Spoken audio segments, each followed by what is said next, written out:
You ever gave everything you had and still got thrown away like you were nothing? I did. My name is Ichinose Ikome. They called me the god of the swift blade. I bled for my country. I fought on the front lines. I risked everything, again and again. And what did I get for it? They called me obsolete. They called me weak. They called me dead weight. And maybe they were right. They cast me out. Then, while my old team was off collecting glory somewhere else, an S-rank calamity tore through my city. No one strong enough was near. No one but me. I knew I couldn't win. I wasn't there to win. I was there to buy time, second by second, life by life. And maybe they were right about me after all. That day, standing in front of a legendary dragon, I fell. But before I died, I stole something, a mythical item, a broken watch from the god of time himself. And with my dying breath, I used it. 10 years. I clawed my way back 10 years into the past. Not this time. Not the same mistakes. Not playing it safe. This time, I'm choosing the class everyone laughs at, the one no one's ever made work. The weaker they thought I was, the stronger I'm going to become. I'm starting from scratch, with the hardest, most powerful class there is, and I'll show this world that threw me away. They need to fear me. Ichinose is impressed by what he sees outside. His phone's information matches the watch. He then remembers using the watch to go back in time, and the system warned him that once used, the item would disappear from all timelines. Ichinose decides to check his system status. He sees everything is blank, which makes him believe he really did go back in time. After processing this, he decides to take advantage of this chance to become the strongest adventurer. The protagonist watches a debate about the increasing number of casualties and how normal people can't enter portals. One man says the scale of monsters is increasing every year, and the risk will be higher unless people and portals are separated. This makes Ichinose realize he really went back 10 years. He knows there won't be such calm debates in the future, as it was common knowledge that people wanted a strong defense force. Knowing things ahead of time is a big advantage. The information about how to get experience points and precious items will be a powerful weapon for him. Ichinose thinks he needs to get a class first, no matter what. But before getting a class, he needs to reach level 10. Low-level portals, especially those non-class users can enter, are convenient. Guilds guard them without conquering them. In an F-rank goblin nest portal, the protagonist plans to reach level 6. There, he sees an older guy fighting. The man says that was a close call and asks the newbies if they're okay. Ichinose wonders what's wrong with this old man. The man tells him walking alone is dangerous because even though goblins are weak, they can gang up and surround him. He introduces himself as Kenji Ohara, a level 16 longsword user, and says he's there to protect beginners entering the dungeon. He also says he's known as the tutorial guy. The protagonist sighs and thinks the old man isn't a bad person, but he feels uncomfortable around him. As they walk, the old man says his company went bankrupt when the portal disaster happened. He figures he can guide people even if he's older, so he put his whole heart into this task. Ichinose wonders if he should just follow him forever. Anyway, he manages to reach level 10 because he levels up quickly, thanks to his privileged knowledge. Kenji tells the protagonist he did well to get so far. He also says he's strong and will become a strong adventurer one day. Ichinose knows that even though he was demoted, he was a former S-rank before returning. The old man also says that now that he's level 10, he can choose his class and should take his time thinking about which one to pick. He even offers advice, but the protagonist has his own thoughts. Ichinose knows that selectable classes are based on his skills and stats, and skills can be unlocked by using points in certain stats. The old man recommends the longsword user class, so the protagonist can fight with strength, just like him. But given the protagonist's delicate fighting style,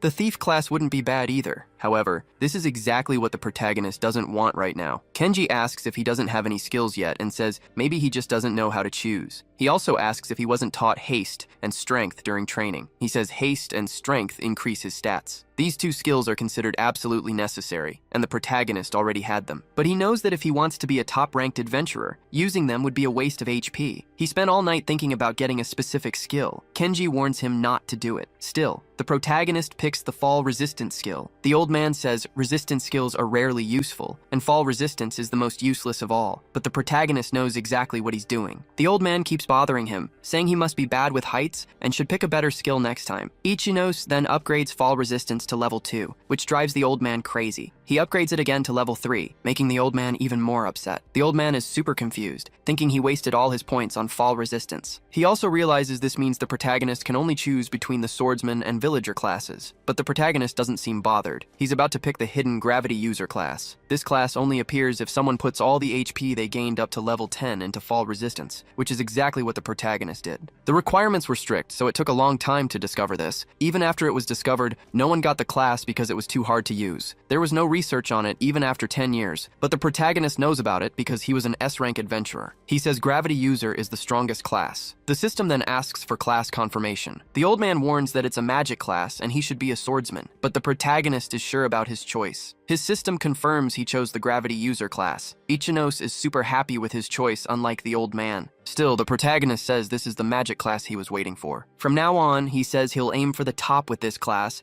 and live without facing the humiliation he once did. But without knowing his past, the old man says magic classes aren't good. He also says Ichinozi is vulnerable, his resistance will be low, and his battle mortality rate will be extremely high. Finally, he tells the protagonist he should give up being an adventurer. Ichinos knows the old man only says this because people think melee classes are the strongest at this time. Suddenly, their conversation gets cut short. A red-hooded goblin appears and starts attacking people nearby. The old man thinks it must be a joke and asks why such a high-level monster showed up. He knows this goblin is a rare monster with a low chance of appearing. He only came here because he thought there would only be low-level monsters around. Now the old man thinks it's better to run, but he knows there are only rookies around, all about level 10, so he decides he has to do something. Ohara tells the protagonist to run, saying he'll distract the enemies. The protagonist sees the red-hooded goblin and thinks Ohara can easily defeat it, given their levels. But watching them fight, Ichinos realizes Ohara isn't used to fighting enemies at his own level. Ohara asks if anyone is confident enough to face a monster above level 15. No one steps forward. They're too scared, saying one hit would be the end for them. Ichinos thinks he shouldn't try to fight, as he's not at a level to handle the threat. He can't even predict the goblin's movements, and one hit would be game over for him. A gravity user's stats are low, and he hasn't even looked at his skills yet. But then he remembers Ohara, who always worries about novices. Leaving someone like that in trouble doesn't sit right with him. The protagonist also doesn't hate fighting stronger enemies. Ohara insists Ichinos can't fight the goblin at his current level. He says magic classes are weak against physical attacks,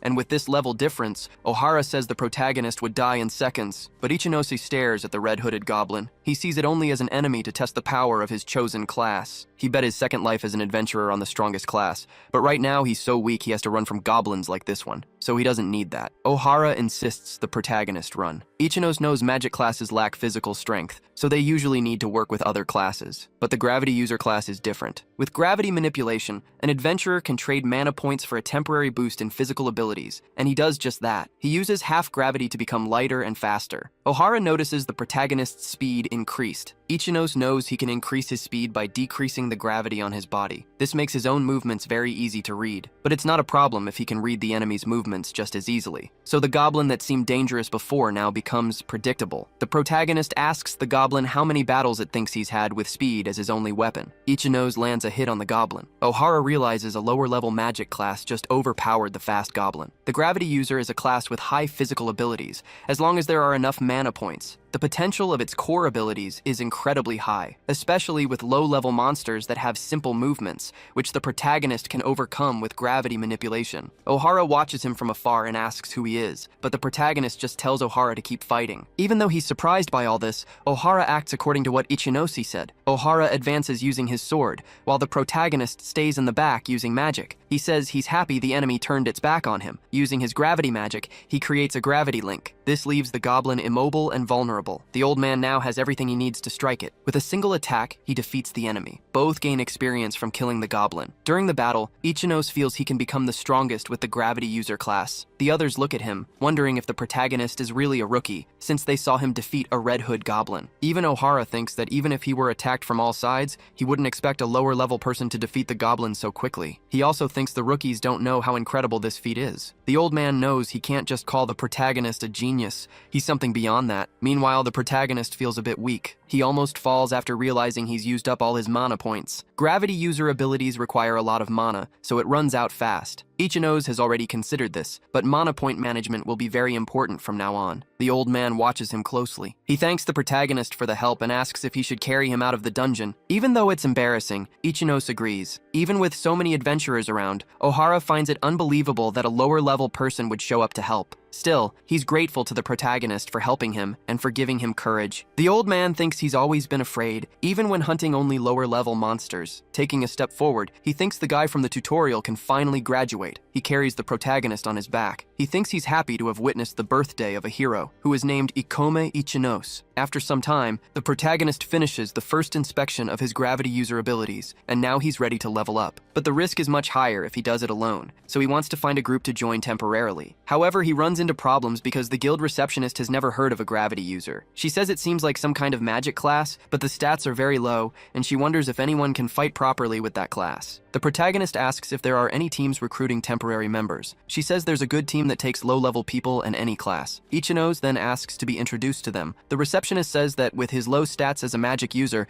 they might not be very happy about it. There are many rare classes that are hard to use, and the protagonist knows he won't be welcome, but not to this extent. He says that for now, she could just introduce him, and he'll handle the negotiations. Suddenly, someone appears, saying the receptionist seems busy and tells the protagonist to leave her alone. Ichinos asks who he is, and the adventurer is surprised he doesn't know him. He replies that he has a promising new team that's quickly rising in the ranks, and he's their leader, named Sho Utsunomiya. The protagonist asks if the whole team is short range. Sho Utsunomiya says yes. It's common knowledge that magic classes aren't useful in combat. He also says it's a class for cowards who are too scared to get close to monsters. The leader tells him he can't be an adventurer with that kind of attitude. He's sure the protagonist is mad at himself for not doing proper research beforehand. He says the protagonist's stats aren't good, and even though the protagonist has a rare magic class, and both of them have rare classes, it's on a different scale. Ichinos asks if he also has a rare class. Sho Utsunomiya says yes, and that she hears well. Then he tells the protagonist to just watch. He then demonstrates his unique skill called Lightning. The leader says it's a class with high stats and good skills,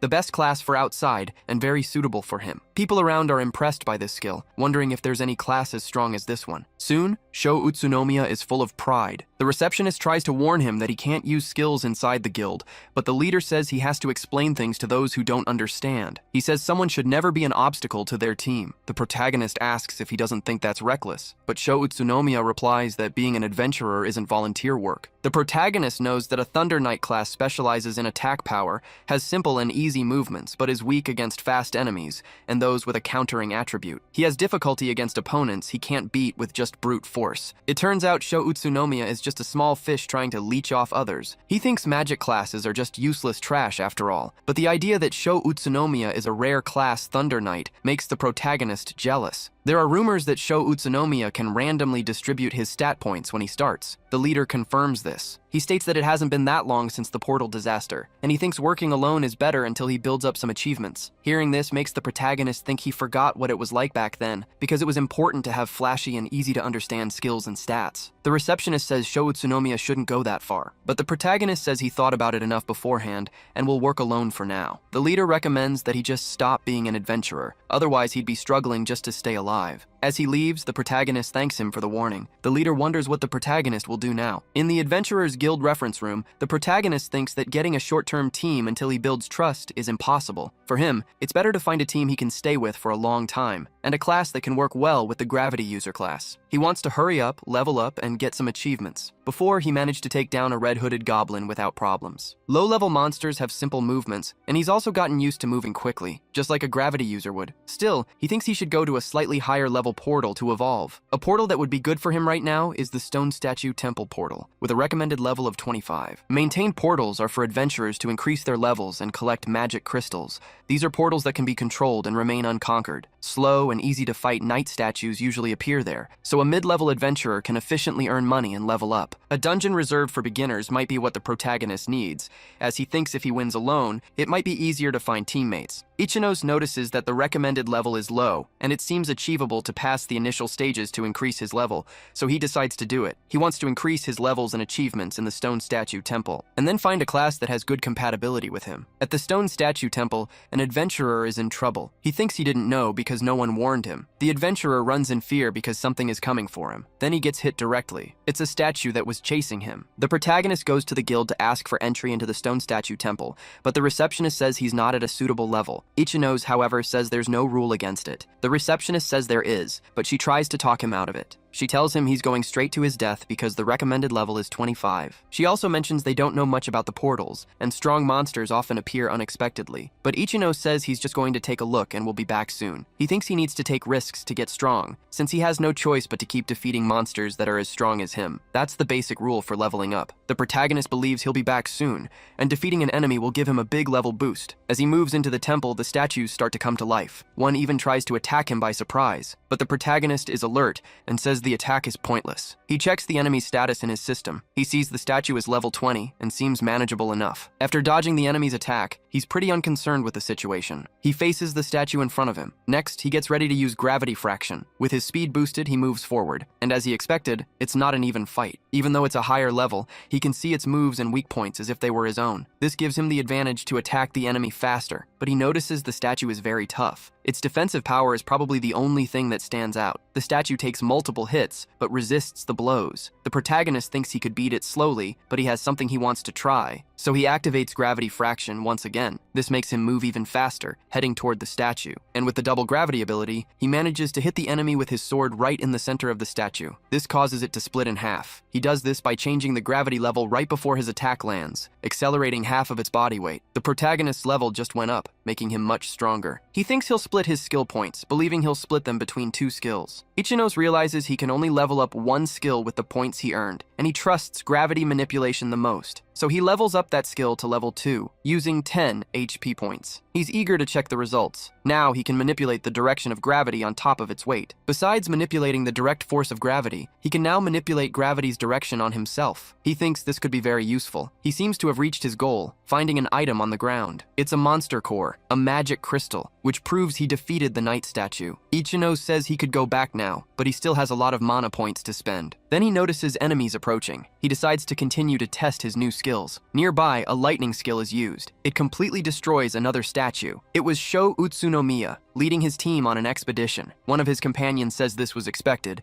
since he killed a resistant monster with a single attack. The girl on his team says the statue apparently had some resistance to lightning, but it's meaningless against such high firepower. Utsunomiya says the enemy didn't even resist, and he thinks maintained portals are always like this. He also says it's not very good for leveling up. They should go to a higher level portal. After that, he arrives at the defeated statue. The girl mentions the guy from the guild and asks if he didn't feel bad for him. The leader says he's a very kind guy. He states that weak people who go out like that will lose their lives, so it's better to tell them the truth directly. He also says he does feel bad, but he thinks it's necessary. His companion says he wonders about that too. Anyway, they advance, and the leader encounters another statue, but the girl mentions the footsteps sound a bit big. The leader asks what she's trying to say, stating that monsters also have individual differences, but what they didn't expect is that this statue is much bigger than the others. So when they see it, they state it's not just an individual difference. The leader, however, just says the enemy seems very strong. This knight statue is level 30. It's a bit taller, but still a stone statue, according to the leader. The girl says they've never faced something like this. Now the leader just realizes. He realizes that recommended level monsters are so weak they can't even fight, and they, as Thunder Knights, are much stronger than adventurers of the same level. His confidence is so high that he thinks this monster level is right for them, because they'll finish it quickly since it's just a stone statue.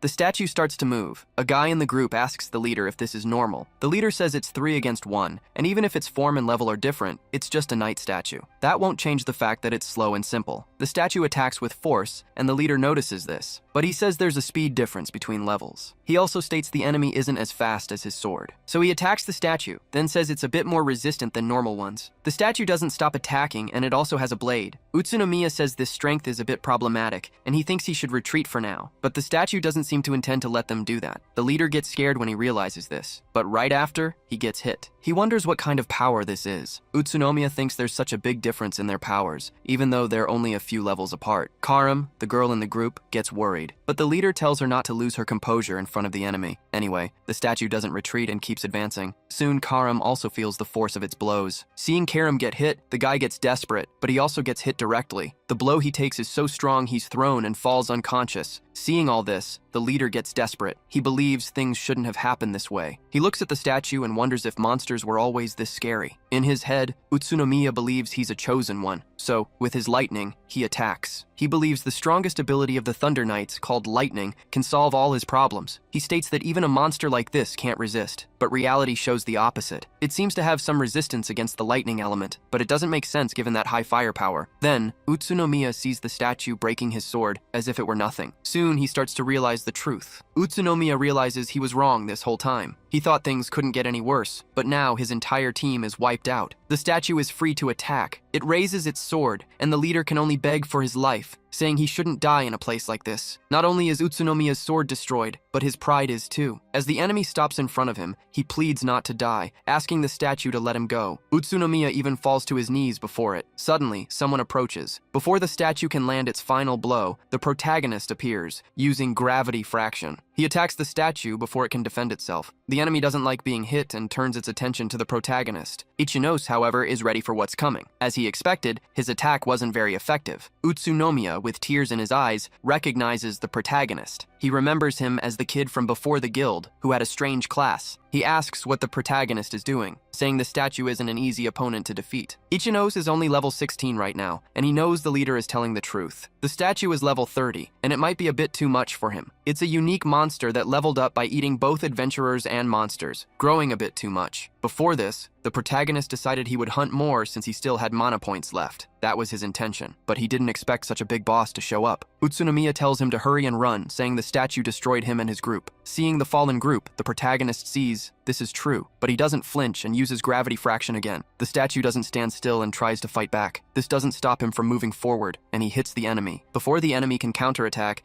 Ichinose uses his skill to jump over it and attack the statue directly on the head. Utsunomiya sees this and thinks it's a joke. He can't believe a low-level rookie with a magic class can fight such a strong monster. The protagonist thinks the enemy isn't very fast for its level, and he knows he can cover it with gravity manipulation, but he can't land any decisive hits. The enemy's defensive power is stronger than a regular statue's. This, combined with their level difference, means the statue doesn't feel any of the attacks. Maintaining gravity manipulation takes a lot of the protagonist's mana points, and he knows it won't last long. As he dodges the statue's attacks, he thinks he'll have to take a risk. He figures he has no choice but to end this quickly. The protagonist struggles to fight the enemy. Utsunomiya says he really thought the protagonist could win, but he sees Ichinose barely damages the statue. The protagonist knows that the gravity fraction has a big impact on mana points, but he can't face this monster without his skills. He thinks things will only get worse over time, and it's time to finish this. So, after dodging an enemy attack, he gets ready to counter. With a very fast move, he jumps over the enemy again and lands on top of the statue's sword. Now he faces his opponent, but with gravity active, he jumps back onto the statue's head. Seeing this, Utsunomiya realizes the protagonist's body is really light and concludes this is his class ability. Back to Ichinose, he's still up high and uses gravity manipulation level 2. He didn't expect to use it so suddenly, but he ends up upside down on the ceiling, having inverted gravity on himself. Since it's his first time doing this, he's impressed with himself. Now he thinks that if he's up high, he can definitely make his next move. He again uses double gravity, along with the extra speed from increased gravity to finally attack the statue. He tells the enemy it's too late for it. The protagonist then performs an attack called Barra de Meteoro, hitting the statue's stone face head-on. This completely dismantles it, and he gains experience points. He also levels up from 16 to 23, specifically because he defeated a stronger enemy. Somehow, the protagonist thinks he won. His level increased a lot after defeating an enemy almost double his own level. Now he's out of combat. He jumps from a high place, but his fall resistance keeps him from getting hurt. Ichinose is happy to have this skill because it lessens the impact. Utsunomiya sees this and thinks this power is crazy. He thinks that even if he had resistance against the enemy, his lightning still wasn't effective, but he didn't expect the protagonist to save him. He wonders why he was saved, especially after he embarrassed the protagonist in front of the whole guild. Utsunomiya then figures the protagonist is trying to embarrass him too, by defeating an enemy that Utsunomiya couldn't handle. Next, Ichinose approaches him and asks if Utsunomiya is okay. Utsunomiya feels a bit awkward and can't even answer properly. He just thanks Ichinose for his generosity and says that was a close call. Sometime later, they return to the Adventurers Guild. The receptionist is impressed to hear they encountered a level 30 statue,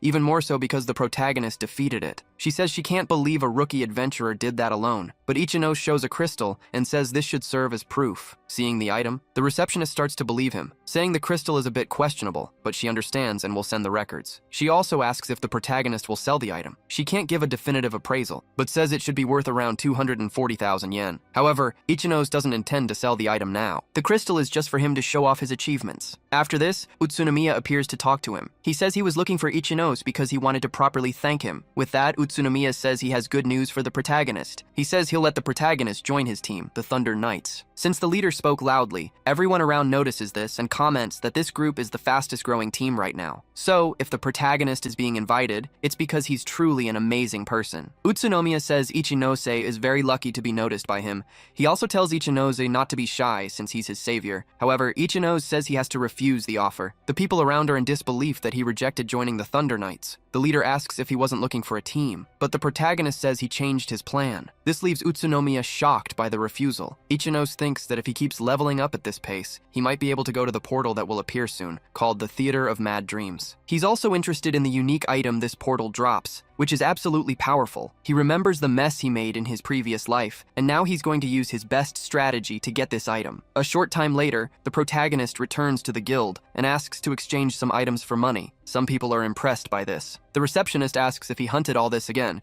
even though he was alone. Ichinose replies yes, and not just that. He also wants her to prepare the documents for his promotion to rank D. There's a ranking system for adventurers, starting at F. You become rank E after choosing your class. Those eligible to respond to disasters are rank D or higher. The receptionist says the protagonist needs to be at least level 25 to level up, but Ichinose says he has enough level. The receptionist is surprised he leveled up so much again, especially since he's a magic class and doesn't have a team. She also says this leveling speed is completely abnormal. She asks the protagonist if his class is really that strong. Ichinose confirms he is officially rank D now. He knows his class is strong, but he's an X rank S and has experience and knowledge about the coming years. He might be standing out, but he absolutely needs to hurry. Reaching rank D exponentially increases the number of portals he can enter. Having many achievements also makes it much easier to get invited. In a few days, the Theater of Crazy Dreams portal will appear, and Ichinose knows it's possible to get a famous unique weapon there. In his previous life, the adventurer who got this weapon received a sudden power increase. After that, he became a portal criminal. He also attacked and killed several adventurers. That's why the protagonist wants to stop this guy from getting his hands on that weapon this time. For this, he needs teammates to help him get through this portal. Too many people make movement difficult, so he wants to choose his team carefully. He plans to start with just a duo. He needs someone with the best compatibility with a gravity user, someone who fits well with the destination portal, and at least someone who understands his solo achievements. Ichinose wonders if he can find someone like that. He doesn't have much time, so he thinks he'll check out some people at the guild, but he spends half the day walking around the guild. After all that, he doesn't find anyone. He concludes this will take more time than he expected. Then he overhears a conversation between two girls, and one calls the other useless. The girl apologizes to Aoi, but Aoi says apologizing won't help anything. The protagonist realizes they are fighting. Aoi tells Satsuki that she's fired. Even so, the girl begs, saying she'll improve next time. But Aoi says her efficiency and skill power are too low, and trying to improve a little won't help. She also says she wishes Satsuki would pay her for taking care of her all this time. The girl looks devastated by this. She's about to burst into tears. Seeing all this conflict between them reminds the protagonist of his past, where the same thing happened to him. It's unpleasant to watch, but he thinks he can't help. He can't risk his life by choosing his team based on emotions. Even after dismissing the girl, Aoi keeps humiliating her, saying she chose a trash class, something clumsy and without a future, just like her. She also says she could honestly tell that the shaman class would be like that just by its name,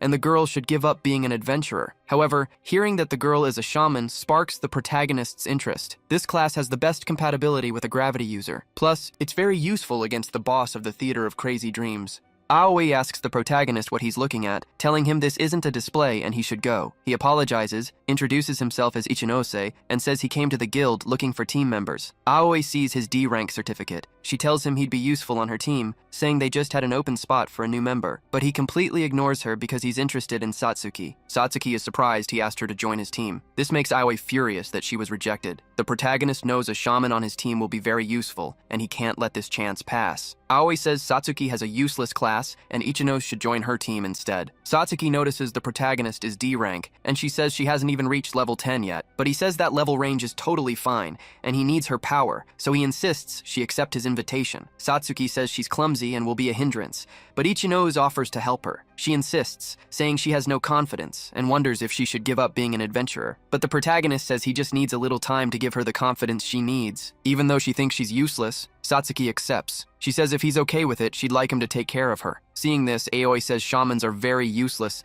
and warns the protagonist not to regret it later. Ichinose thanks her for the warning, but he says he thinks he's a bit more informed about classes than she is. He knows that having a shaman on his team will cover the gravity user's weakness, and she'll also be able to help him a lot in the Mad Dream Theater. Ichinos thinks that with her around, getting the unique weapon will be easy. After a while, they formally get to know each other. The protagonist learns her name is Satsuki Kisaragi and says it's a pleasure to meet her. Then he breaks all expectations by saying the shaman class is indeed useless. He also says his own class is ridiculed since it's a rare magic class, but he states this trend will change in a few years. Satsuki asks if that's true. He says yes, and now he wants to talk about the upcoming portal. Satsuki then asks which reserved portal they're going to, but the protagonist replies that the portal he wants to go to is a new one that will open soon. Its recommended level is 30 or higher, and it's called the Mad Dream Theater. Satsuki realizes the level is very high, and it's also unexplored. Portals like this are the opposite of reserved portals, which are for leveling up. It's a portal without much information because it just appeared. So,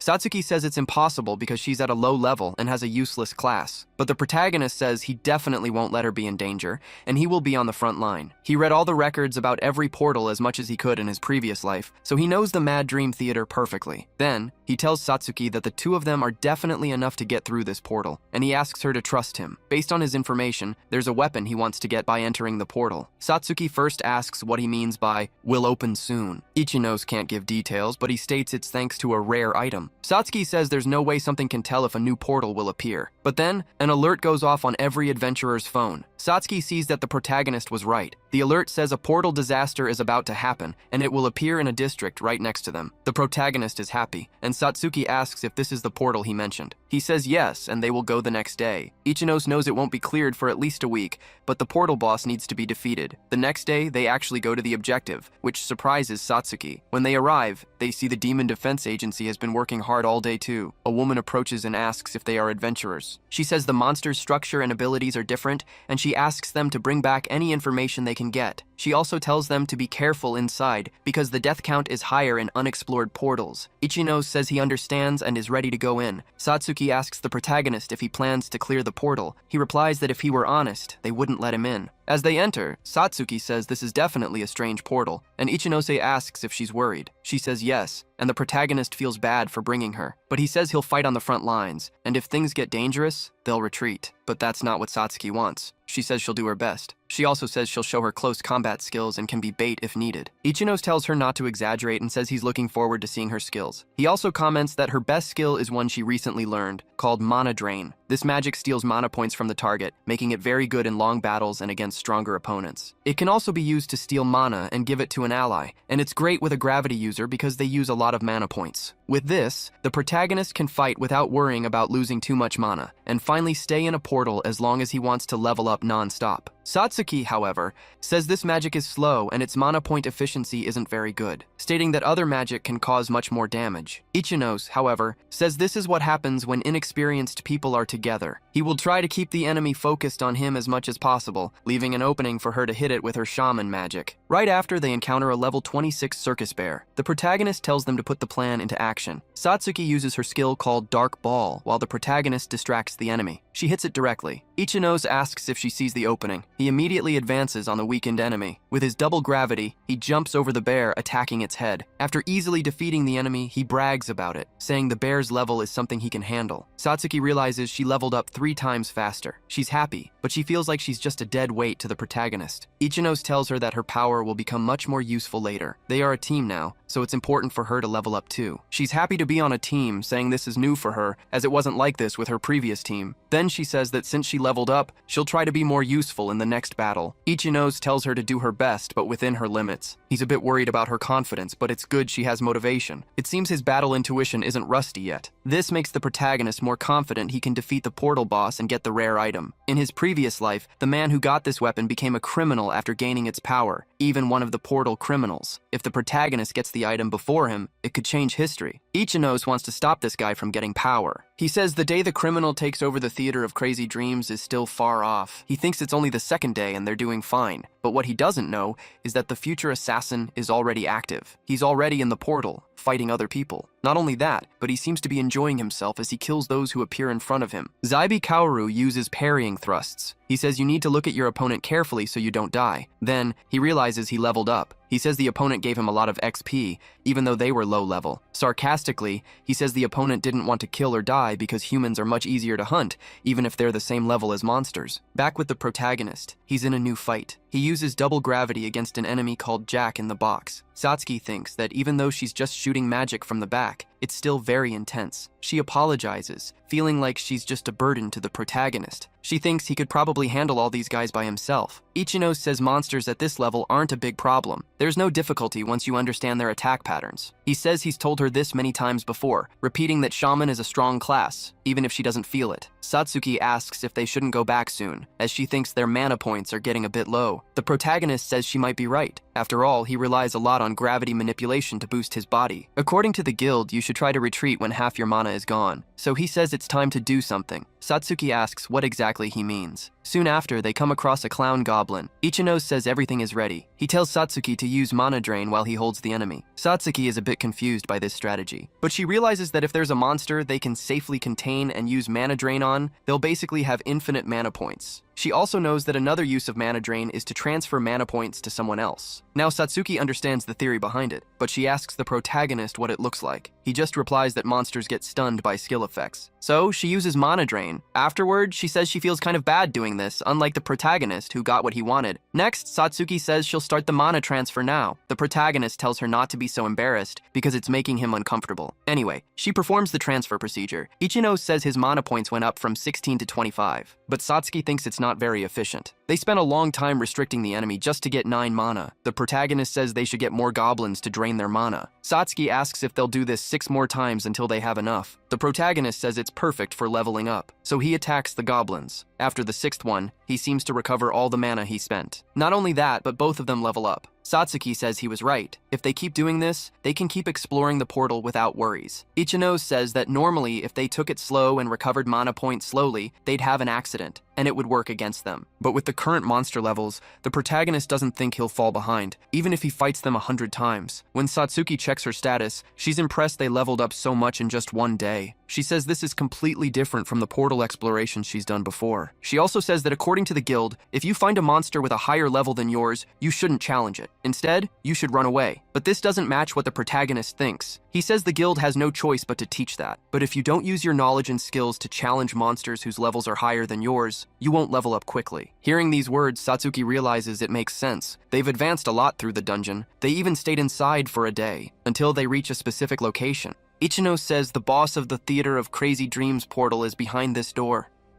He's sure that not even the demon's defense force expected this portal to be conquered in 2 days. But when she hears there's a boss, Satsuki gets super nervous, saying it's her first time seeing one. The protagonist asks if she's scared. He then says they can go back to the entrance if she wants, but she says no. She knows one of the reasons Aoi was mad was probably because of her scared nature. That's why she wants to change. She states that if the protagonist says he needs her power, she'll do her best to help him. Ichino likes hearing this from her. He knows he made a good choice bringing her to his side. Now he has everything he needs, and he tells her they'll both go after the boss. But Satsuki asks if this really has to be the strategy to beat the portal boss. The protagonist says yes, and reminds her he said this from the start. He said the shaman class has good compatibility with this dungeon. Then they open the door and head towards the boss. Inside, they come across a scary clown. The system calls it a Palazzo Loco. Satsuki sees a portal boss for the first time. This is different for the protagonist, who is a veteran. He thinks that if he defeats this boss, he can get the unique item he wanted in his previous life. So he tells Satsuki they will stick to the plan. Meanwhile, someone is watching them from a distance. This person smiles, about to do something. The boss gets ready to attack them, but the protagonist takes the lead, saying he will draw the aggro first. He explains this will let Satsuki keep some distance. Portal bosses have high HP and good regeneration, so they can't win just by relying on their levels. The protagonist thinks he will have to be a bit unfair. The boss doesn't seem to want to back down. so it immediately attacks the protagonist. But Ichinos, with his half-gravity ability active, moves faster than the attacks. He thinks he needs to keep a distance of 1.5 meters to avoid many attacks. Meanwhile, in the back,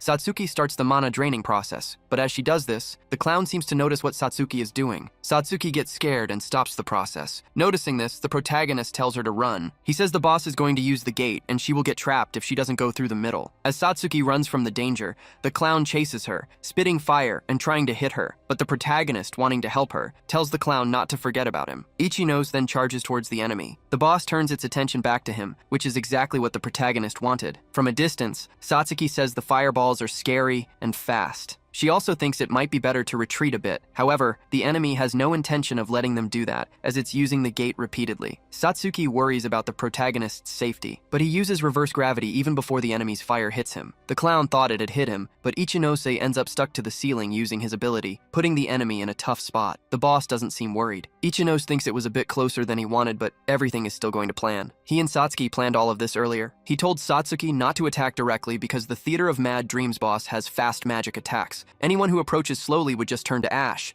but attacking the boss from far away gives them a chance, because this portal boss has a big weakness. Back in the fight, Satsuki uses mana drain again. The clown really doesn't like that, and he gets furious with her. She realizes she might have gone too far trying to cover for the protagonist, but Ichinos tells her it must be almost time. She then protects herself with a magic barrier. This keeps the enemy from hitting her. The protagonist notices the clown is out of mana points. Repeatedly detonating fireballs and teleporting at the same time takes a lot of mana, and the mad clown relies completely on skills for attacks. So, he stops attacking Satsuki and goes after the protagonist instead. Ichino sees this and gets ready to act. He takes a big jump, then he uses his Meteor Strike skill to attack the boss. After that, he says the clown is slow if he can't use his movement skills, and he shouldn't think he can run away now. Satsuki doesn't hold back either. She acts as they planned, using her Dark Ball skill. The clown feels the attack. Ichinose also attacks with double gravity. This makes his sword strike even stronger. He determines that the Theater of Mad Dreams portal boss is defeated. With that, both he and Satsuki level up and gain skill points. Satsuki is super happy they beat the boss. The protagonist says the portal is starting to close, and they need to leave before it does. Satsuki asks if they'll get trapped if they don't leave in time. Ichinos tells her not to worry about it. He says it takes at least half a day for it to close, and no more monsters appear. She's surprised because she didn't know that. Next, she sees the clown's body melt and asks what's happening. The protagonist says what he wanted has finally appeared. It's a rare item dropped by the boss called the Crown Blade. He thinks it probably has the highest compatibility with a gravity user, and it's a balance breaker. Satsuki asks if this is the weapon the protagonist wanted. He confirms it is, the Crown Blade. It's a rank C weapon, a boss drop. Satsuki asks if it's not supposed to be strong. Ichinose clarifies that it is very strong. He explains that its rank and attack power are just extra benefits. The effects are the most important part. It helps raise the standard of all an adventurer's abilities. It's a completely broken balance-breaking weapon. This is especially true for gravity users,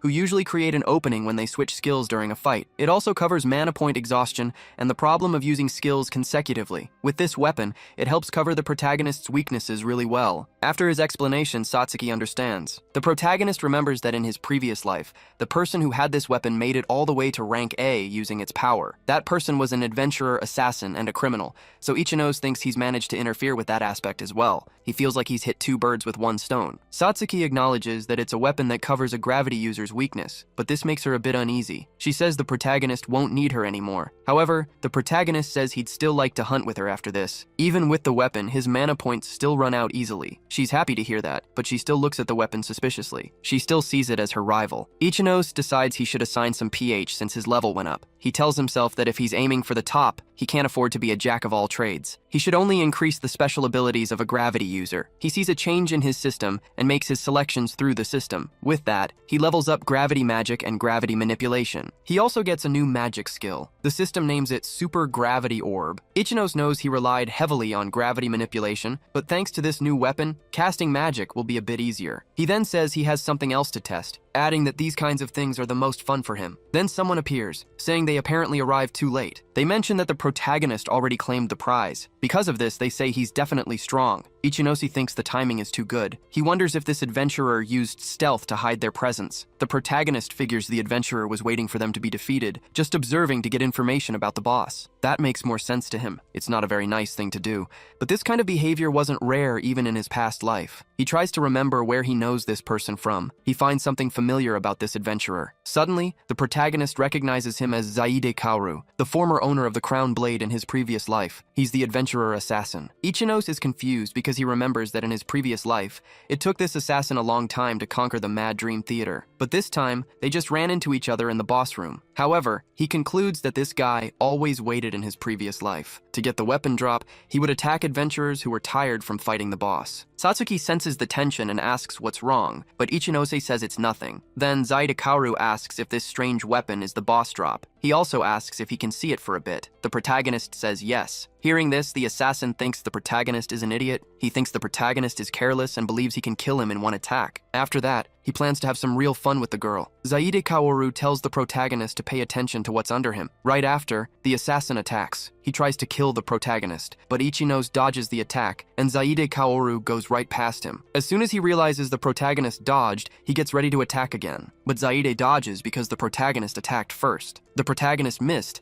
and Ichinose thinks about what to do next. He tried to hit the assassin while he was distracted, but missed because Zaide Kaoru is very fast. He also knows the opponent's level is higher than his, and Satsuki's combined. Zaide Kaoru says this is strange. He asks how the protagonist knew. He says there was only an insignificant group, but it looks like the protagonist can handle everything alone. Satsuki asks what's going on, and Ichinose tells her this guy is an adventurer killer. He's also from a class that's good at surprise attacks and speed. Zaid then realizes the protagonist knows a lot about him. He says if the protagonist knows his goal, then he probably doesn't need to say much. Right after, he demands the protagonist hand over the weapon. He claims he'll let him live if he does. Ichinose says one good thing about portals for criminals is that they leave no evidence behind. He also says he knows the assassin has no intention of letting them leave alive. Zaide Kaoru is surprised the protagonist knows so much. Then he starts to laugh. He says the protagonist thinks with his head and has guts. He then threatens the protagonist. He says he wants to see him vomit blood in shame as he dies. With this, Ichinose knows what to expect next. The protagonist thinks this is getting bad, because Zaide Kaoru was known in his previous life. He was a lethal adventurer killer,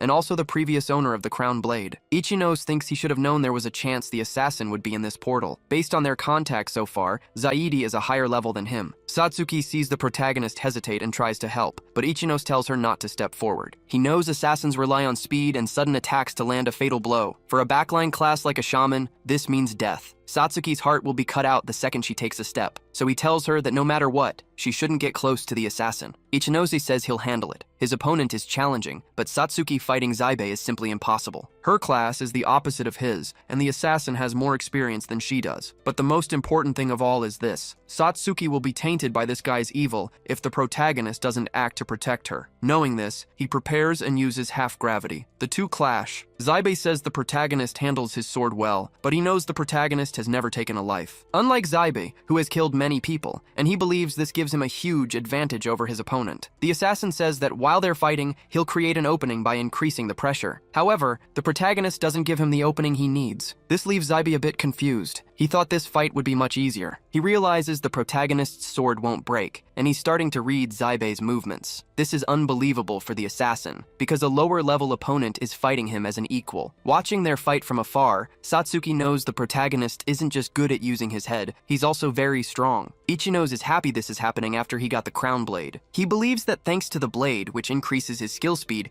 he can quickly switch between gravity fraction and double gravity. This means he can delay his attacks, and if he hadn't reduced his mana point usage, he'd already be exhausted. Frustrated that he's not getting what he wants, Zaibe says the game is over. He takes the deepest breath he can, then he blows, using his skill called Poisonous Needle. But to his surprise, the protagonist manages to dodge the attack. Zaibe sees this and thinks it's impossible. The protagonist managed to block his poisonous needle the very first time he saw it. Next, Ichinose wastes no time and goes on the offensive. The assassin manages not to get hit, but he realizes he's running in circles. He realizes he can't let his emotions get the best of him, so he attacks with more intensity. He realizes he can use his parrying thrust, but the protagonist defends with double gravity. This pushes the assassin's dagger away. Ichinose notices the enemy is speeding up his arms and launching multiple attacks at his opponent's weak point. Unlike him, his enemy can't predict his moves. The protagonist says that because of this ability, Zaibe's movements become simple. And it's not an ability he can show people often, because it makes him easy to predict. Noticing the enemy's distraction, Satsuki decides to act even from a distance. She attacks the assassin with the dark ball, trying to capture his mana. This leaves Zaibe vulnerable, allowing the protagonist to attack him. When a sword strike hits him directly, the enemy says it hurts a lot. He realizes his eye is hit. Ichinos understands the assassin's abilities, but he states he won't be stopped just because he's never taken a life. He can easily follow his movements with gravity manipulation. The only problem is his mana points. Almost nothing is left because of the boss fight, and there's a time limit once he runs out of mana, but he still hopes to overcome this. His enemy thinks he's being tricked, though he still wants to push forward. Finding himself cornered in the fight, Zaibe wonders why he's being pushed back. He knows that the longer this fight goes on, the more the protagonist will be able to read his movements, and he wonders why he's so strong. The assassin finds it strange because the more he thinks about it, the more doubts he has. He realizes the protagonist's sword is in his blind spot. So, to dodge the next attack, Zaibe uses the Shadow Step ability. Ichinos notices that even injured, the enemy can still fight, so he tries to act faster. The assassin thinks that even though the protagonist should have the advantage, he's rushing to get results. This makes him conclude that Ichinos was affected by the boss battle. He also states that the protagonist is powerful, and if he survives, one day he'll be called a hero. However, the assassin doesn't intend to give him that chance. The assassin says that won't ever happen if it's up to him. It's just bad luck the protagonist ran into him here. The enemy laughs, but Ichinos just protects Satsuki and thinks about what's next. He laughs hard at the protagonist. Zaibe attacks without hesitation, but Ichinos dodges, and Satsuki uses her dark orb. The enemy sees the magic attack coming, but he moves quickly to get away. Then he goes after the protagonist. Satsuki thinks she's completely invisible because he ignored her. From a distance, she watches them fight. Even though the protagonist was making progress, she wonders when things changed. Meanwhile, Zaibe moves forward and says it's kill or be killed. He says that's the beauty of fighting each other,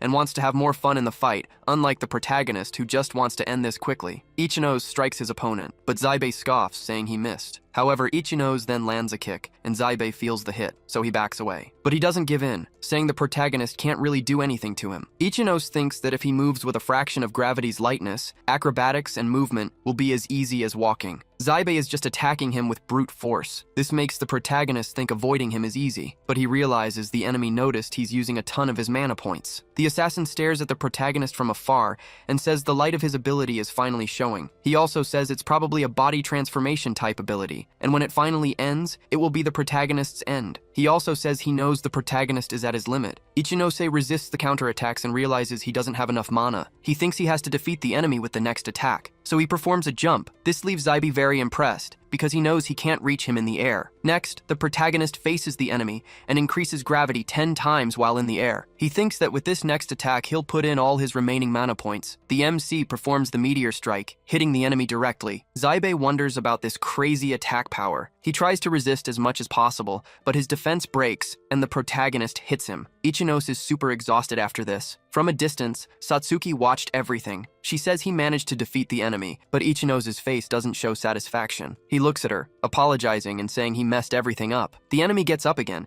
and Satsuki realizes what Ichinos was talking about. Zaibe tells the protagonist his tank is finally empty. Realizing the danger, Ichinos tells Satsuki to run while she still can, because the enemy doesn't have the stamina to chase her. The assassin watches this and says the protagonist is definitely a man fighting while exhausted after defeating the boss, all to protect that young lady. He also states that even with an obstacle, the protagonist can still face an enemy, and he's impressed. He demands the protagonist's full name. Satsuki, in turn, asks if she's an obstacle. She thinks if she had just done what Aoi told her to do earlier, Ichinos would never lose to a guy like this. But then she remembers the protagonist previously said he needed her power. This gives her the motivation she needed, and Satsuki becomes determined not to abandon her teammate. The protagonist tells the enemy he doesn't need to tell someone like him his name. Zaibe says that's very rude, stating that the protagonist is the first guy he can respect. He also says he'll do Ikoma a favor and remember his face. But before the protagonist is attacked, Satsuki uses the dark ball. This time, it hits the enemy and stops him from attacking Ichinose. After being hit by this magic attack, Zaibe is also hit by the girl's staff. She decided to use everything she had to push him away,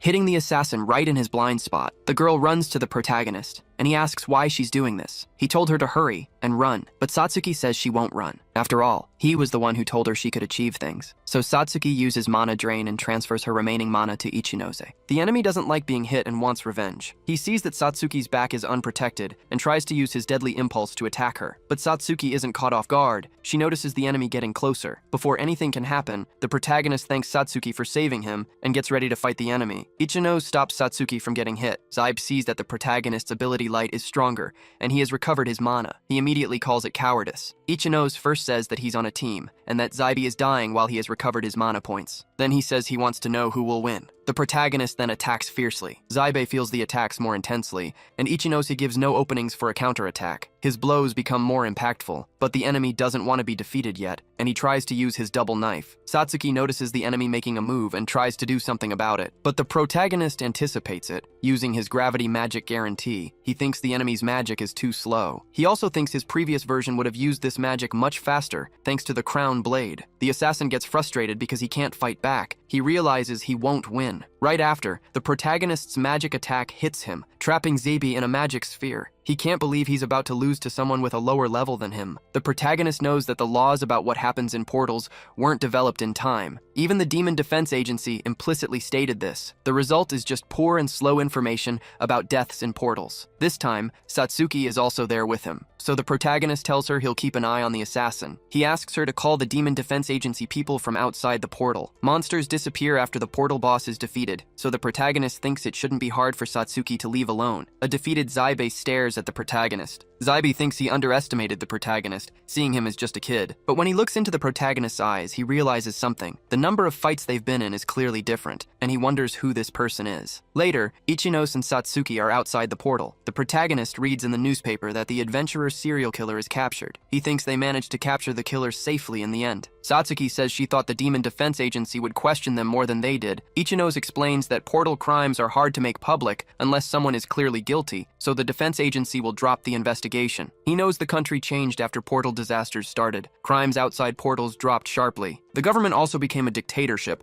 because of the extreme circumstances. Many people fell into poverty due to these big social changes, and their well-being became secondary. Satsuki then says she knew portals were lawless zones, but she didn't expect to find a serial killer there. Ichinose asks if she's scared, telling her that this kind of thing will be common if she wants to keep being an adventurer. This is just the world they live in now, and it's not like being an adventurer is the only way to make a living. Satsuki says she'd be lying if she said she wasn't scared. She then thanks Ichinose for saving her, saying that in that moment it felt like she truly became his partner. She also says she's happy because she's sure there will be scary and tough situations in the future too. But she states that with Ichinose, she wants to try her best. The protagonist gets a little embarrassed, but he says if that's the case, they'll keep getting along just fine. Satsuki gets really happy about this, and just like that, they solidify their partnership. After they talk for a bit, the protagonist decides Satsuki is definitely a good person. Meanwhile, she thinks she's bad at getting to the point, and her words are all over the place. She can count on one hand the times she's thought about acting on her own for someone else. Aoi also hated this about her. Satsuki even developed a complex about Ichinose, but she thinks if she's by his side, she might be able to mature a bit. Even though she thinks she's incompetent, she tells the protagonist she'd like to stay by his side, if it's not a bother. Ichinose gets awkward again. He knows Satsuki is a good person, but her way of speaking bothers him. Still, he likes the way she shines when she's in a good mood. Meanwhile, other adventurers around them are watching. They realize these are the two from recent rumors who defeated a portal in a single day and captured a serial killer. Ichinose then comments that the place suddenly got crowded, but then someone shows up and says it's hard to see things right under your nose. Sho Utsunomiya mentions that the protagonist has become the talk of the guild recently. He adds that even though their names aren't out,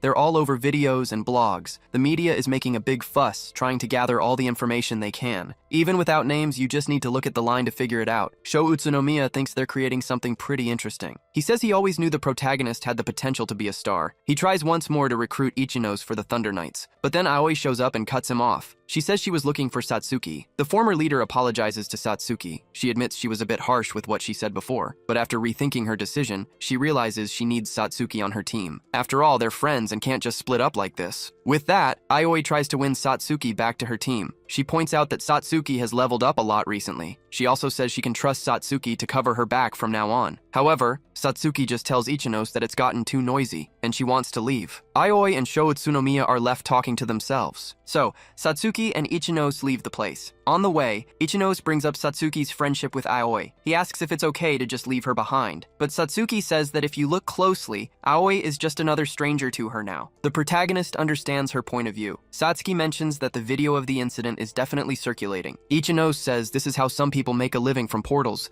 since there are even people who live stream inside them. He adds that they aren't his favorite people, but they make a lot of money and know how dangerous those places are. Satsuki gets scared and says people are trying to chase them. She asks if she should unsubscribe from those channels. The protagonist replies that it's her personal decision. Far away, a streamer checks her phone and sees she's hit 1 million views again this month. Her name is Hoshina, and she tells herself she's the best. Then, she sees that a mysterious adventurer captured a serial killer. This video is getting more views than her most recent one. Her companion says that trending topics naturally get more views. She concludes she needs to get something more interesting than that, and going through a portal of that degree should do the trick. But then she finds the idea unpleasant. Anyway, Hoshina Fujiwara isn't going to give up. Satsuki and Ichinose talk again. Satsuki asks about her weapon. The protagonist explains that leveling up has more to do with the quality of monsters than their number. So, the benefits a weapon can give are crucial. To make up for the shaman class's lack of firepower, he says Satsuki needs quality equipment. Ichinose wants to make their next portal a place where they can earn money. Satsuki says he's going too far just to get a weapon,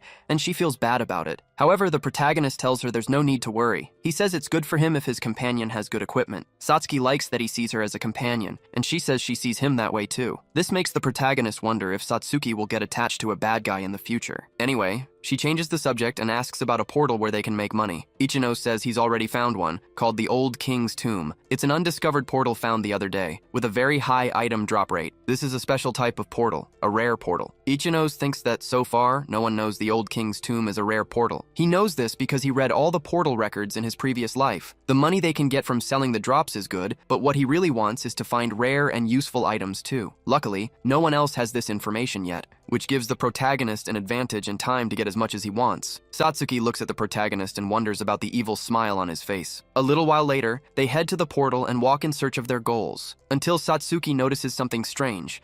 They both come across the first enemy in the area, which the system calls a white knight. Ichinos quickly uses gravity fraction. He moves fast towards the enemy, leaving Satsuki behind him. As he advances, the protagonist attacks the enemy. With just one hit, the white knight is struck and drops an item. Satsuki watches the protagonist act, and, as expected, she thinks he's very good at fighting. Ichinos knows that blunt attacks aren't very effective against this type of bone monster, so he quickly tells Satsuki to launch a magic attack. She understands the order and does it. Meanwhile, the protagonist keeps fighting the monster, using his shadow orb magic. This, combined with Satsuki's magic attack, helps them defeat the White Knight. They even gain more XP. From a distance, Satsuki says something appeared with a magic crystal, and she feels lucky today. The protagonist finds an item called the Relic Knife of Ancient Times, Class D. Then he says this item is excellent, and could even sell for about 400,000, which impresses Satsuki. Ichinos says it's hard to find a suitable price for weapons, since there's demand for them even when they don't have any special effects. Satsuki, not knowing much about these things, asks how much he plans to make from this raid. The protagonist says he wants 3 million yen. He explains it will take at least that much to find a strong, usable weapon. That goal sounds unbelievable to Satsuki, but Ichinos points out that rare portals don't happen every day, so they need to take advantage of this chance. He adds that transporting the items will also take time. They plan to spend these 3 days exploring and removing items. Satsuki asks if that means they have to make 1 million yen a day to hit the target. She feels like she's stepped into a crazy world. Meanwhile, the protagonist thinks he hears a battle happening nearby. He says they should check it out quickly, so Satsuki goes with him. Nearby, a mummy-like creature is about to attack. It turns out Hoshina, the streamer, and her adventurer group are fighting it. The knight with her rushes into attack. He fights with sword strikes, hitting the mummy from several different directions. The knight tells Hoshina she can defeat the enemy quickly, but before she moves, she asks her manager if the camera is ready. He confirms it's ready. The knight then casts a quick fire enchantment spell. Hoshina's sword bursts into flames. With that, she moves into action, attacking the mummy, which is practically made of cloth. It catches fire easily and burns to death. For the cameras, Hoshina introduces herself. She tells her viewers that she's raided an unknown portal. She also claims she defeated the enemy with a single sword attack, and that it was much easier than she expected. From a distance, Ichinos and Satsuki watch everything. Satsuki says she's seen this streamer on a video site a while ago. She even gets a little excited. But when she looks at her teammate, she sees that Ichinos is not happy at all with what he's watching. She remembers what he said earlier. He had mentioned he doesn't like streamers. Anyway, Hoshina's team has recorded everything they needed. Then the manager notices the presence of other adventurers. Hoshina immediately speaks to them. She tells them they're blocking the camera by standing there. She also says she put a lot of effort into positioning the camera for a good video, and she doesn't want them to ruin it. So she tells them to move to the side. The protagonist remarks that Hoshina is certainly brave to claim she defeated the monster in a single blow, especially since someone from her team already attacked it earlier. Hoshina retorts that you need charisma to be a portal streamer. She then asks her manager if it was good enough and if the previous footage is usable. The manager replies that it might be a bit difficult, even with editing. Hoshina says that even if the footage is cool, it's impossible to use if anyone else appears in it. The protagonist tries to talk to her, but Hoshina doesn't like how he addresses her. She states her name is Hoshina Fujiwara, a famous streamer. Ichinos apologizes for how he spoke earlier, introducing himself and his companion Satsuki Kisaragi. He also apologizes that she can't use the footage she took. Hoshina says it's fine. They were busy looking for good content, so she'll forgive him. Ichinos asks why she's a portal streamer. She says her motivations are obvious and the question is simple to answer. She does it for money. She adds that portals are exciting and sensational, easy to make content from, and attract a lot of commercial attention, which increases ad revenue. Not only that, but it's also a way for adventurers to become famous directly. If an adventurer becomes famous, it's almost like being an idol. However, Ichinos says being an adventurer is more complex and challenging than she imagines. He also tells her to get rid of her assistants before she starts speaking loudly. The protagonist then states that a portal of this level isn't a place for someone like her. He says those who come without conviction usually end up regretting it. Hoshina is very upset. She says that even after he ruined her video, he still says whatever he wants without caring about her feelings. Even Satsuki agrees the protagonist went too far this time, but he doesn't back down, saying he only gave genuine advice. One of Hoshina's companions tries to calm her, but she already knows she should ignore haters and not let herself be shaken. Then, she asks the manager for the camera. Addressing the protagonist, she says if he has the courage to scold people like this, he must have a lot of faith in his abilities. So, she suggests a dispute to see who can collect more magic crystals. She says if she wins, the protagonist must apologize and retract the harsh things he said, and do it on camera. Hoshina even tells him not to worry about his identity, as they will censor his eyes with a black line. In contrast, she states that if the protagonist wins, she will agree to any condition he wants. Ichinos doesn't hesitate to agree to the bet. Hoshina says it's decided, and they will meet at the entrance in 3 hours. She tells the protagonist that since he accepted, he shouldn't run away. After this, she and her team move forward, and one of them asks why she did it. Hoshina asks if defeating an adventurer who started a fight isn't great content. She states they need more interesting content like this because this month's earnings will be great. She also says it's frustrating to be scolded like that. She really didn't like the protagonist saying she has no conviction, and she plans to make him regret it. On the other side of the dungeon, Ichinos and Satsuki are already fighting. They face another mummy that appeared. The so-called White Knight tries to attack them, but their team is smarter. The protagonist lands right on top of the enemy. He hits it with a meteor strike, gaining XP and leveling up right away. Ichinos figures undead monsters are usually slow. He floats above them using inverse gravity. Then he attacks with double gravity, easily finishing them off. And they get another drop. It's a D-rank item called Ancient Gauntlet. Satsuki asks the protagonist if he really had to accept that challenge earlier. Ichinos says it would be bad to have a video of him losing, but he has no intention of losing in a portal exploration. He also thinks if Hoshina loses in a big way, maybe Hoshina will rethink things. But it's going to be hard to carry everything if items keep dropping like this. Satsuki mentions she's also carrying an item bag. They keep going until they hit a dead end. Then a sphinx which was just standing there starts to move, looking like it's about to attack. Satsuki notices the movement. They look back at the exit and see a gate has trapped them. Ichinos says this is a portal trick. These tricks are special events in some dungeons. Most are just traps, but some can be really helpful. The protagonist is in a rare portal, so he sees this as an opportunity, even though he's about to face a really strong enemy. The Sphinx tells them to answer its questions and show their wisdom. It says the questions will keep coming until they make a mistake. It also warns that if they don't answer more than 3 questions, it will take their lives. Satsuki asks if it's a monster. Ichinos explains it's a trick where adventurers have to fight, and if they fail the conditions, there are consequences. He adds that the enemy is very high level, so they need to be careful. Satsuki doesn't like hearing that, but the protagonist tells her not to worry, saying he won't lose a battle of knowledge. The statue gets ready to ask the first question. It asks about the total XP needed to go from level 1 to 10. Satsuki has no idea how to figure it out,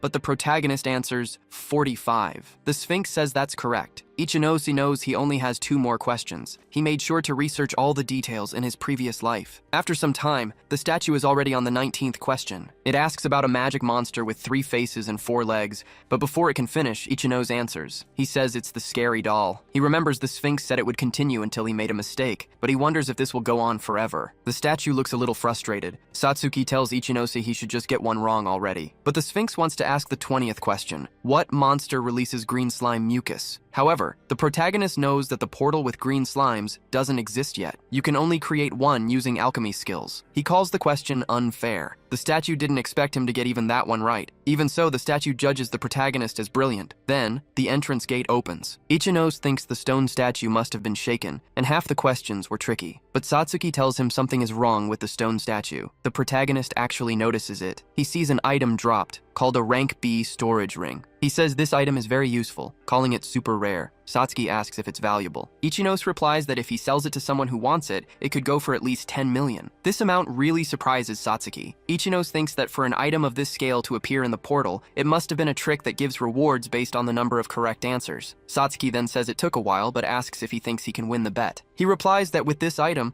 they no longer need to worry. Ichinose thinks that if anything changed, it's that it became easier to get items. He also says that defeating these simple monsters isn't difficult. He knows White Knights have strong attack power, but it's nothing in front of him, and if he leaves an opening for Satsuki to use her magic, they'll be easily defeated. Mummies are slow, so gravity manipulation can damage them a lot. Satsuki's mana drain also helps a lot. A little later, Ichinose levels up to 33. He thinks everything is going as planned, since a rare portal usually has great drop rates. He even picked up some old knives and stored them in his warehouse. He says his item is definitely convenient, and since they've already collected 6 magic crystals, it's probably enough to win the bet. Now he wants to focus on getting money, because he has plenty of time to hunt undead. Back with Hoshina's team, she says they won. After defeating some mummies, she says these enemies are tough with the amount of power they have. But one of her companions says they only defeated 2 of them, and that's not a good pace. He also says it's an unexplored portal, and normally that would be pretty satisfying. So, he worries if the protagonist's group is fighting well and asks Hoshina what she'll do if they lose. She says she'll give them money to act like they lost, but her companion tries to warn about the problems of a fake video. But then,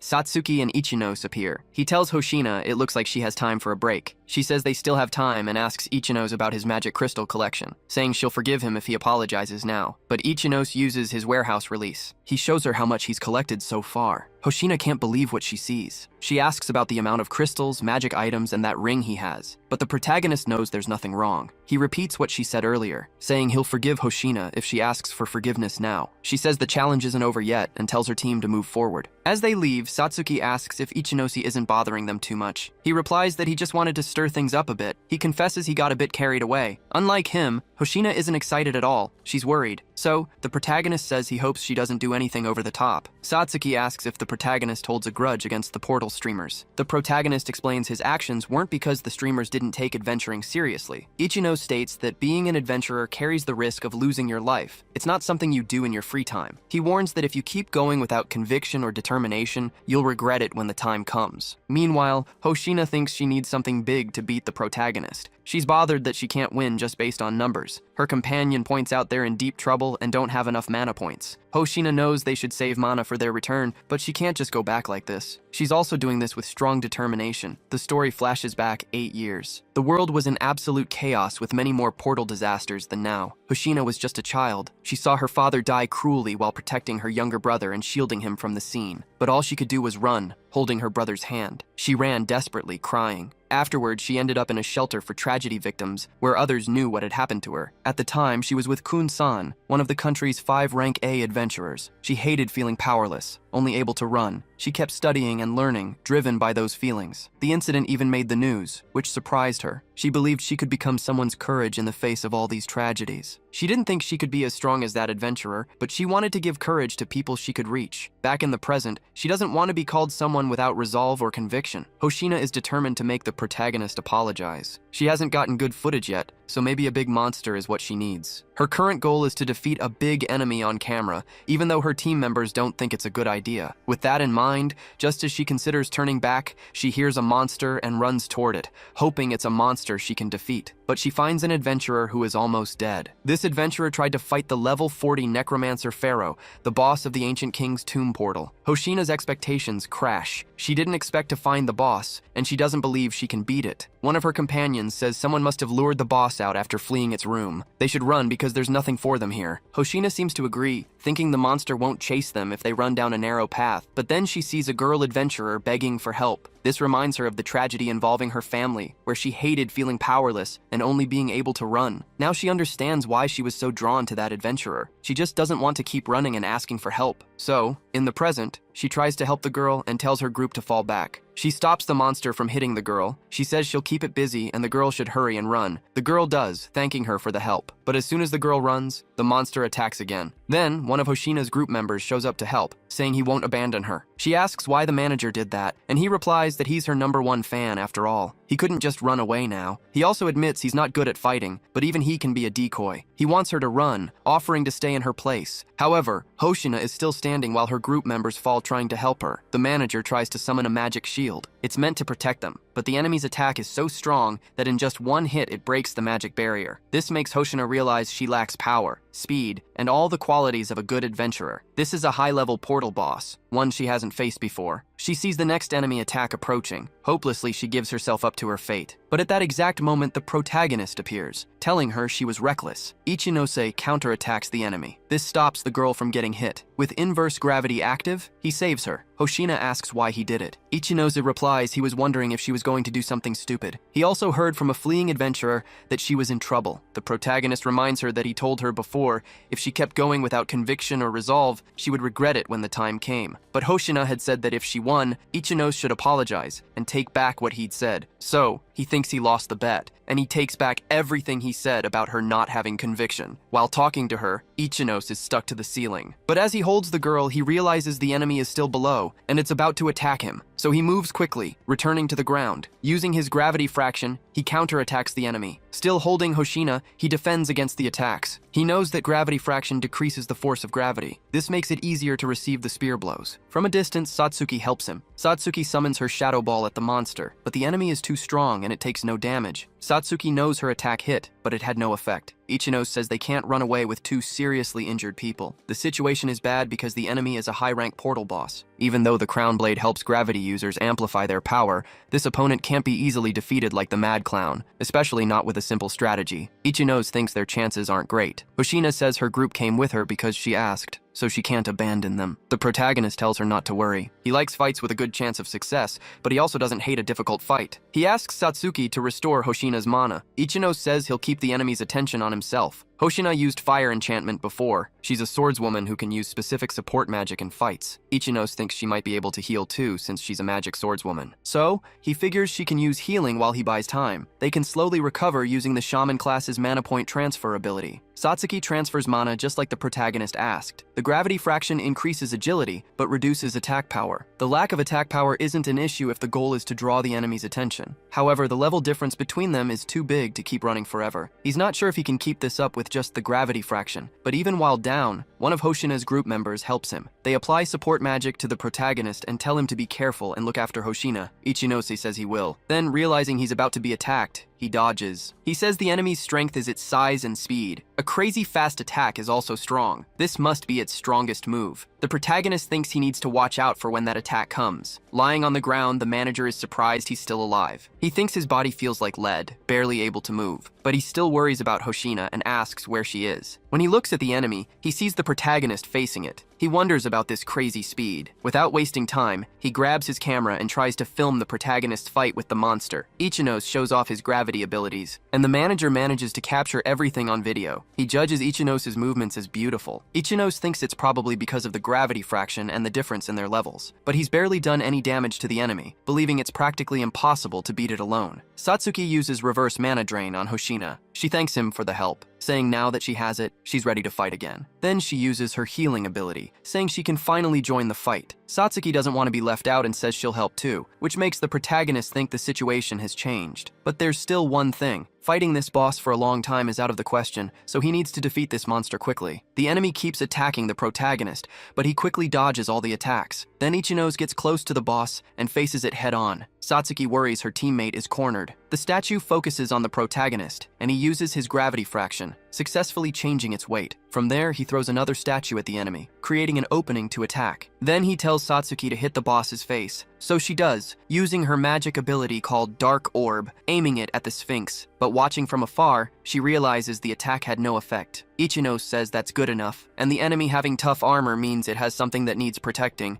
Meanwhile, Hoshina attacks, saying she's in the enemy's blind spot, but the statue notices her approaching and attacks, forcing her to retreat. Hoshina realizes there's no opening because of the enemy's 4 arms, and she can't get close without being seen. She also notices the enemy took a frontal attack from the protagonist, making her think the statue might like close-range attacks. Next, the protagonist says he'll create an opening for Hoshina, telling her to break its mask with a magic ability. Magic swordsmen have an ability called Break, which takes a while to charge but can penetrate even the toughest armor. Hoshina understands what he said, but she thinks creating an opening isn't easy, and wonders how the protagonist will do it against that monster. The protagonist knows the Necromancer Pharaoh's 4 arms are its strongest feature, but if he can get rid of them, its movements are the same as any other monster at its level. So, the enemy also has a big weakness. Knowing this, Ichinos attacks and creates a gravity link. This magic usually ties up a monster's body, but he uses it to tie up the enemy's arms. Normally, it could break the link easily, but because of its shoulder position, the statue can't apply enough force. This strategy is only possible because of its large body. Seeing what the protagonist is doing,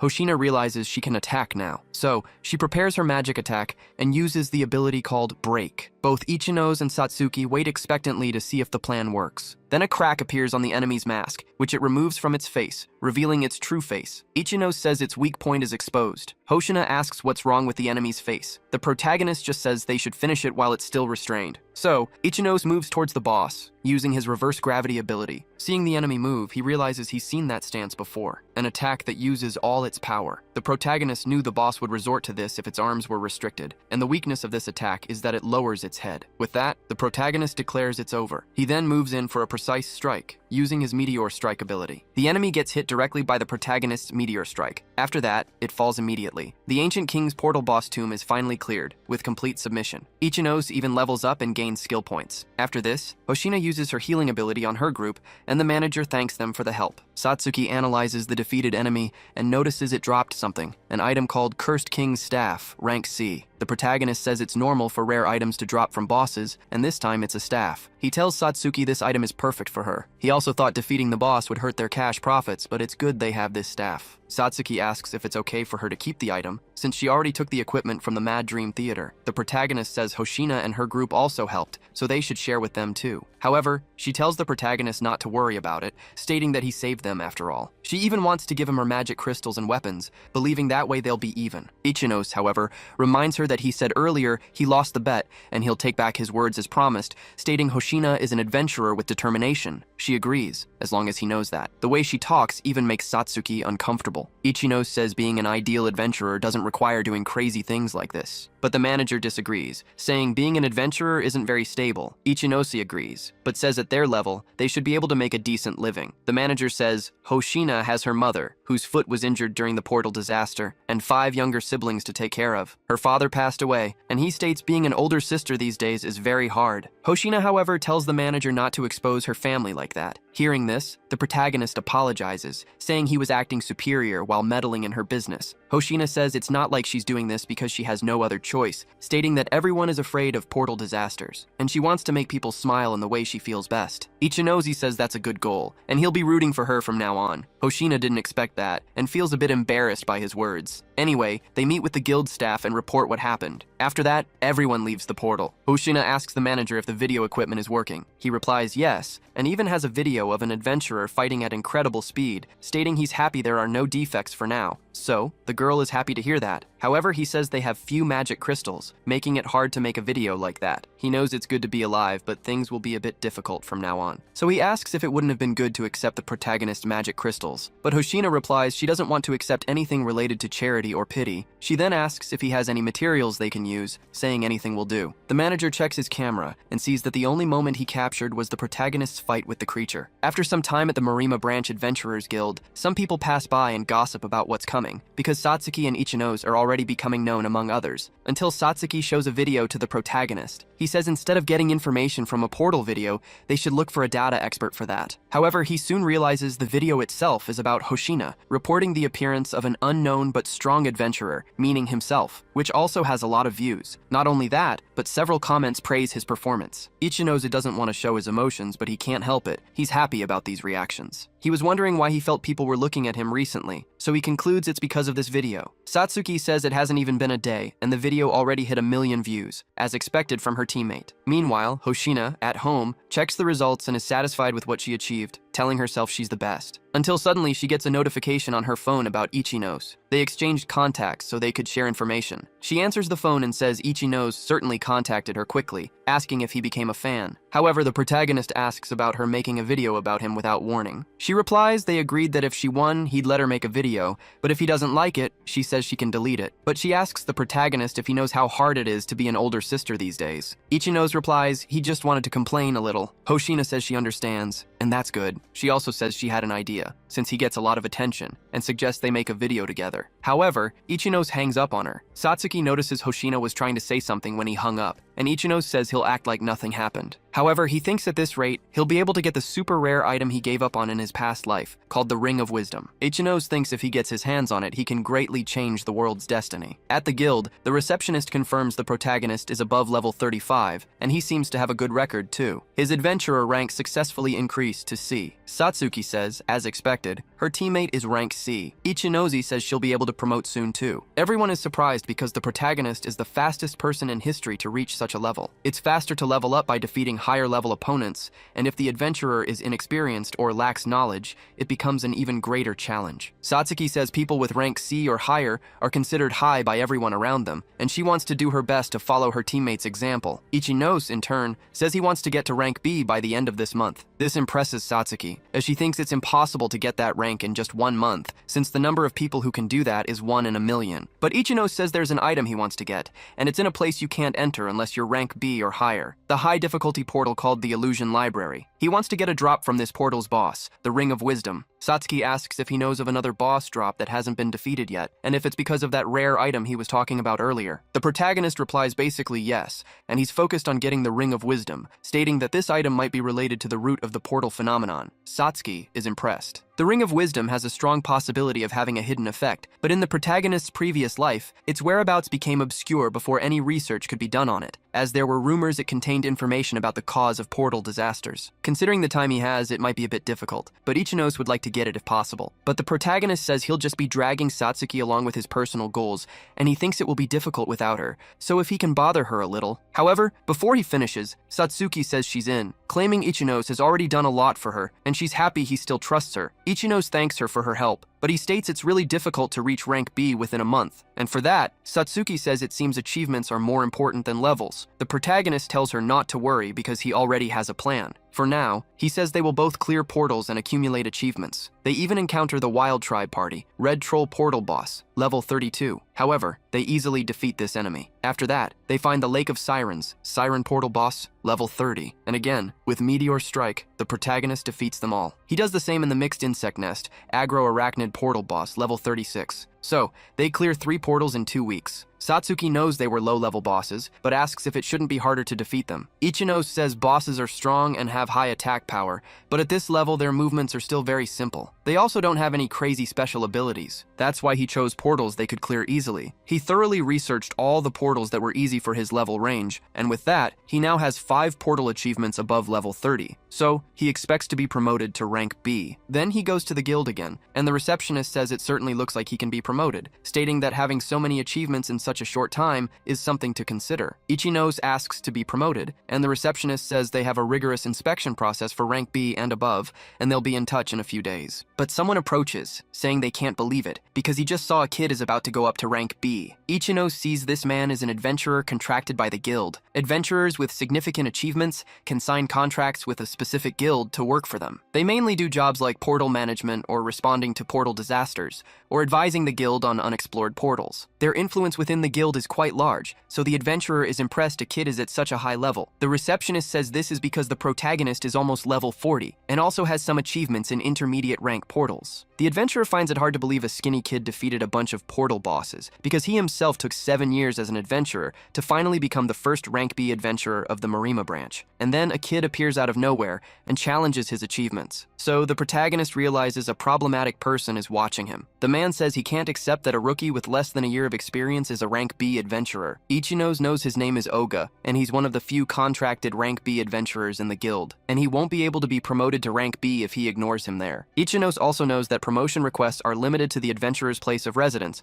on their residency certificate. He thinks he can't avoid Oga, but he's already dragged Satsuki there, and also has information they can't refuse. So he turns to Oga and says if he wants to refute his request, he'd like to hear a proper reason. Oga says the protagonist's time in portals is short. He claims portals aren't for kids like him, because rank B adventurer isn't a title they should be handing out so easily. He also asks if the protagonist is disrespecting adventurers. Even Satsuki is embarrassed by this question. Some people were wondering what all the commotion was about, and seeing Oga, they feel bad for the kid he saw. Ichinos, in turn, says the age requirement to become an adventurer is 17, and asks if Oga knows how many young people that age have become rank B. Oga asks what he's talking about. Ichinos says it's been 15 years since portals appeared, and 6 people across Japan advanced to rank B in less than a year. So, he asked if Oga is saying those promotions were mistakes. Defeating higher-level monsters, as long as the adventurer can do it, makes it possible to reach a high level quickly. The protagonist says his level and achievements meet the requirements for a promotion, and if Oga is going to use his experience as a reason to reject it, he needs a good explanation. He also says the rules and laws regarding portals are still being worked out,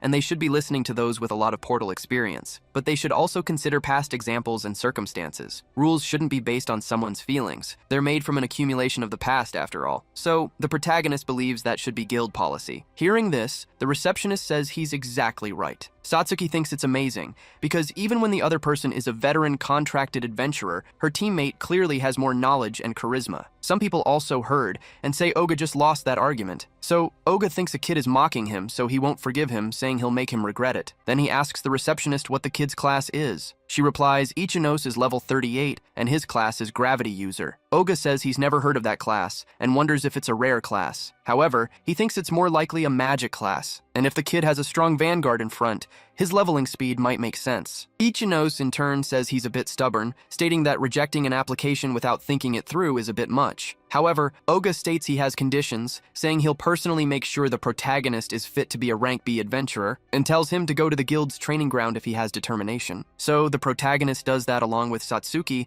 and other people gather to see what happens. Oga says he'll let Ichinos be promoted if he convinces him in a simulated battle, but if he can't, he'll be rejected. Some spectators say Oga left 2 people almost dead in simulated battles before, and they think it won't be much different with the protagonist because doing this to inspect his abilities is just a cover-up. Oga stares at the protagonist and thinks it was a mistake for him to try and make a fool of him, stating that the kid's level is 38, while his is 47. Also, the protagonist is from a magic class, and probably thinks too highly of himself for being carried by someone else. Oga is from the Beast Warrior class, a class that can harness the power of beasts. He also thinks when it comes to class, level, and experience, he wins in all aspects. Besides humiliating him, he wants to make sure to leave the protagonist in a state that prevents him from being an adventurer again. Ichinose, in turn, thinks the opponent's class is based on pure stat power, and he's not an opponent to be taken lightly. So he concludes he should use the skill points he has saved. Now that he's enhanced gravity manipulation, his control over his own body should be better. Ichinos wanted to increase the level of gravity magic, but he has no choice. Oga notices the protagonist is using his skill points before the match, and says he must be very calm. He states that any accidents during the simulated battle are inevitable, warning the protagonist to be careful with his body. Ichinos thanks him for the warning, and for Oga letting him participate in this simulated battle. Oga thinks the protagonist is just a naive kid, and he wants to show everyone watching what happens when someone messes with him, stating that Ichinos will learn what it's like to be on the verge of death. Oga says the protagonist can attack whenever he wants. He says he'll restrict the use of his own abilities, but Ichinos can use his as he wishes, saying the public execution now begins. He can't even hold back his laughter, imagining he'll publicly humiliate the kid. The protagonist, in turn, prepares with gravity fraction. Oga thinks his opponent is low level with little experience and has a magic class with few physical abilities. Common knowledge that mages can't win a fight like this, and there's no way any of his useless attacks will reach him, stating that it makes the protagonist a good example. Ichinos, however, doesn't intend to lose. He attacks at full speed, leaving Oga stunned. He He wonders how the kid is so fast, thinking this isn't a speed that matches his level. Oga wonders what's happening, because the protagonist jumped towards him,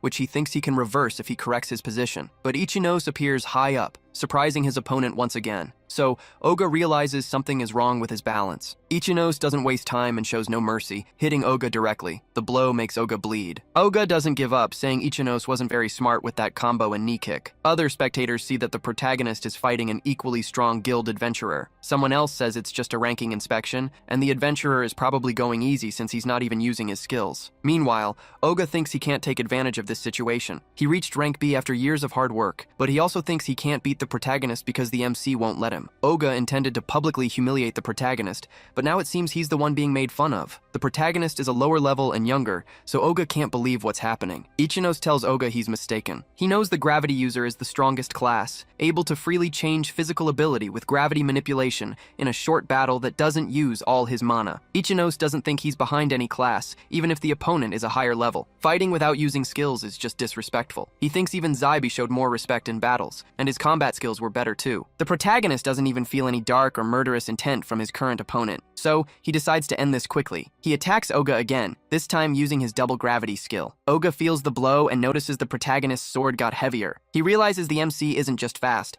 but then he realizes the protagonist has vanished, thinking this isn't possible. He wonders where the MC is. He didn't even notice Ichinose was right above him. Ichinose appears behind him, pointing a sword. Ichinose thinks he lightened the gravity on his body the moment he hit Oga. He used the collision's recoil to jump behind Oga. Since he immediately entered Oga's blind spot, it looks like Ichinose had disappeared from Oga's perspective. Spectators from afar see the protagonist crushing a B-level adventurer. Even Satsuki admires the way the protagonist fights. Unlike Oga, who still feels like a joke, telling the protagonist not to play with him, he claims he won't accept this. Ichinose wanted to end the battle now, but when he looks at his opponent, he realizes the intention isn't mutual. Oga stares at him with a murderous look. Then, using his Beast Claw skill, Oga attacks, breaking through the protagonist's defense. Ichinose isn't hurt by the attack, but he had lowered his guard, thinking the fight was over. Oga notices that even with a surprise attack, the protagonist managed to defend. A spectator calls it cowardly, pointing out that Oga used an ability he promised not to, even though the battle was already decided. Oga realizes his reputation is now being questioned. Ichinose asks what's wrong, and if Oga is really going to continue this rank promotion battle. But Oga can only think about this kid staring him down, basically saying he won't accept the outcome. Ichinose insists that's enough. Oga doesn't want to acknowledge the protagonist,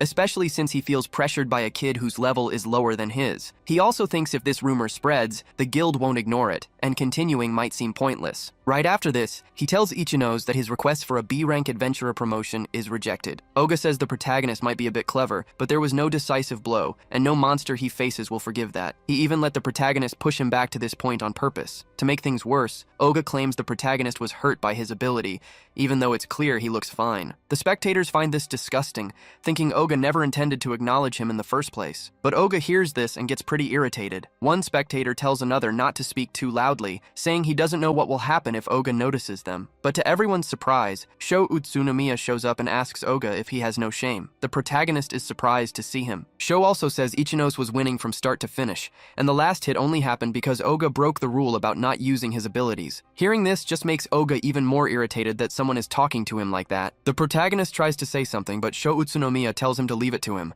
saying he's his best friend and will make sure to tell the truth. Ichinose, for his part, says he's grateful but asks Sho to stop. Still in the arena, Satsuki watches him. She knows her companion won the match. She believes there's no reason for Oga not to acknowledge him. The protagonist knows he fought clearly to show the difference in their abilities. But all of this was hurting Oga's self-esteem, so he thinks he should have held back a bit, especially after all this embarrassment. It must have had a bad effect on Oga. After this, someone shows up asking what all the commotion is about. Oga recognizes the guild's vice president, Serizawa. Serizawa says he was looking for Oga and asks what he's doing here. Oga replies that he was just conducting an admission exam, but says it was a waste of time. Serizawa says accidents happen in simulated battles, but no one should get hurt under normal circumstances. Oga, for his part, says it was just a scratch, but the vice president doesn't seem to like hearing that. Then he tells Oga he needs to speak with him urgently and asks him to go upstairs as fast as possible. As Oga leaves, he says the promotion match is over and that he's a busy guy, unlike the protagonist. Sho watches and calls him a coward. He can't believe someone like that is at the top of the guild. Satsuki comes up to Ichinose and asks what they should do next. Ichinose says he'll have to find another way. Meanwhile, Serizawa Serizawa asks why they need a simulated battle for an exam. Oga replies that some weakling was talking about trying to become a B rank, so he gave the kid a taste of reality. This makes Serizawa think the protagonist might see adventurer work as easy, which is exactly the kind of person Oga hates. Oga then asks the vice president what he wanted to talk about. Serizawa says it's about the Mausoleum of Pests, the B-rank portal in Morima. He thinks it would be good to keep this portal under supervision. If adventurers' levels go up, they can also get more magic crystals. But he also knows that the monster distribution has reportedly changed a lot. Serizawa says its magic power concentration is at an unusual level, and they have to do something about it. It's not about missing an opportunity. A portal disaster is much worse than some extra money. Oga asks if the vice president wants him to clear the Mausoleo das Bestas before something happens. Serizawa explains that some people in the Demon Defense Agency want to leave the B-rank portals alone. The guild is also unsure about clearing a good source of money, so it's up to a talented adventurer like Oga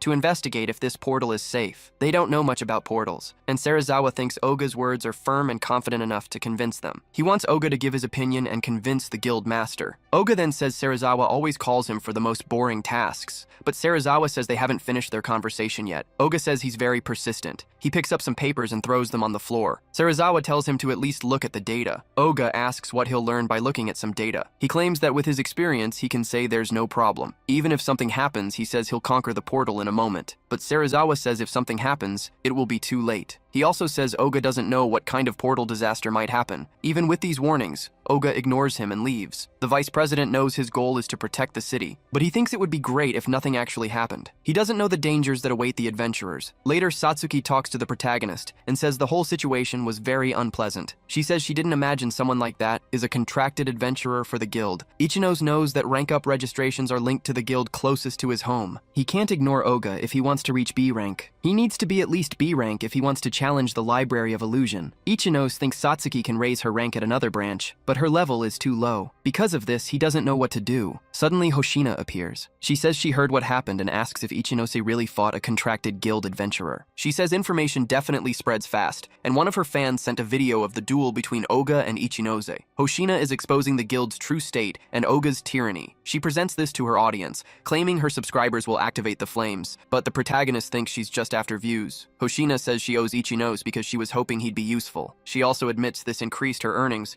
so she's very happy with the whole situation. Ichinose tells her not to do anything excessive because portals are full of things they don't know yet. He also says the guild has no choice but to listen to those with real experience. Plus, Oga doesn't seem like the type to change even if he's criticized. The protagonist says it will just make Oga mark him. Hoshina says she understands the advice, but Satsuki pays close attention to this conversation, looking a bit suspicious. Hoshina then says the protagonist is worried about her. Satsuki asks if she's interested in Ichinose. Hoshina, looking embarrassed, asks what Satsuki is talking about. She claims the protagonist is rude, inconsiderate, and arrogant. He seems a little cool, but other than that, he's not attractive at all. She says she just thought he saved her life once, and she should try to return the favor. She also says she's an idol streamer, so she can't have romantic relationships. She asks Satsuki why she looks so doubtful, but Satsuki says it's nothing. But a phone ring interrupts their conversation. Satsuki checks and sees a disaster notification for a rank B monster. Everyone gets the notification. Hoshina says the origin is the North District, a beast mausoleum flood from a preserved rank B portal. A flood is a type of disaster where monsters escape from inside a portal. There's only one way to stop it, to subdue the portal boss and conquer it. But for the protagonist, this is strange because such a disaster never happened in his previous life. He wonders if it's a coincidence. He also questions what's different between his previous life and this one. Hoshina is puzzled by a preserved portal developing. She knows the guilds should have done much better to prevent these things. She's never entered a rank B portal before, and her level is clearly too low. But she worries because she knows there are people in the city who don't even have a level. That alone is enough for her to decide she's going on this raid. Ichinose doesn't stay behind and says he's going too. He doesn't know what will happen, but the longer this disaster lasts, the worse it will get. There's a possibility that multiple phenomena could happen at the same time during a monster disaster. It would be great if it were just a flood. At the location, other adventurers have already arrived. They are talking about a level 34 werewolf. Oga, however, activates Berserk mode. He says the monster is in his way, calling it a little weakling. But even after defeating the wolf, he knows there's a limit to how bad things can get. Thinking the vice president was right makes him nervous. He thinks this will lower his reputation even more. Oga still hasn't gotten over what happened in his last encounter with the protagonist. Some people there say that, as expected of a B-rank adventurer, Oga defeated a monster of this level with one blow. But Oga tells them he doesn't want to talk to them, calling them demon defense agents who are almost like C rank. Instead, Oga asks where the high rankers are. One of them replies that that there are only a few B-rank adventurers and above right now. They say they've contacted everyone, but they don't know when they'll arrive. Oga thinks this situation is bad. He figures if there's more damage, his position will be at risk. But if he gets to fight the boss first, defeating it shouldn't be that hard. The boss is a level 47 ghost fox. Oga thinks if he defeats it and then passes the responsibility to Serizawa, he'll become a hero of Marima. So he says he'll defeat the boss as fast as possible. But the others aren't as excited as he is. They didn't expect to face the portal boss. Meanwhile, the fox gets closer, and it doesn't look happy at all. The guild representatives say this is completely different from the information they received, and seeing the ghost fox up close, they wonder what's wrong with this creature. They realize it's an evolution. Not only does its level increase significantly, but the monster's appearance and form also change. They even gain new characteristics and abilities. It's almost like a completely different monster. Most of them are born from the magic power accumulated at the center of a portal. They usually appear along with a portal disaster. Oga realizes that not only a flood, but also an evolution has happened this time. One of the guild representatives asks what they should do with a monster like this. The other replies that they should retreat and regroup with a larger group. They need to buy time until the Demon Defense Agency and adventurers from other areas arrive. But Oga doesn't like this idea, thinking his position is at risk. So he yells at the others, saying he's a B-rank adventurer. He claims he's had to overcome problems like this many times before. Then he tells the others to get ready because he's going to crush this monster with one blow. But the representatives don't want to do that, saying it's very dangerous. They believe they won't last even 10 seconds against this creature. Oga, however, thinks they're cowardly idiots, and he says if they can't help, then he'll give them a push. He uses his berserk skill. He attacks his own companions. This warrior skill increases the target's attack power for a short time, making them less rational and more violent. It was a useful skill Oga used a lot when he was adventuring to escape. Even though it's been a long time since he used it like this, now he orders his allies to quickly attack the creature. Oga plans to use them to create an opening and then deal a fatal wound with his own skill. He claims you're not an adventurer if you don't finish with a clean hit. However, the enemy doesn't just stand there. The fox reacts by using a poltergeist skill. Debris around them starts to float. The fox is about to use them. Oga sees this up close. He doesn't understand what's happening, but he orders his allies to attack on a stupidly large scale, but they can't move. So Oga calls them useless. He attacks alone, defending himself from the stones the enemy is throwing. He realizes the creature has telekinesis. Still, the attack is on a huge scale. It's also his first time seeing a level 55 monster, but he didn't expect it to be this different. The fox wastes no time and goes on the offensive. Oga knows he has to act fast. He thinks about escaping while the distractions are still there, but he can't. He's surrounded by stones and debris. Then, for a moment, he sees the fox getting closer. With a single attack, Oga is on the ground, wondering what's going on with this monster. He thinks the fox is unbeatable and he's not sure what to do. Then he remembers that as a beast warrior, he has an ability to play dead. When he activates it, he looks dead after taking damage. The fox stops attacking him. Oga uses this chance to escape. He thinks it's not the right time to worry about responsibilities. But when he least expects it, the fox's attention is back on him. The enemy attacks him. Oga realizes the fox saw through his ability. He concludes that escaping is impossible, and he's not happy about a great warrior like him dying in this place. The fox quickly returns and gets closer. Oga notices it's using telekinesis again. He thinks the creature is just playing with its prey. Not only that, but he sees a bizarre portal on the monster's back. Strange tentacles come out of it. One of them even goes into his mouth. This stops Oga from screaming for help. Sometime later, the protagonist arrives at the scene. He fought smaller monsters and even leveled up. Hoshina also shows up to help. She heals some injured people. Ichinos tells a man to go back to where he was, since there are no more monsters there. The man does as told and thanks them for the help. Hoshina tells the protagonist they can't keep doing this forever. She believes if they don't stop the flood soon, the disaster will spread. Ichinos agrees with her. He checks his phone and sees that over half an hour has passed, but the monster still isn't defeated. The protagonist thinks that if it's the boss of the Beast Mausoleum, the demon defense agents should be able to beat it. But too much time has passed, and this could mean the worst-case scenario. Meanwhile, back at Oga's core, he's attacking his own allies. One of them tries to calm Oga down, reminding him they are from the Demon Defense Force. But another says it's useless because the adventurer is losing his mind. The monster's ability probably messed with his head. Oga Sato is a rank B beastman warrior adventurer hired by the guild. To think someone like him would be so problematic when he becomes an enemy puts the guild representatives in an even worse situation. They even try to attack Oga, but his instincts protect him. He transforms into a true beast and fights back. back, giving the others no chance to defend themselves. Oga, in his beast form, becomes even more aggressive. Those who try to stop him get seriously hurt because he's using his beast claw. Seeing this, one of the representatives feels he has to stop Oga, but he's no match for Oga's beast form, as Oga is even more relentless, attacking his allies without mercy. One of them even screams in despair as he sees Oga killing his comrades. A fight to the death with a rank B adventurer is something they really weren't expecting. Oga's strange physical condition makes one of the representatives wonder if it's a side effect of this monster disaster. He also knows this isn't a disaster that can be handled by just the adventurers and teams present. Oga is about to kill one of the allies. Then the protagonist appears, using his gravity fraction, and interferes with the fatal blow. Soon, Ichinos confronts Oga and realizes Oga is being controlled by a monster with mind interference abilities. The saved representative tells the protagonist he's no match for Oga in this state,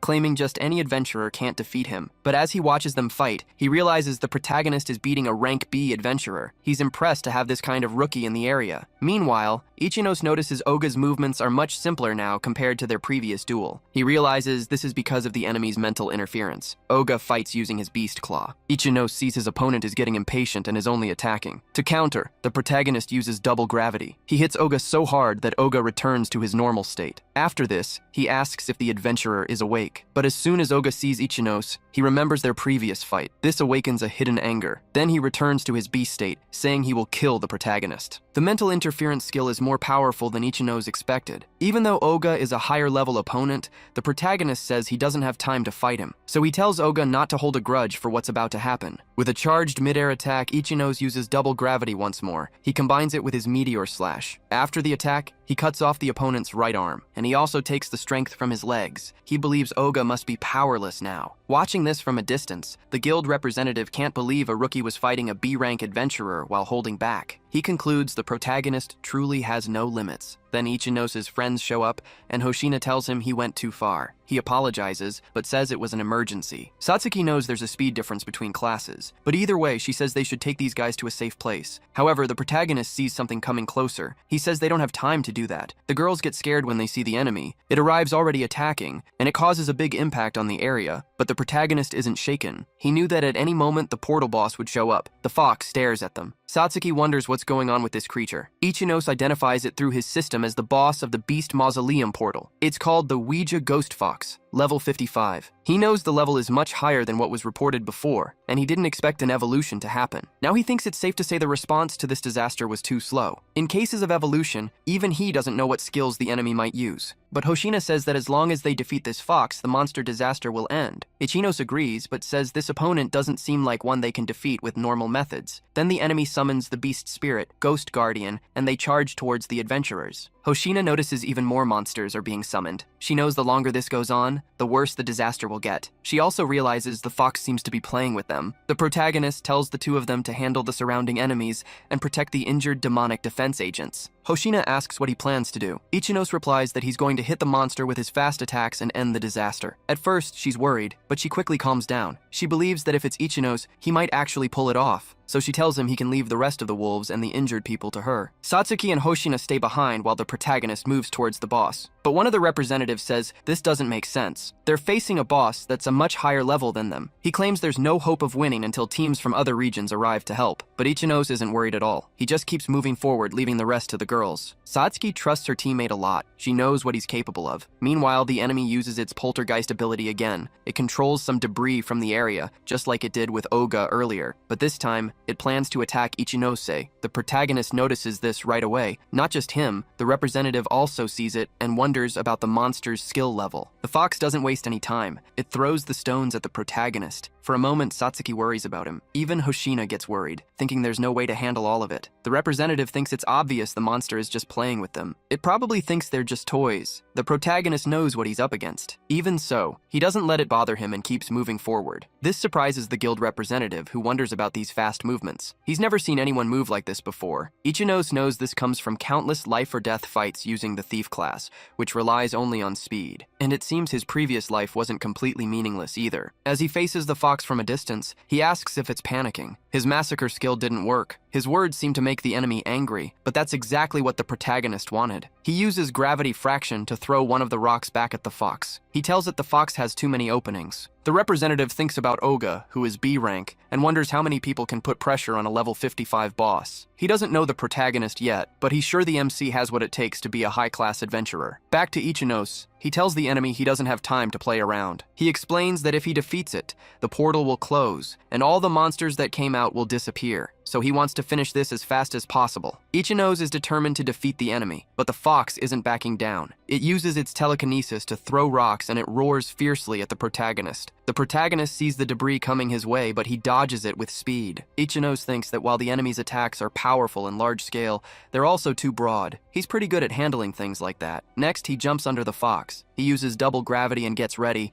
then he attacks with Meteor Slash. The fox feels the attack. Ichinos strikes again with double gravity and asks the fox if it really thought he'd be defenseless just because he was in the air. He reminds it that he's a gravity user. He even taunts the monster, saying he's finally going to get serious. The fox attacks again, but the protagonist manages to dodge. He thinks that using this technique, human-type monsters are usually more effective than beast types. He also thinks he should be pushing the fox back, but their level difference is just too big. Plus, he doesn't have much mana left. He knew this would happen because even if they were at the same level, the fox would still be a tough opponent. So far, the protagonist hasn't taken any hits from it, but once his mana runs out, dodging attacks and not taking damage will be impossible. He wonders if he should save more mana, but he concludes he won't be able to win because of its automatic regeneration. The protagonist even considers calling Satsuki into the battle, but he decides against it because she wouldn't be able to defend against the other monsters. They'll just let the injured people die. Thanks to his battle experience from his past life, Ichinos understands this monster's attack patterns, defense, and HP regeneration. If things keep going like this, he'll run out of mana. It's frustrating for him to be cornered, but now he thinks maybe the best option is to retreat from the battle. Then he remembers Hoshina saying that the longer this goes on, the worse the disaster will get, so running away is out of the question. He knows his past self would never do that. With that motivation, he goes back to attacking the enemy. He thinks he needs to focus more on using his skills efficiently and moving precisely. All of this is to help the people from his previous life. Ichinos thinks he's being even more reckless than before, but at the same time, he doesn't see another choice. A situation like this is new to him. Then the fox uses a skill called Beast Spirit Summoning. The protagonist sees the enemy as using another big spiritual summoning. This is because the fox has a huge mana reserve, so it can still attack like this. Not only that, but it uses Poltergeist again. Even the guild representative notices the monster is just throwing out skills without caring about its mana. A single adventurer won't be able to defeat it. Hoshina thinks the same thing watching the protagonist fight the fox, saying that even she can't handle so many monsters at once. So she tells Satsuki they both need to help him. Satsuki starts to think Ichinos is getting completely cornered, but it's almost like the monster is being intimidated by him. Back to the protagonist, he really is cornered, but he tries to focus, even more than before, so he decides to counterattack. He uses his gravity user skills. Again, the guild representative is stunned watching the protagonist fight. He believes these aren't skills humans can use. Ichinos faces the enemy from above. He thinks its clear weak points left it defenseless. He then thinks it's now or never. With that, he attacks once more using Meteor Slash. After the protagonist hits with the Meteor Slash, the monster feels the pain of the hit. After it's defeated, the spirit wolves retreat into the portal. The danger is over, but the battle leaves its mark on the city. Ichinos checks his status and notices an insane amount of XP. Ichinos didn't expect to level up 6 times in one battle, going from level 38 to 44. The summoned Garmer also disappears. The monsters from the flood should have disappeared as well, but Ichinosi thinks it happened one after another. Satsuki is happy her companion managed to defeat the monster. She says the flood disaster is finally over. Hoshina, on the other hand, thinks she's closer to protecting people. The guild representative sees that the boss was actually defeated by a single person. This makes him even more impressed with the protagonist. A few hours later, at the Adventurers Guild, Ichinos and the girls check in. The receptionist is surprised that he, a rank C adventurer, was the only one needed to end the flood disaster, and thanks to them, the number of casualties was kept to a minimum. The receptionist thanks them for their cooperation. Not only her, but other people also recognize the group for solving the flood crisis. They say it was a boss that even the Demon Defense Agency couldn't defeat. Hearing this makes Satsuki uneasy, as she believes Ichinose did everything alone, but he gives credit to the two of them, saying that if he had been surrounded by those Garmer, he would have run out of mana. Hoshina says they basically became famous overnight. The protagonist says it's a shame the cameras weren't working, but Hoshina says she wouldn't do something like that during a monster disaster, because there were injured people. Ichinose unexpectedly realizes she's very serious about these things. The guild vice president appears. He still hasn't processed the fact that a portal disaster happened after he failed to convince Oga to help. He knows the first demon defense forces that responded weren't enough to end the battle quickly. It turns out a common adventurer had to come and finish off the boss. He even wonders what would have happened if that adventurer hadn't been there. Then Serizawa runs into the three who defeated the boss. When he sees the protagonist,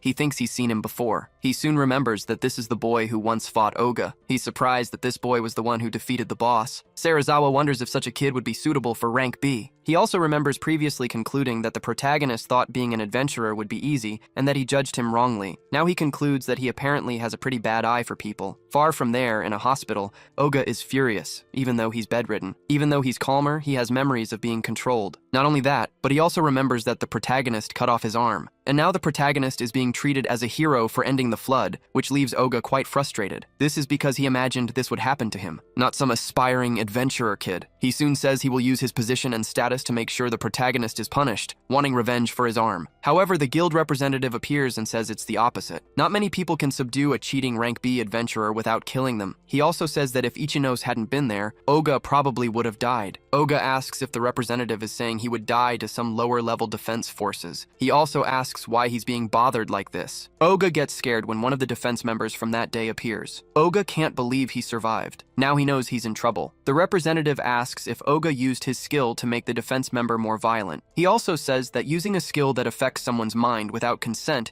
is a serious crime, especially if Oga used it to escape. He adds that a contracted adventurer has no excuse for not knowing the laws about portal crimes. Now Oga is cornered by his own mistakes. Back at the Adventurers Guild, Ichinos checks on his rank change request. He's annoyed that it was denied. The receptionist apologizes, explaining that contracted adventurers have a lot of influence in the guild. If he was rejected by one of them before, he can't apply again for 3 months. Ichinos points out that he's currently level 44, which is above average, unlike before. It's even above the minimum requirements. The receptionist agrees, saying if he waits 3 more months, he'll definitely pass. But the protagonist knows he won't be able to conquer the Library of Illusions in time if he waits that long. So he blames Oga for the refusal. Satsuki speaks up for him, saying Ichinos is now Shumei's hero and has already defeated that contracted adventurer twice. But the receptionist clarifies that Oga was caught using skills on other people, which is why he was fired. She states that's just guild policy. The protagonist tells Satsuki there's nothing more to discuss. He thinks the Ring of Wisdom is an unmatched item and he'll have to find another way to get his hands on it. Suddenly, someone appears, saying he overheard their conversation. The receptionist is surprised. It's Serizawa, the vice president. The receptionist recognizes the vice president. The protagonist wonders why he came all this way. Serizawa, facing 2 adventurers, confirms with the protagonist if he is Ikoma Ichinose. Then, he says that using his authority, he will give special treatment to rank him up to B. Both the protagonist and the receptionist are surprised. She claims that if other adventurers start complaining, the vice president might get the guild inspector's attention, but Serizawa knows the guild master won't be happy either. However, he researched the protagonist's actions in the flood disaster and his previous achievements. The possibility that Oga denied the B rank due to his ego is very high. Serizawa says it's not impossible, and that delaying the protagonist's B rank is unfair. So, the receptionist can see this as a guild failure, even though the guild master doesn't like special treatment. The vice president says he will do something to convince him, and adventurers shouldn't worry about it, but Ichinos asks why he's doing this. Serizawa replies that he's helping adventurers in their activities, as protecting the country is the guild's duty. The portal disaster a few days ago was predicted by the guild and should have been prevented, so Serizawa thanks the protagonist for stopping the disaster and wants to show his gratitude as vice president. Ichinose shakes his hand, accepting the offer. The receptionist follows the vice president's orders and approves Ichinose for rank B. Satsuki is super happy and congratulates her teammate on the promotion. She says rank B is amazing. Ichinose's level is also high, so few people in the guild are better than him. The protagonist knows that even compared to his previous life, this speed of leveling up and ranking is insane. Even though defeating higher level monsters makes adventurers level up faster, he didn't think he'd reach level 44 so quickly. Satsuki quickly notices his change in behavior and asks why he's upset. Ichinose insists it's nothing, just something on his mind. He thinks it just happens that they can resolve the incident, but a rank B portal disaster is a big deal. However, it happened in the Shumei district, and there's no way he wouldn't know about it from his previous life. So,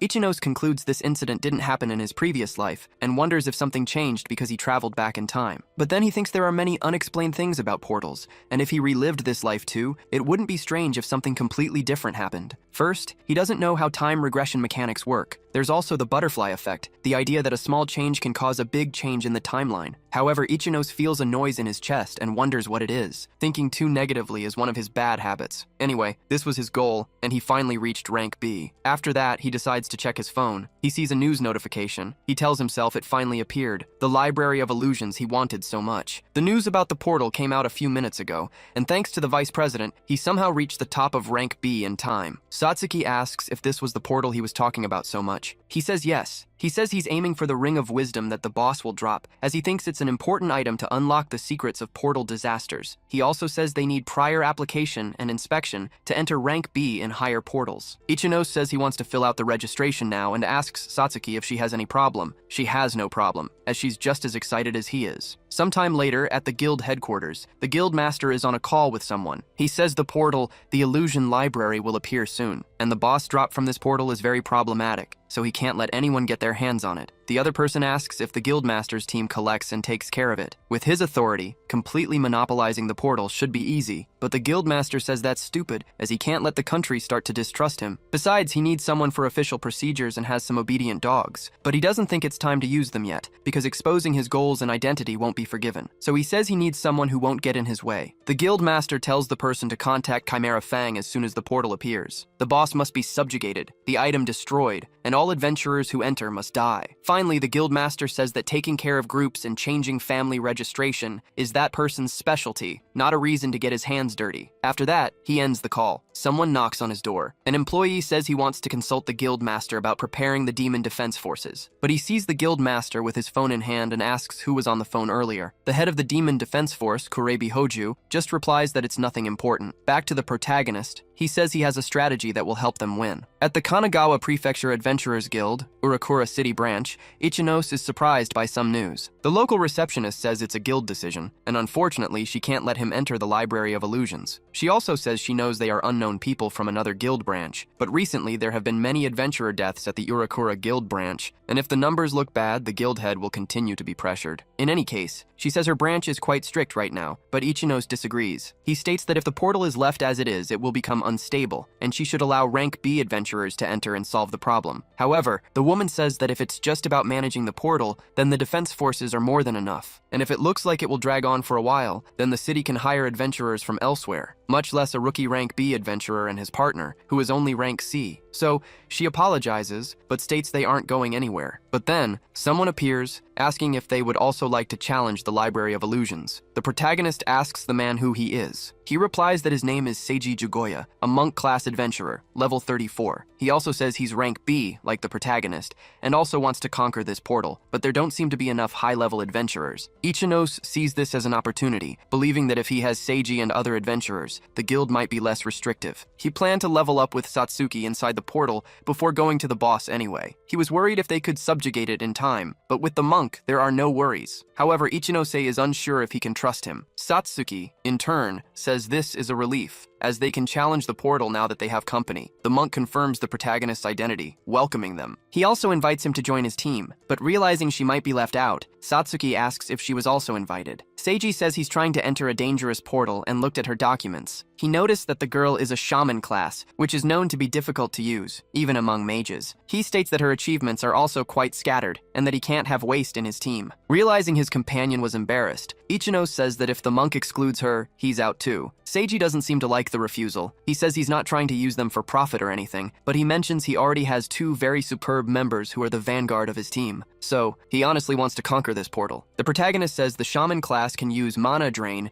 and restore mana for the entire team. This is very useful for people who use a lot of mana, like the two of them. So the monk says it's fine, and he wants to exchange information and contacts, because he wants to get permission from the other members first. After that, they can register together and meet in front of the portal. Then Satsuki asks if the monk is okay, because it looked like he saw her as a bother. Ichino says he just seemed a bit calculating, but apparently, they can trust him at least. He also says it's better to point out what you're unhappy with first, rather than later, and he thinks the monk is the team leader, so he wants to be sociable and avoid disputes, and the monk probably won't do anything to harm his reputation. But the monk thinks his team isn't in a position to be selective, and he knows that the more members he has, the harder it will be to secure the coveted item. However, if they can't enter the portal, they'll have no hope. So, having 3 high-level members would be a relief, as there would be less worry. However, when he tells this to the rest of his team, Shion Inoue, level 40, tells Seiji that's not what they agreed on. She states that bringing 2 people with strange classes before going to the portal is embarrassing. Seiji, however, says it had to be this way because the guild's restrictions won't end, and everyone agrees they don't have enough members. Shion says she wanted a support and magic damage caster with someone who could fight up front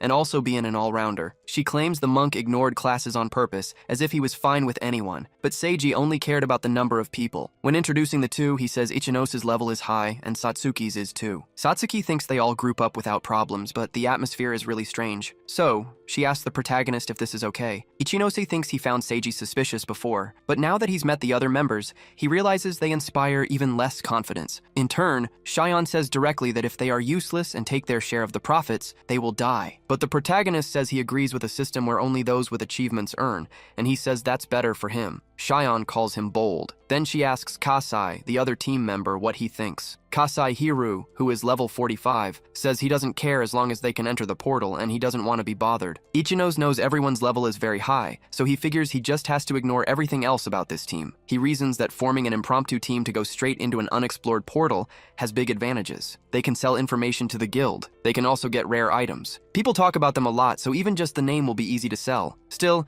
he thinks Senji could have picked a better team, but he also realizes he's not in a position to be picky. The monk says a hastily put together team might lead to complaints or unsatisfactory things, but gathering adventurers of this high level is a miracle. He thanks everyone and says they can now go to the illusion library. Each of them is driven by a feeling, whether it's ambition, pride, or arrogance. Either way, they've united for a common goal. This makes the protagonist conclude that it will be like nothing problematic ever happened. They arrive at the illusion library. The group walks through the corridors. Senji says this is a difficult portal, even among other rank B ones. He calls it an interesting and refined place. He also says it's rare for a portal of this caliber to appear, and if they conquer it, everyone will be famous soon. Shion talks to the protagonist. She says Senji already mentioned this, but confirms they are only there because his team doesn't have enough people. So, she asks him not to do anything to get in their way. Satsuki, meanwhile, thinks Ichinose's level is higher than theirs. Ichinose himself says they came from a different city just to explore this portal, and they don't plan to leave empty-handed. But Shion doesn't like his answer. Ichinose says he just wants her to understand his feelings too. He states he knows they need more people, and he won't take part in any unnecessary attacks or actions. Unwilling to back down, Shion just tells him to know his place and says she doesn't think they'll need them anyway. Satsuki wonders if her companion is okay, thinking that at this rate there's no way they'll deliver the boss item. The protagonist says it's a bit worrying, but at least they've entered the portal. In any case, they should focus on conquering it first. He knows the Illusion Library is a rank B portal. It won't be easy to conquer just because a group of high-level adventurers has teamed up. His perspective on conquering portals is based on his prior knowledge, and he thinks they can't just let things play out without acting. But a short time later,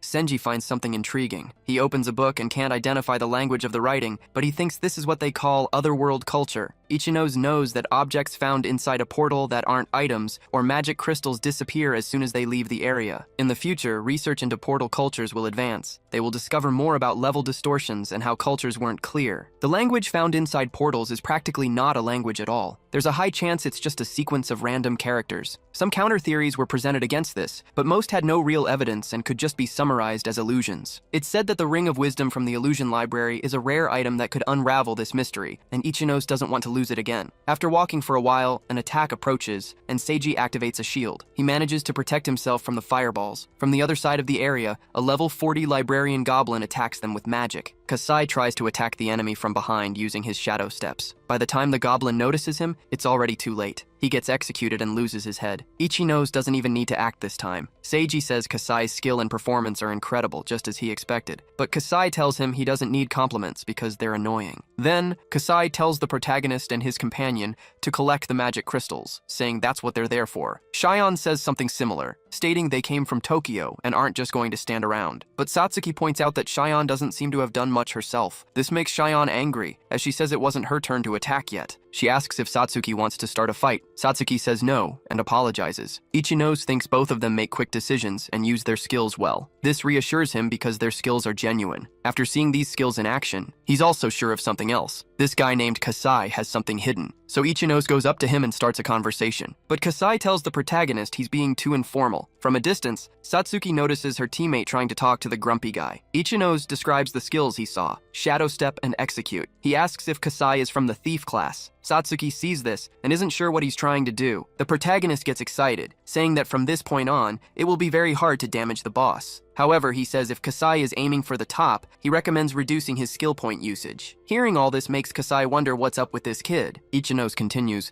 saying that whether he's a thief who draws aggro for his team or a specialized support class, he recommends focusing on one of those. Kasai gets annoyed, saying a brat shouldn't give advice. He asks what the protagonist really wants. The protagonist replies that he's just trying to help. But Kasai doesn't like this at all and threatens him. Satsuki asks her teammate why he's talking to this scary guy. He just replies that he knows a lot about the thief class and got carried away. He says this class needs to be aware of its low attack power, otherwise they become useless at higher levels. He thinks he doesn't want Kasai to follow the same path he did, but Shion asks how he knows so much about this class. She says Kasai is a top-class adventurer, even among other B-rank adventurers, and not many people in the country know more than him. Ichinose knows he was originally the best thief class user in his previous life, but he figures he can't say that. Anyway, Kasai is already searching the area. He says he thought the portal was a high-quality rare one, but now that he's here, it doesn't seem that way. Seiji says he's sure Kasai is very strong and is happy to have him on the team. However, Kasai then notices something approaching. He sees a level 45 clock rabbit. He says it's a stupid enemy, but it's a higher level than the goblins. Ichinose, however, knows these rabbits are nightmare monsters that wipe out entire teams. They're not monsters you should fight without thinking first. He says this rabbit won't start fighting unless they get close. He tells them to go around and look for a different route. However, Kasai ignores him, saying Ichinose has been annoying him all morning. He tells the protagonist not to tell him what to do. The protagonist knows if the clock rabbit uses its skill now, it would be bad. But apparently, the others have no idea. This makes Ichinose think it would be very difficult to fight this thing and try to protect everyone at the same time. A short time later, Kasai is already attacking the monster. Ichinose tries to warn him that the clock rabbit is more dangerous than he imagines, but the thief doesn't seem worried. He tries to attack the rabbit and realizes it's very fast. He wonders if this monster is good at evading attacks. He says it's small, but since it's high level, you never know what it might do. When he sees the rabbit use dash, he thinks this evasion ability is pretty annoying. But this special movement pattern is typical of a rare monster, so he expects some good drops if he kills it. Ichinose realizes that now that the rabbit has come this far, it won't forget about them. There's no other choice but to defeat it. So, he tells the others the enemy is about to use its ability, and they need to cover each other. If they let their guard down for even a second, they'll die. Senji asks what Ichinose is saying. He sees the rabbit is level 45 and thinks they should be able to defeat it easily, but he quickly notices the rabbit's ability and is astonished. Meanwhile, Kasai, being arrogant, says he won't take orders from a lower level kid. He tells the protagonist again to stop saying meaningless things. But while he's distracted, the rabbit grabs its watch. Using this item, it pulls out several books. The books fly towards them. This ability is called Ars Magica, and Kasai has never seen it before. After this, the books start to transform. One of them even grows an eye. It transforms into a level 43 grimoire, and another turns into a level 42 grimoire. Then, Senji realizes there are 4 level 40 monsters in this cramped space, and he's very surprised. He sees the rabbit use its special ability. The protagonist tells Kasai to retreat, saying he won't be able to do anything if he gets trapped. But the thief still tells the protagonist not to try and boss him around. Next, one of the grimoires attacks him with fireballs, but he manages to dodge it. He tells the monsters not to underestimate him. His team gets worried, and Senji tells Kasai there's another one in his blind spot. When he realizes what it is, he sees the rabbit approaching fiercely. Kasai then notices the rabbit didn't run away like he expected. He also realizes he can't dodge this attack, but before he gets hit, the protagonist appears to help him. Ichinose arrives just in time to interrupt the rabbit's attack. He not only stops Kasai from getting hit, but as he gets close to the monster, he takes the chance to counterattack. The protagonist thinks that if he keeps up his gravity manipulation, he won't lose any fights in the air. Ichinose sees the rabbit isn't happy about being interrupted. He ironically says it doesn't look pretty even when it pouts. Meanwhile, Kasai backs away, thinking he almost died. He's also surprised the protagonist anticipated the rabbit's surprise attack and covered him. The monster uses its dash to escape. This reminds Ichinose that the clock rabbit doesn't go directly to its target. It just runs and uses surprise attacks. He then tells Senji he'll face 3 of the Grimorios, telling the others to handle the last one. Senji says this is reckless, pointing out that Ichinose's reactions were slow before,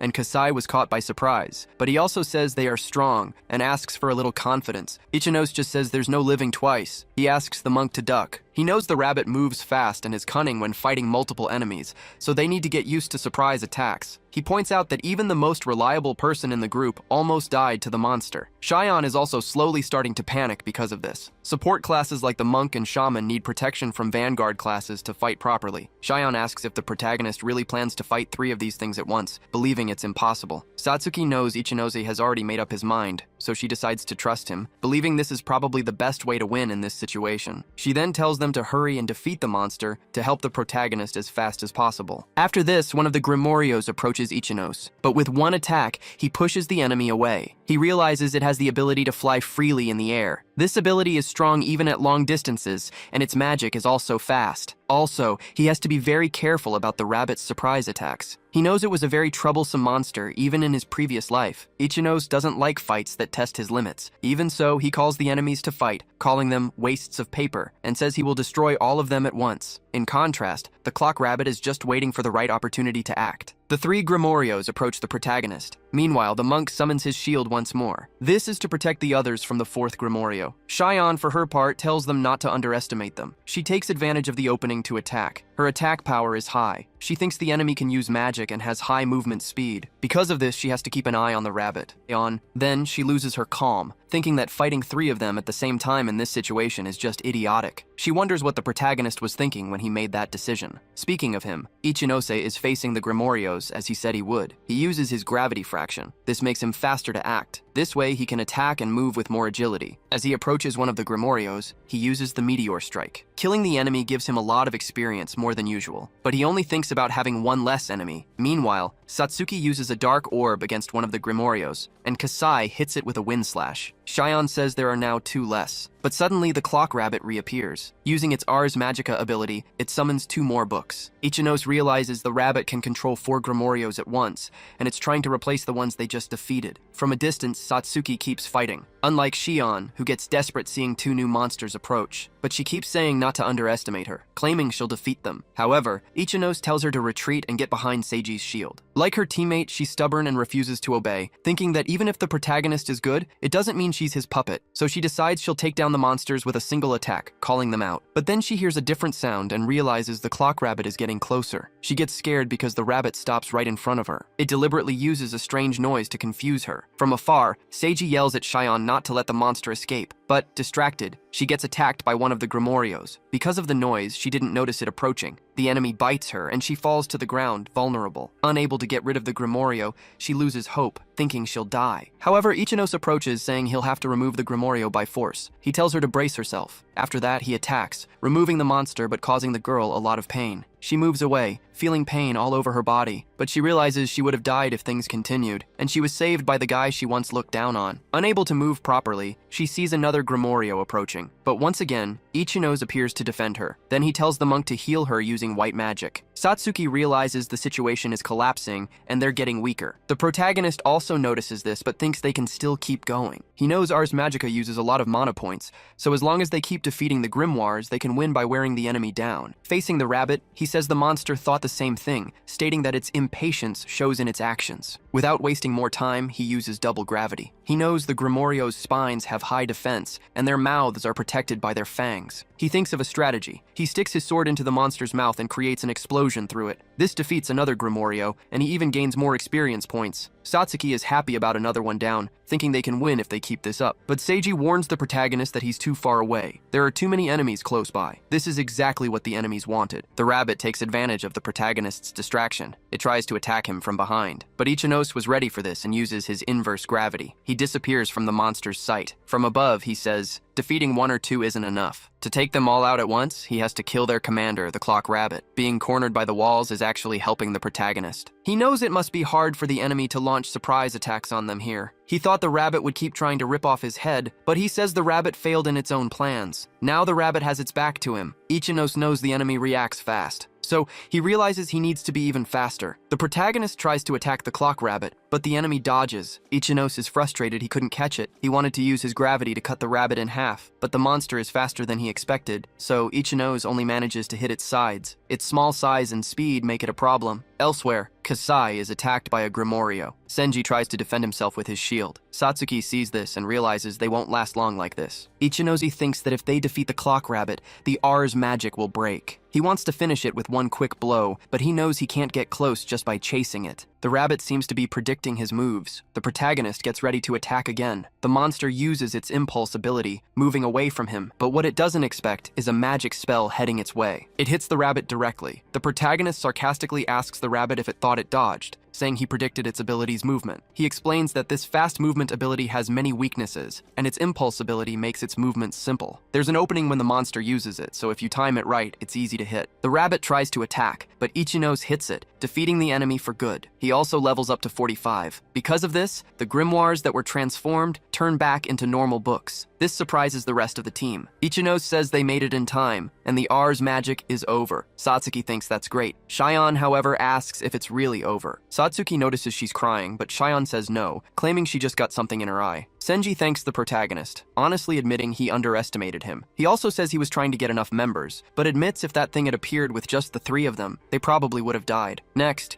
he looks at one of the books and asks what it is. Ichinose picks up a magic crystal in a book. He says it seems to be an item called the B-Rank Clock Rabbit Skill Book, which can be used to learn the impulse skill. He says it's not useless, and there are many ways to use it depending on your class, but he wants to sell it to the guild for about 10 million, which surprises Senji. The monk says if they divide it among the 5 of them, each person gets 2 million, which he finds super interesting. However, he wants to go back for now, saying he looked in the library and his mana is also low. He also says Shion is trying to keep her head together. Ichinose thinks he would normally be more lenient, but he can't let anyone else get their hands on the Ring of Wisdom. The most problematic thing about this portal was that rabbit. He knows he can run and avoid the fight, and they can heal with their cleric skills anyway. Also, the protagonist says he has a way to recover his mana, and the monk asks how. Satsuki asks if he's going to make her do that again. He says goblins are simple and can give a lot of mana, making them the perfect food for low mana. Senji says he has no problem agreeing with Ichinose's ideas. However, Kasai says he doesn't want to go back after coming all this way. He thinks he can use it to achieve his own interests and get good results. Shion, in turn, asks if he's saying that after everything they've been through. The monk says she was about to be killed,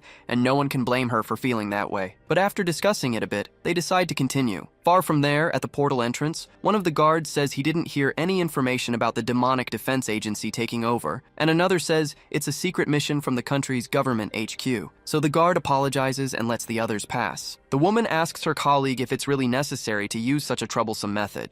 She then throws away the ID. Meanwhile, her colleague says the rules around the portals are very strict and inconvenient. He also says her abilities make it much simpler. Arizu says the subjugation and collection of the boss item make her wonder why they want an item to be completely deleted. Her colleague says it's not something they should be worried about, and they just have to complete the Chimera's Claw task. He also says she has to get rid of the illusion magic soon, as it's a waste of mana. Arisu says her colleague is really flexible. She also says this is an order from the head of the Chimera's Claw, and they can't fail no matter what. And there's no way they can fall into a portal like this one. Meanwhile, Kyugoku Kikyu and Yumekawa Arisu are about to go in. Arisu asks if it's okay to kill everyone they find inside. Inside the portal, a level 43 book demon shows up. Shion is surprised, but then the protagonist steps in to defend her. Ichinose tells her to move back and reposition. This time, she listens and does what he says. The book demon is an attack monster that can stretch its body. Someone new to fighting shouldn't try to take it on, especially since Shion's mental strength doesn't seem very high. From the back, Satsuki uses her shadow hand. This lets her trap the enemy for a bit. Using the opening she created,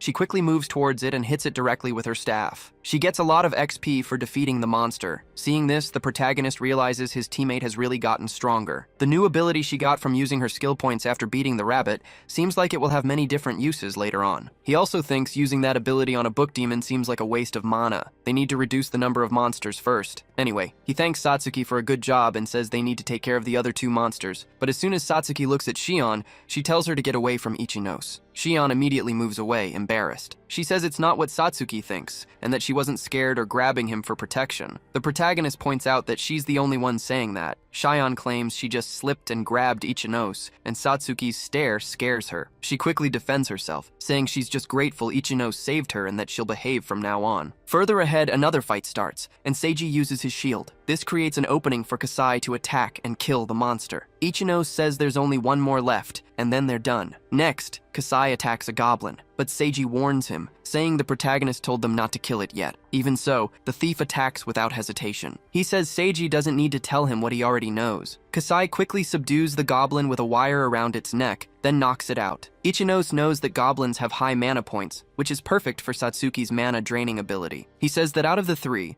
Kasai is the one who thinks the most, and even though he has a difficult personality, he's a hard worker. It's surprising that he ended up on Seiji's team. With the goblin knocked out, Satsuki drains its mana. Seiji gets the transfer and realizes he can now use a barrier too. At this rate, they could keep exploring the portal forever. He also says that if they catch 2 more goblins, they can fully restore Satsuki and Ichinose's mana, but the protagonist points out that body fatigue stays the same. He explains that it takes more energy to catch them than to defeat them. That's the trade-off for using mana drain, and it's the least they can do. So Seiji decides to trust him. They go deep into the portal, and it's time to discuss their plan. Ichinose asks Shion if she's going to challenge the portal boss with him. Kasai is surprised because he definitely didn't expect that. Shion is even more surprised, saying that challenging a boss isn't something you do just on a whim. She says it's impossible, and Ichinose asks if she's scared. Satsuki notices that Ichinose already knows how to handle Shion. Seiji thinks he originally created the team to defeat the portal boss. But honestly, just going around the portal and getting magic crystals and XP is already good enough. He also realizes he was too confident before. He asks the protagonist if fighting the boss now is too risky. Ichinose replies that he actually has some information about an item in this portal. He thinks they can easily defeat the boss with the current team members. Seiji didn't expect that answer. Even so, he wants the achievement of defeating a rank B boss. He imagines that just doing this will make higher-level teams appear around them. The protagonist says there's something they need to discuss. He asks if he can take the item the boss drops, explaining that this was his reason for coming to the portal from the start. He also says that if he gets that item, he'll give them all the magic crystals and items they've received so far. Satsuki already agreed to this. Ichinose says if that's not enough, he'll add some of his own money too. This makes the monk curious about what kind of item makes him go to such lengths, but he thinks it's great to receive 3 times the amount he gets from the clock rabbit's dropped item. Shion doesn't seem to agree much, but Kasai says everyone else agrees except her, and asks if she wants to go home. She doesn't believe it, but decides to continue. She says she's only doing this to repay Ichinose for saving her earlier. After hearing this, the protagonist concludes that she's unexpectedly fair. Far from there, in a special room, an enemy named Akasha, level 60, the boss of the Illusion Library portal, waits for them. They finally arrive. The portal boss is behind this door. Before entering, Ichinose says they'll handle the skills as planned. He states that this boss has low mobility and its movements are big. As long as they don't rush, they can defeat it without any problems. Senji says if the protagonist's information is correct, they'll definitely defeat the boss. And with that, they'll get the experience of defeating a rank B portal. Shion asks if they really believe that, questioning if there's such a thing as an item that can give them information about a boss before they fight it. Satsuki says she was convinced before, but now she's changed her mind. Shion says she just finds it strange because they're accepting the existence of this item too easily, unlike her, who is suspicious. Senji says that as an adventurer, it's important not to talk carelessly about your strengths, and the protagonist isn't the type of person who says something without meaning behind it. Kasai says that even if the protagonist is talking nonsense, he doesn't want to defeat the boss after someone else has already beaten it. He tells Shion to go home if she's scared. Ichinose also says adventurers risk their lives, but if she's scared, they can go back. But Shion insists she's not scared. She was just saying they shouldn't believe everything they hear. Ichinose says he and Kasai will draw the boss's attention while Senji protects her, as this is all part of the plan. Shion asks if they're underestimating her, but Kasai replies no. He just thought she seemed scared. Kasai thinks she looks worried, but it seems she'll go with the flow. Challenging the boss and getting stronger is his goal. Even in the worst case scenario,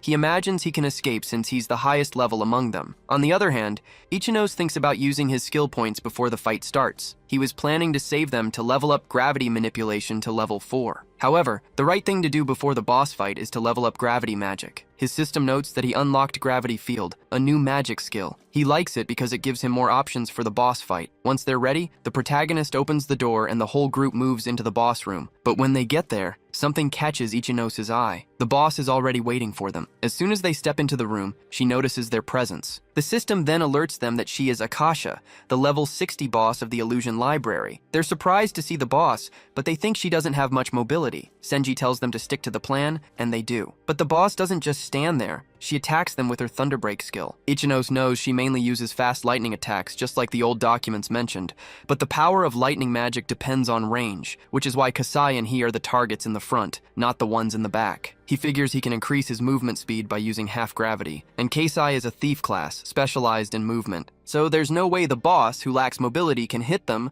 Now he just needs to wait for an opening after she uses her magic. In the back, Satsuki uses her dark orb. Shion, meanwhile, uses her slash skill. The boss just defends herself, but she still gets hit. Then she turns to Satsuki and surprisingly, she apologizes. Satsuki is shocked to hear a monster talk. The protagonist notices this and says the boss is probably sending an area attack towards Satsuki and the others, so he tells Kasai to hurry back to Seiji. Kasai doesn't like taking orders, but he says he'll obey this time. Next, the boss unleashes a wave of fire. Shion thinks there's no way to avoid getting hit, but Ichinose thinks they just need to defend instead of running away. The whole group gathers around the monk. After that, he summons his magic shield again. Since area attacks cause less damage, a magic barrier is enough to block it, exactly as Ichinose calculated. Seiji says they can handle Akasha's magic attacks with their skills. As long as they're careful, they'll only attack when they have a chance. Akasha has multiple large-scale attacks but no movement ability, which makes her an easy portal boss to fight. Ichinose says this is how they'll subdue her. Seeing that the boss is acting just as they planned, Shion gets excited and now believes they can actually do this. Kasai, meanwhile, thinks things are going great. He wishes some people would get destroyed, but he concludes that Ichinose is pretty excellent. Seeing how the protagonist acts,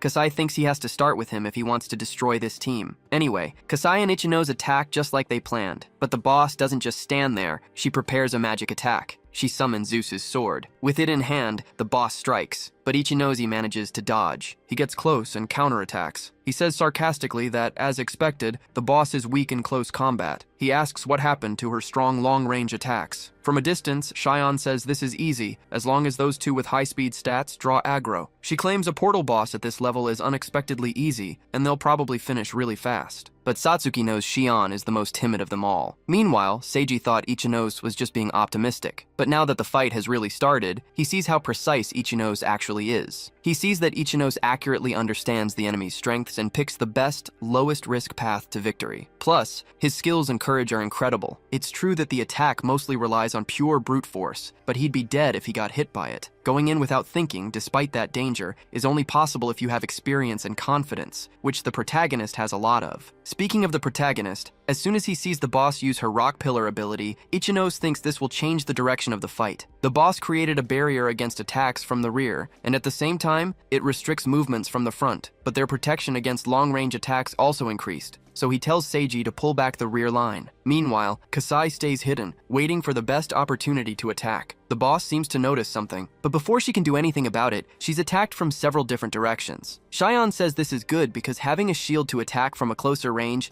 is a very good advantage. She also says the boss has really bad movements. Ichinose, however, sees that Shion is too far away, but this positioning is actually correct. So he runs to her, apologizing for what he's about to do. Shion doesn't understand at first, but right after, the protagonist uses her as a stepping stone. He jumps to the top of a pillar. Shion gets annoyed, asking how he dares to use her for a boost. However, the protagonist is already focused on something else. He thinks he couldn't get close before because the boss was watching him, but he can use gravity to create a surprise attack from above, and he does just that with the meteor slash. When he hits her, one of the boss's horns even breaks. Through this, Shion realizes the protagonist succeeded, but he says it's not over yet. The boss's defense is higher than he expected. From afar, Kasai watches everything and concludes that it looks like it will end soon, no matter what happens, even though he thinks the protagonist is very good at what he does. He thinks he needs to make the boss take damage right now. The boss gets ready to attack again and summons some kind of energy ball. Ichinos realizes this is the ruin explosion magic. It has a long cast time and huge mana cost, but once it's active, it's untouchable. Some portal bosses go into a crazy state when cornered, and in this case, it's the ruin explosion. So, he concludes he has to defeat her before she uses this attack. He thinks that luckily, Kasai is on the other side, and the backline is also out of the way. This way, it won't be hard to defeat the immobile boss. But then he sees a dagger flying at him and manages to defend himself. Kasai, who threw it, notices the protagonist reacted immediately, in a shockingly fast time. So he pretends he missed the throw and apologizes. But Ichinose isn't stupid. He realizes the thief did it on purpose. He thinks this isn't the right time for that kind of thing, saying the large-scale attack is coming. He tells everyone to do their best to dodge. Even while still hidden, Kasai wonders what that is. Even Shion gets scared, thinking it must be a joke. What they all see is a huge magic sphere about to be thrown at the area. Knowing this, Ichinose goes to Satsuki. He knows the dangers of this magic attack. It's a super powerful magic bullet that doesn't stop until it uses all its mana. But if they get through this, the rest should be easy. He knows this is the last obstacle to getting his hands on the Ring of Wisdom. The full attack hasn't even charged properly, but some remnants are already hitting the area. Ichinose thinks the boss must have only a little HP left, but he can't get close enough to attack her. But he thinks he has an advantage because the boss is marking him. While he tries to advance, Kasai stays hidden. Seeing Ichinose, the thief didn't expect him to have such crazy power. But he feels safe as long as he's on the pillar, thinking he'll have a good view of the battle. However, the pillar gets hit, making him run. Kasai immediately wonders what's up with this power. He also knows he won't be able to avoid it forever, blaming the protagonist for bringing him to a crazy place like this. Meanwhile, Ichinose thinks Satsuki and the others will eventually get hit, and being in a stalemate is bad, so he tries to force an attack. Seeing him do this, Shion can't believe it. She asks what he's thinking. Even Satsuki worries about her teammate, so she tells Senji for both of them to attack too. She says the boss's HP must be at its limit. Plus, she's practically focused on the protagonist, only attacking him instead of the whole group. Even with Shion worried, Senji agrees. He says they need to work as a team because they're relying too much on Ichinose. They can't let him take all the risks. They need to put themselves in danger too. Our MC approaches Akasha's remains and finds the reward left by the illusion library boss. He smiles, holding the Ring of Wisdom, a B-rank item that lets him summon Akasha, the great witch of the illusion library. Satsuki asks if this item will solve the portal mystery, and he thinks it will. She suggests giving it to the monster extermination forces, but he says that's not a good idea. Ikoma has 3 reasons not to trust them with the ring. First, an authority from the Monster Extermination Ministry lost this item in his past life, so he can't give it to them unless they give it to someone more trustworthy. Second, only a high-rank hunter can increase the ring's power, and he's the best person for that since he was once S-rank. And third, it makes no sense to give up an item he worked so hard for. Satsuki smiles, seeing how happy he looks. She tries to ask what the ring does, but someone shouts Ikoma's name, interrupting her. Seiji comments that they'll be famous for defeating Akasha. The priest says he saw Ikoma get hurt and offers his healing powers, mentioning he just did it a moment ago. Our MC says he didn't take any direct hits, but he'll accept the help since everyone is there. The man uses his staff to cast healing magic, enveloping the MC in its light. He thinks about how incredible the mage is and can't believe he met someone like him. Seiji remembers being alone, dealing with projectiles. He chuckles, realizing he never took portal exploration seriously until now, and he's happy to have met a hunter like Ikoma. Meanwhile, Cyan says she almost died and doesn't want to face another boss for a while. Hiru thinks they defeated the boss and got many items from this portal, so it's time to stop pretending. People usually relax after a victory. He runs towards the protagonist, knowing he's been waiting for this moment. The MC won't be able to dodge because Hiru is a rogue with stealing skills, moving faster than any other character class. He activates his rogue attack and goes for the protagonist, but Ikoma looks his way at that exact moment and quickly blocks the attack with his sword, using his gravity master skill. Hiru is surprised and asks if the MC has eyes in the back of his head. Our MC increases gravity and gets ready to strike back. He lands a solid punch right on the traitor's face, sending the rogue flying backward from the mage's hit. Seiji asks what's happening, and Ikoma explains that Hiru betrayed the team, warning them to stay alert because the fight isn't over. Hiru had some doubts about the boy, but didn't expect him to attack first. Ikoma asks if that's why Hiru was saving energy during the battle. Hiru warns that he still has mana to use. The protagonist asks if Hiru really thinks he can defeat all 4 of them, but Hiru interrupts, saying that's not what he wants. Hiru explains he already achieved his goal the moment his attack was blocked. shocked. Then the protagonist realizes Hiru took not only the Ring of Wisdom, but also the inventory ring. It seems the attack was just a distraction to steal the items. Seiji is shocked to see that Hiru stole the inventory ring, which lets you store other items. This ring is rare on its own, and it also holds all the items and demon stones they collected while exploring this portal. Cyan is furious and hopes this is some kind of joke.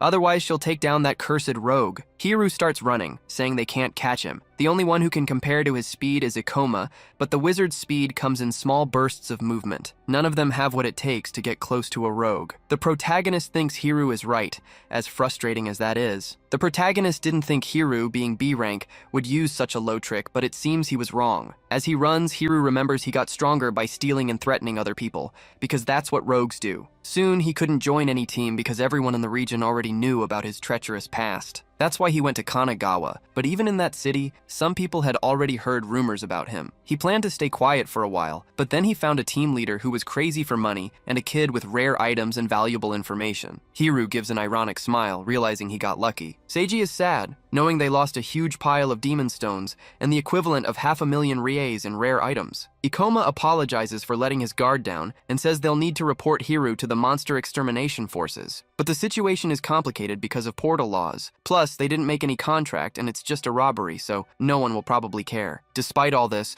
the protagonist knows he needs to get the Ring of Wisdom no matter what. Suddenly, he hears a voice commenting that the boss has already been defeated. Another figure responds that they had already warned someone else would get it done before they arrived. Satsuki gets worried, realizing other hunters are there, and shouts for everyone to be careful. Hiru immediately jumps to attack, while Satsuki tries to warn everyone to protect themselves. Hiru tells them they're in his way and should get out of there. The woman tells Gikyo he can handle this one, and Gikyo grabs his weapon. Hiru believes the two of them are idiots because he's level 48 and one of the most powerful B-rank hunters. But Gikyo hits him squarely in the stomach, lifting Hiru with the impact of the blow. Hiru is surprised, realizing this guy is extremely fast and strong. His body slams backward against a wall, breaking part of its surface. Then he slides to the ground, completely out of strength. Seiji, Satsuki, and Sion are in complete shock watching this. Ikoma thinks this man took down Hiru with just one hit and wonders who these people are and why they seem so familiar. Then he feels a shiver as he remembers something. He wonders if these two are who he thinks they are. Gikyo looks at the fallen Ladino and says it was kind of boring. Hiru's eyes are open, but his expression is blank. Eris adds that he wasn't even worth their time. Sion can't believe what just happened. Her teammate was strong, but he was defeated, and she's scared by how easy it was. The blonde thinks the ring is really pretty and wants to keep it. Eris asks her friend if she can have it, saying it looks good on her finger. But the guy thinks this ring is the item they're supposed to destroy. The girl looks at the system data and questions this,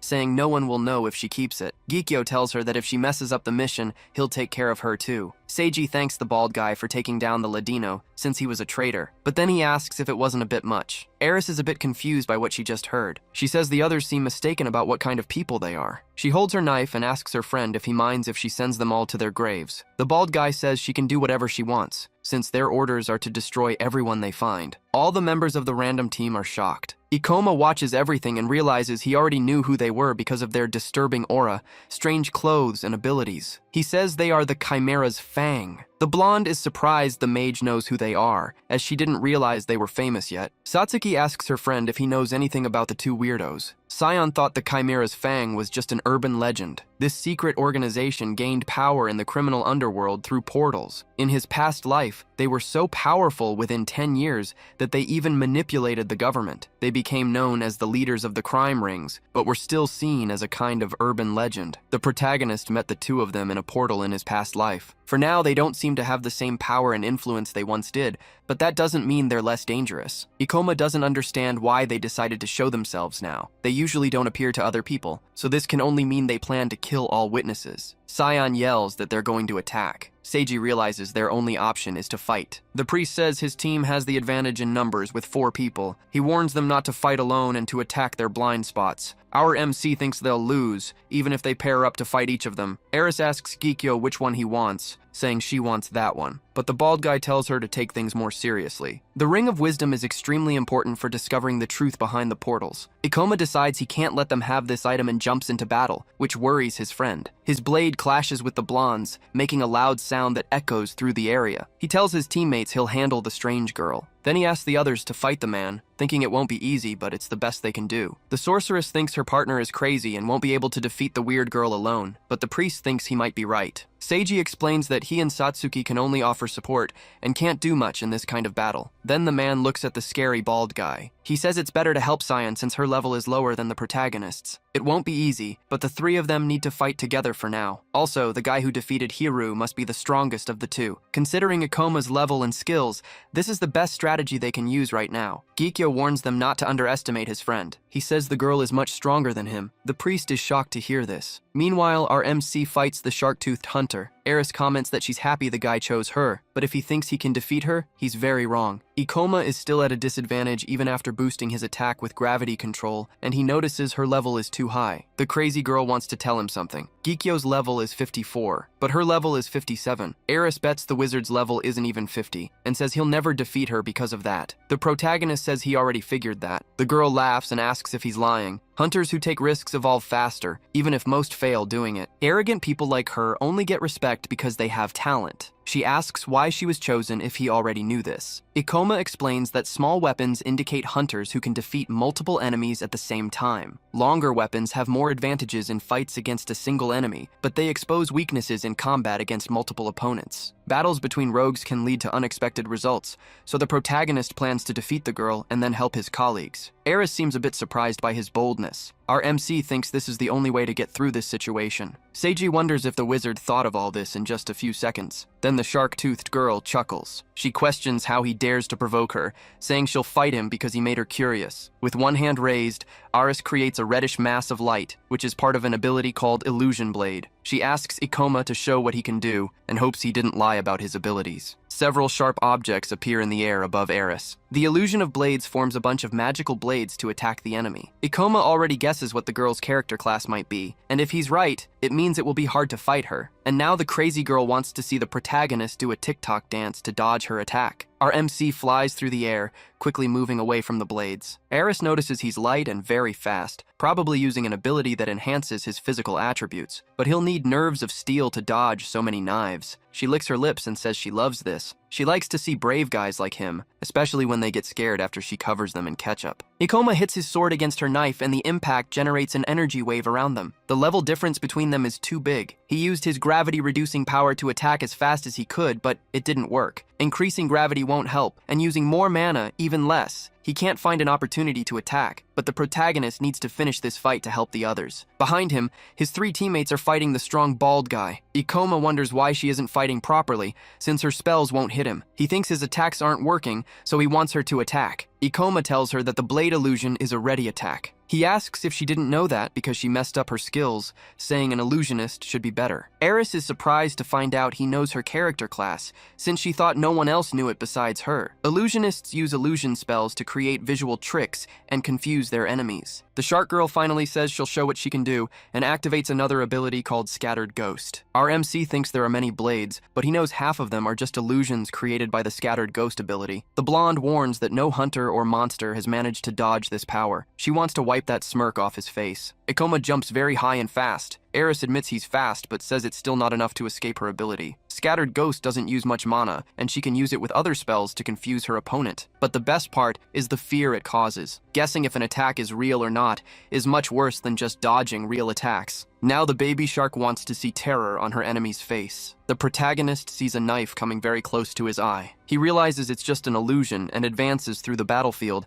as the fake blades pass through his body without causing any damage. Eris is surprised to see this reaction. Our MC thinks that no matter how many knives are in the air, he can identify the fake ones by looking at the light and shadow of the object. The blonde can't believe he can dodge so many things at once, even if he knows which ones are real. Ikoma manages to avoid another attack, moving quickly. Eris gets annoyed when she sees things aren't as easy as she imagined. Then she's shocked to realize something. The protagonist managed to get close and is now right behind her. The girl realizes he's not a common hunter. Besides being skilled and brave, his experience and knowledge are greater than anyone she's ever faced. She's fought treacherous people at higher levels than her, but this boy fights better than all of them. His sword cuts the air as Eris wonders who this wizard is. Ikoma makes a move that takes him in front of his opponent. The girl laughs and comments that she wasn't very careful. She says the protagonist surprised her by dodging all her knives, and she questions if he's even human. Our MC is frustrated he didn't land his hit, since it should have been a decisive attack. At that moment, a drop of ketchup falls to the ground, and Ikoma says he at least managed to make a small wound. Eris finally realizes her ear has a cut. She looks at her hand, which is all dirty with ketchup. She's speechless for a few seconds. Then she just starts laughing maniacally, like she just escaped an asylum. The crazy girl puts her hands on her face and shouts that this is impressive and incredible. She says she's loving it, and maybe Ikoma can even put her in a grave. Ikoma is a bit disturbed by so much craziness. The baby shark says she even got goosebumps and in return will show him something really cool. She normally doesn't like to use this ability, since it makes it harder to fight, but as two shadows form with the power of clones, the girl says maybe the wizard can survive. Our MC knows she has this ability. It's one of an illusionist's strongest secret weapons. Now Ikoma has to fight 3 high-level enemies at the same time. If the protagonist loses focus for even a second, Eris and her clones will finish him. Facing the 3, he remembers that clone ability is an illusionist's biggest secret weapon. This power lets someone create clones with the same physical stats as the original. Ikoma tries to attack 2 of them with his sword, then dodges a hit from another. But a third one is already waiting, ready to fight. He thinks he can't keep fighting. Eris notices he can't keep up with her pace. She asks if he can dodge this, smiling and getting ready for another attack. He blocks with his sword, but it's clear he's struggling. Of course, the clone ability doesn't make someone invincible, but he thinks he can't defeat her anymore because her level is higher. The baby shark asks if that's all he can do. The protagonist looks at the ring and thinks he's in a very difficult situation. He realizes there's only one way out of this. Meanwhile, Gikyo looks like a giant cabinet as he faces his opponents. Sion, Seiji, and Satsuki look at their opponent and seem a bit worried. The priest remembers the guy showed impressive strength defeating Hiru, but they have the advantage in numbers. If he attacks one of the 3, the other 2 will get a chance to strike back. He knows this, which is why he hasn't moved yet. Their plan is to overwhelm him and wait for the right moment to attack. Seiji yells to the other 2 that now is their chance. The sorceress launches her shadow ball, while Sion activates her scythe's cutting ability. At that moment, Gikyo uses his fire dragon fang's power, creating flames around his body. The priest is confused and wonders what it is. An invisible dragon covered in flames speeds across the battlefield. The goth girl runs to Satsuki, and Seiji tries to get away, her cape flying behind her. Everything in that area gets burned. Sion hugs the other girl after protecting her. The sorceress thanks her for the help. The fake tough girl just says that support character classes are too slow. The priest asks what kind of powerful spell that was. He knows if they get hit by that power, they'll all be in tiny pieces. Gikyo was going to wait for Aris to finish and join him, but it seems the crazy one is back to her old sick habits. But that doesn't matter, because the bald guy believes he can finish off these 3 by himself. The man activates his indestructible body ability and gets all ugly looking, saying that their ridiculous attack attempts will now stop. Sion asks if the guy is some kind of monster or something. Indestructible body is a combat class ability. This power makes the body hard as stone and also improves physical stats. Seiji warns that this ability uses a lot of mana, so he must want to end the fight as fast as possible. Gikyo makes a fast and precise move with his spear. The priest steps in front of the girls, trying to protect them. He activates his shield, but thinks the guy is too fast. Then Seiji gets hit right in the stomach. Sion appears ready to strike back, asking if the bald guy really thinks he's that strong. But when her scythe touches the man's skin, it causes no damage. The tough girl thinks it was like attacking a piece of metal and she can't believe it. Then Sion gets hit directly and flies far away from the impact. She even spits out some blood. The priest thinks this guy is just too strong. He wonders if the guy is even human, but then he remembers Ikoma's opponent is even stronger, and he can't understand how that's possible. Meanwhile, Eris is laughing and asks if the protagonist isn't even going to try to attack her. She says she wants more, much more, and wants things to get more interesting. Gikyo realizes her colleague used clone power and wonders if her enemy is really that strong, but she thinks it doesn't matter because everything is about to end anyway. Sion is leaning on her scythe next to Satsuki, and she's not happy about the situation. The sorceress also thinks the bald guy is very strong, but she knows she needs to hold on for now because her friend will finish the battle soon and save everyone. But then she stops herself, thinking she can't act this way. Remembering her past, She thinks she doesn't want to be a burden or depend on other people to save her. Satsuki wants them to be partners, capable of keeping each other safe. She questions why she expects her colleague to solve everything when everyone's lives are at risk,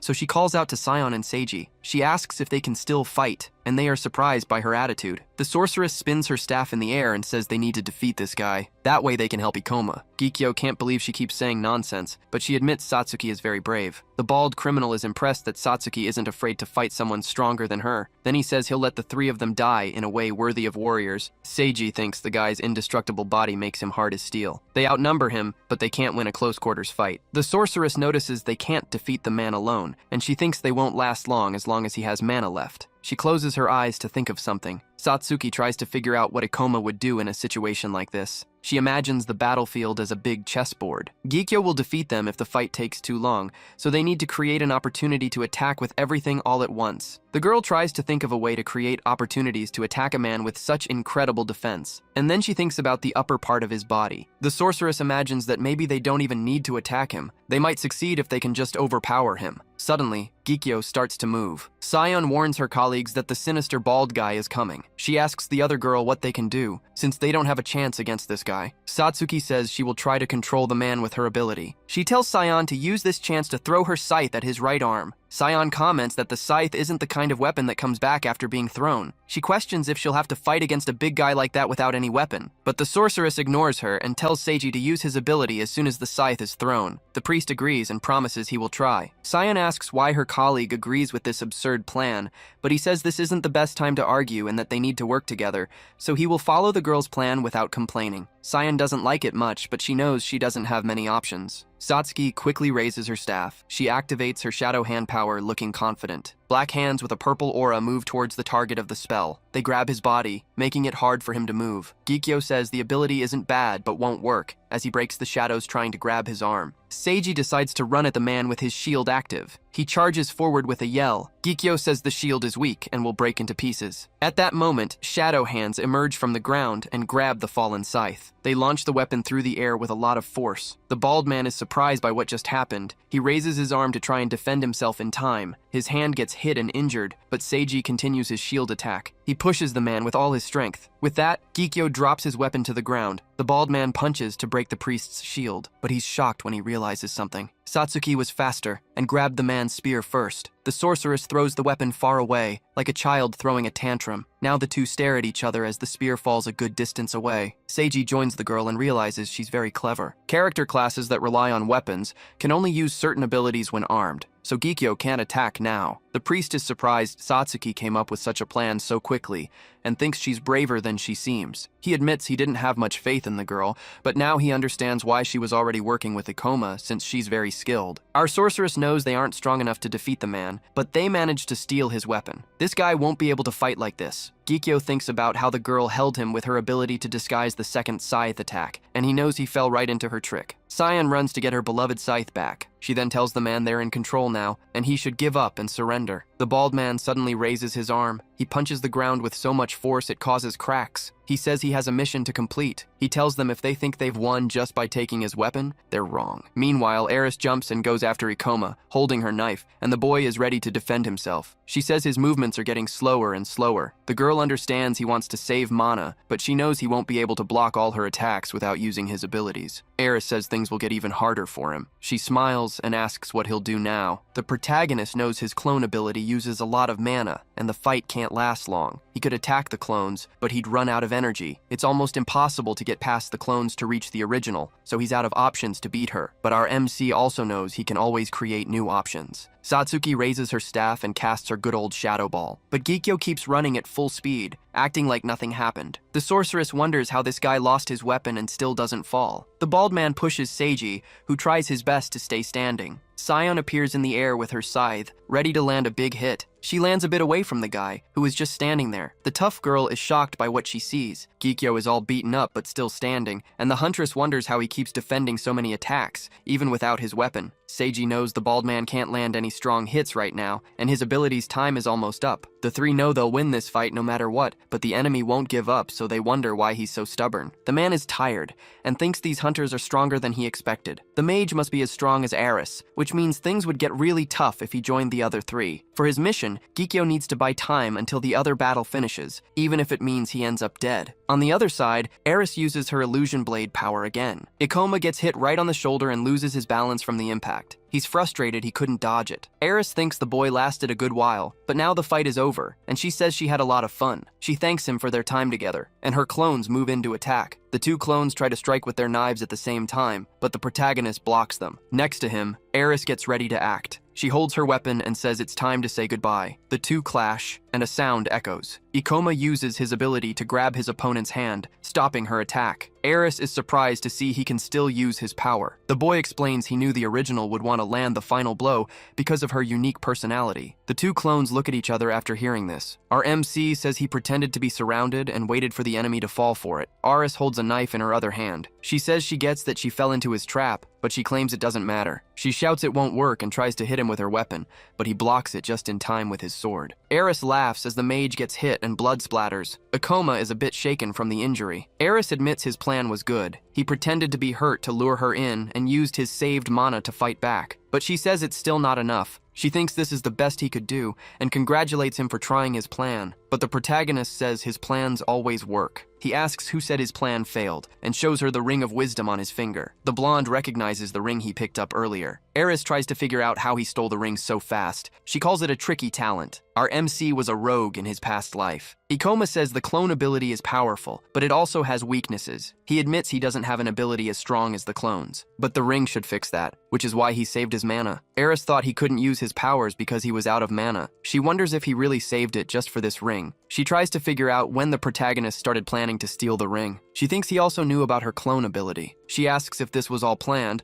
but then tries to convince herself it's not possible. Eris asks if he really thinks he can use the ring. She knows it was her reward for defeating the boss. In his past life, Ikoma researched this ring a lot. He never had one before, but he used similar items. The protagonist raises his hand and activates the summoning power of the ring. Our MC calls out for the Great Witch of the Library of Illusions. A blue light appears above their heads, lighting up the whole area. The air forms circles around the light, then the light starts to shrink. A small acacia appears from it, floating in the air. The little witch slowly opens her eyes, then she gives a cute little smile. Eris is shocked to see Ikoma use the ring to summon a monster. Now our MC is finally ready to fight. He looks determined as he says he'll defeat the baby shark quickly. Ikoma stands next to the cute version of Acacia and says he'll finish Eris off fast. Eris thinks there aren't many items that allow summoning. She's seen one that uses mana to bypass a monster's powers, but most of these items are pretty useless and hard to use. This ring came from the portal's boss, and the protagonist just got it, so he probably doesn't even know how to use it yet. Eris makes a face and looks annoyed. She looks at the little witch and believes he's lying. She thinks he's giving up by using an item he barely knows. But he explains he took the ring to get rid of the clones. In fact, he says he made this plan as soon as he met the baby shark. Eris is silent for a few seconds. Then she smiles with her sharp teeth and asks if that's really true. The three blondes jump at the mage, asking if he can defeat them with his little ring. Ikoma knows Acacia is in a weaker form, but her stats and abilities are the same, so he should be able to use his mana to access her powers. The protagonist tells the little witch to get to work. She activates her fire wave ability, burning everything around her but leaving him untouched. Eris wonders if this spell is one of those that works from a distance. Looking at her opponent, she knows she can't dodge an attack like that. The illusionist tries to use her arms to protect herself from the fire. She realizes the flames aren't very strong because they're so big, but both of her clones get hit by the fire. Their bodies start to fall apart from the spell's power. Eris knows that clones can only take a certain amount of damage. Ikoma thinks that even though this spell uses a lot of mana, the fire wave doesn't do much damage. Using summoned monsters to cast spells isn't very efficient because it costs too much mana. The extra steps in the process use even more mana, so he can't keep doing this. But he knows clones are vulnerable to ranged spells. The only way to block the fire wave is with defense or escape skills. But illusionists don't have those kinds of powers. To make up for the mana cost, the protagonist can use different spells through summoned items. With that,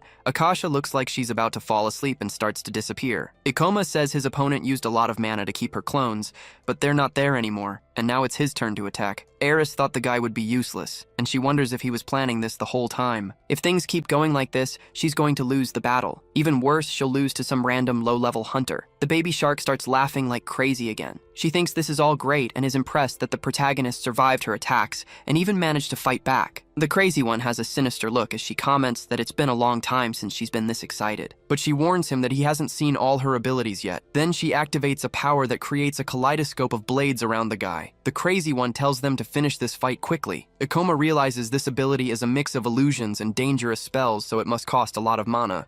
Eris knows the protagonist will need a lot of focus to tell which objects are fake, and she believes he won't be able to defend himself because of that. And with that, she'll have a good chance to attack. The guy thinks most people would find this kind of attack impossible to dodge, but that's not the case for our MC, who just waits for the right moment to act as all the weapons get closer. Eris approaches with her knife, thinking this is the best moment, but she's surprised to see that the guy has simply vanished. She questions if he really disappeared, and she tries to figure out where the mage went, not noticing he's right above her. At that moment, Ikoma takes the chance to use his power and decrease gravity. Then he gets momentum, quickly leaving the ceiling. Only then does Eris understand that the protagonist was up high, but he's already on his way down with his powerful meteor fall. The impact from the guy's sword makes cracks form in the metal of his enemy's knife. She realizes she won't be able to defend against this attack, and she notices the guy is too strong. Right as she ends up losing the test of strength, her knife breaks, and she loses her balance. Eris simply flies across the battlefield, not even able to react to the guy's hit. Ikoma sees the girl on the ground and says the battle is over. The protagonist looks at the broken knife and starts talking, sounding annoyed. He mentions that his opponent didn't get to see all his skills. In the other battle,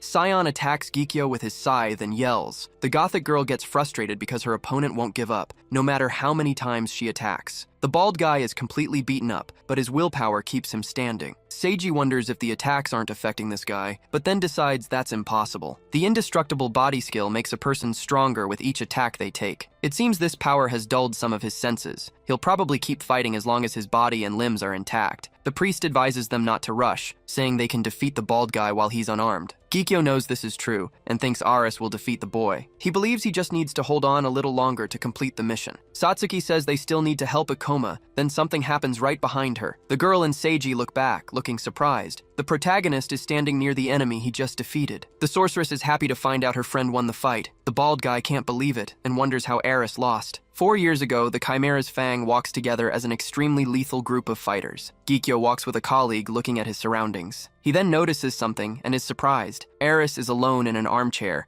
and the bald guy knows she was always the best among them. Back in the present, the guy questions how Eris lost to someone of a lower level and wants to know who this man is. Ikoma comments that the illusionist and her group are dangerous. He hopes she doesn't take it personally. Gikyo finally admits his mission was a failure and understands there's only one thing left to do. The priest shouts to warn everyone that the man is moving. The bald guy runs so fast he almost disappears. He runs past Seiji, who is confused by what happened. The religious man turns his face to see where he's going. Gikyo's blurry vision focuses on his partner and Ikoma. The bald guy gets in front of the blonde just as the protagonist is about to use his sword, and ketchup sprays everywhere. Our MC is shocked by this scene. Seiji finally understands that the crazy guy wasn't trying to attack them, but was going after the wizard. Gikyo quickly moves his arm, pushing the boy away from him. He then picks up his friend and puts her body over his shoulders. Ikoma asks if he's running away. The bald guy says the protagonist won this time, but now he knows his face and will make sure to put him in a grave next time. Our MC says the two must be there on someone's orders and asks who that person is. But the guy plays dumb and stays silent. He turns his back and tells his colleague to hide. Eris activates a mirage spell, smiles, and says goodbye to the boy, commenting that it was fun. Ikoma doesn't seem very happy about it. The protagonist thinks they escaped with an illusion spell and wonders if they really left. He used all his energy and knows he would have lost if that guy had attacked, so he's happy they just decided to go. Satsuki approaches and apologizes to her friend. Seiji also apologizes, saying he didn't imagine the bald guy would run and thought everything was resolved. But the protagonist tells them they did very well. He didn't think the three of them could defeat the man, so he wanted to finish his own fight to help them. Ikoma can't believe Satsuki stole his weapon. He already knew she had changed, but he finds her evolution impressive. Either way, the Chimera's Fang is exposed, and their clients will know they lost to random people. This will affect their plans and prevent their success. The protagonist sees his teammates and thinks they didn't suffer any losses. They even managed to recover the Ring of Wisdom, so this seems like a satisfactory result. He's happy to have the Ring of Wisdom and thinks he can really solve the mystery of the portals. He believes this even more after the Chimera's Fang came after this item,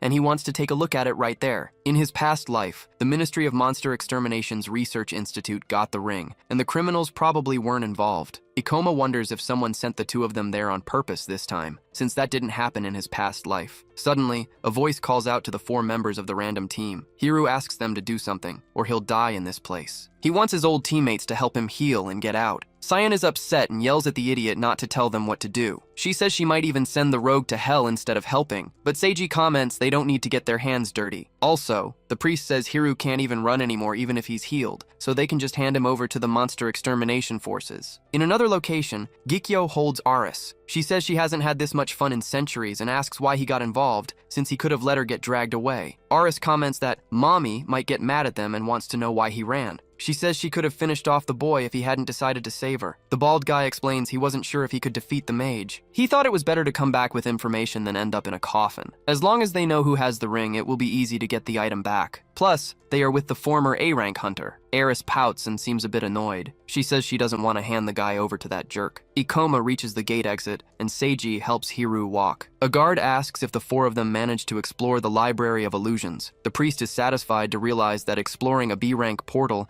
has already affected his reputation as a hunter. Sion says that's good for him, but she doesn't want to go near another high-rank portal. Someone comes up behind the protagonist and asks if he explored this portal too. This man is with 4 officers and comments that he thought this place would be perfect for training. He is Toya Mayumi from the Monster Extermination Forces, and he says he wasted his time coming there. Toya believes it must be nice to be a civilian and enter portals whenever you want to do whatever you want. Cyan gets annoyed hearing this and asks if he has any idea how much she suffered inside this portal. The protagonist asks the man to ignore Cyan, who yells that it's not fair, but he explains that fighting with the Monster Extermination Forces isn't a good idea. Many agents believe civilian hunters shouldn't enter portals, but it's allowed because of the ministry's decision. The presence of civilians makes the threat of portals easier to handle, so the guy should complain to the minister, not to them. Ikoma knows it will take a decade for the minister's decision to be seen as a good thing, and Toya will never see that outcome. A girl politely asks the sergeant to stop. She's Tsumuji Urakazi, and she says it's good that high-ranking portals are closed. The protagonist asks if the officers can arrest the man who tried to steal their items from the portal. Hiru just watches the situation. The sergeant asks what happened. The rogue claims it was just a misunderstanding, and they only had an argument. But Cyan yells that the thief won't get away with it. Our boy wants the guild to investigate, because it seems the criminal did the same thing in other areas too. Any hunter who isn't crazy knows this kind of thing doesn't lead to anything good. The boy bets other branches have Hiru's name on a blacklist. Ikoma asks them to search inside the portal and nearby regions. Toya wants to know why. The young man explains they found the Chimera's fang inside and were attacked by a pair. A blonde girl and a guy with a shaved head. Hearing this, the sergeant is surprised. He asks if the boy really knows who he's talking about, and says he better be sure. The mage tells them to send someone to the Aramu branch, where he'll explain everything in detail. Watching the boy, the sergeant wonders why he seems so experienced. He also thinks the boy is a bit unsettling. The man decides he can't ignore this. He asks them to contact headquarters, and Tsumuji says she'll do it. Sometime later, at the Hunters Guild branch, Ikoma and Satsuki talk with an agent. Then Sion and Seiji give their statements too. The agent types some things on his keyboard. More time passes,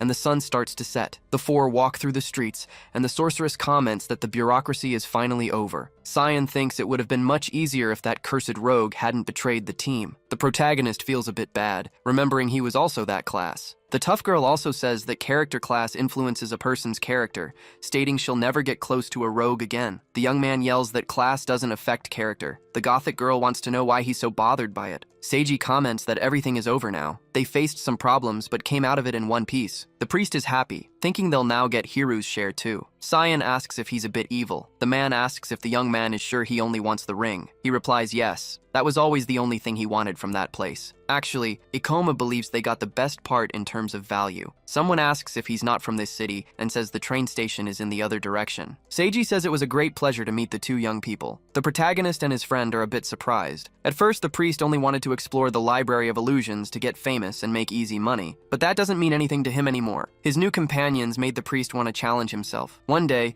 he wants to explore a B-ranking portal more independently. Our boy smiles, knowing he was an inspiration. Suddenly, Cyan lightly elbows Satsuki. Satsuki blushes as she apologizes for treating the sorceress like a crybaby earlier. She offers her help if she has nothing else to do, and the two thank her for it. They know they can count on both of them. Ikoma walks beside Satsuki as the sky starts to darken. Satsuki asks about the ring, and Ikoma tells her it's a summoning item. He says he'll show her what it does. They reach a more isolated place. The protagonist gets into position and asks the item to summon the Great Witch of the library. Little Akasha appears in the air above them. Satsuki recognizes the witch who was the boss of the Library of Illusions. But she notices Akasha is small and cute now, and Ikoma explains that this is her weakest form. Through his mana, Ikoma can access Akasha's abilities, though though in a slightly less powerful version. This uses a lot of mana, but it increases the number of spells he can use, giving him more options to exploit his opponent's weak points. The sorceress understands why the item is so useful, but she asks if her friend is really sure he can solve the portal's mysteries. Ikoma explains that among all monsters, the little witch has a very unique and special quality. Satsuki asks what it is. Ikoma looks at the cute Akasha and says she can understand people. His colleague is a bit shocked to hear this. She remembers when the boss said she would never forgive them. The protagonist continues, explaining that the level of the summoned monster changes to match the level of the person who summoned it. Our MC remembers the maniac clown and talks about details related to monsters. Some of them have special qualities that get better when their level increases. Akasha gains more intelligence at higher levels, and one day she'll even be able to talk. Then she'll be able to tell them why the portals appeared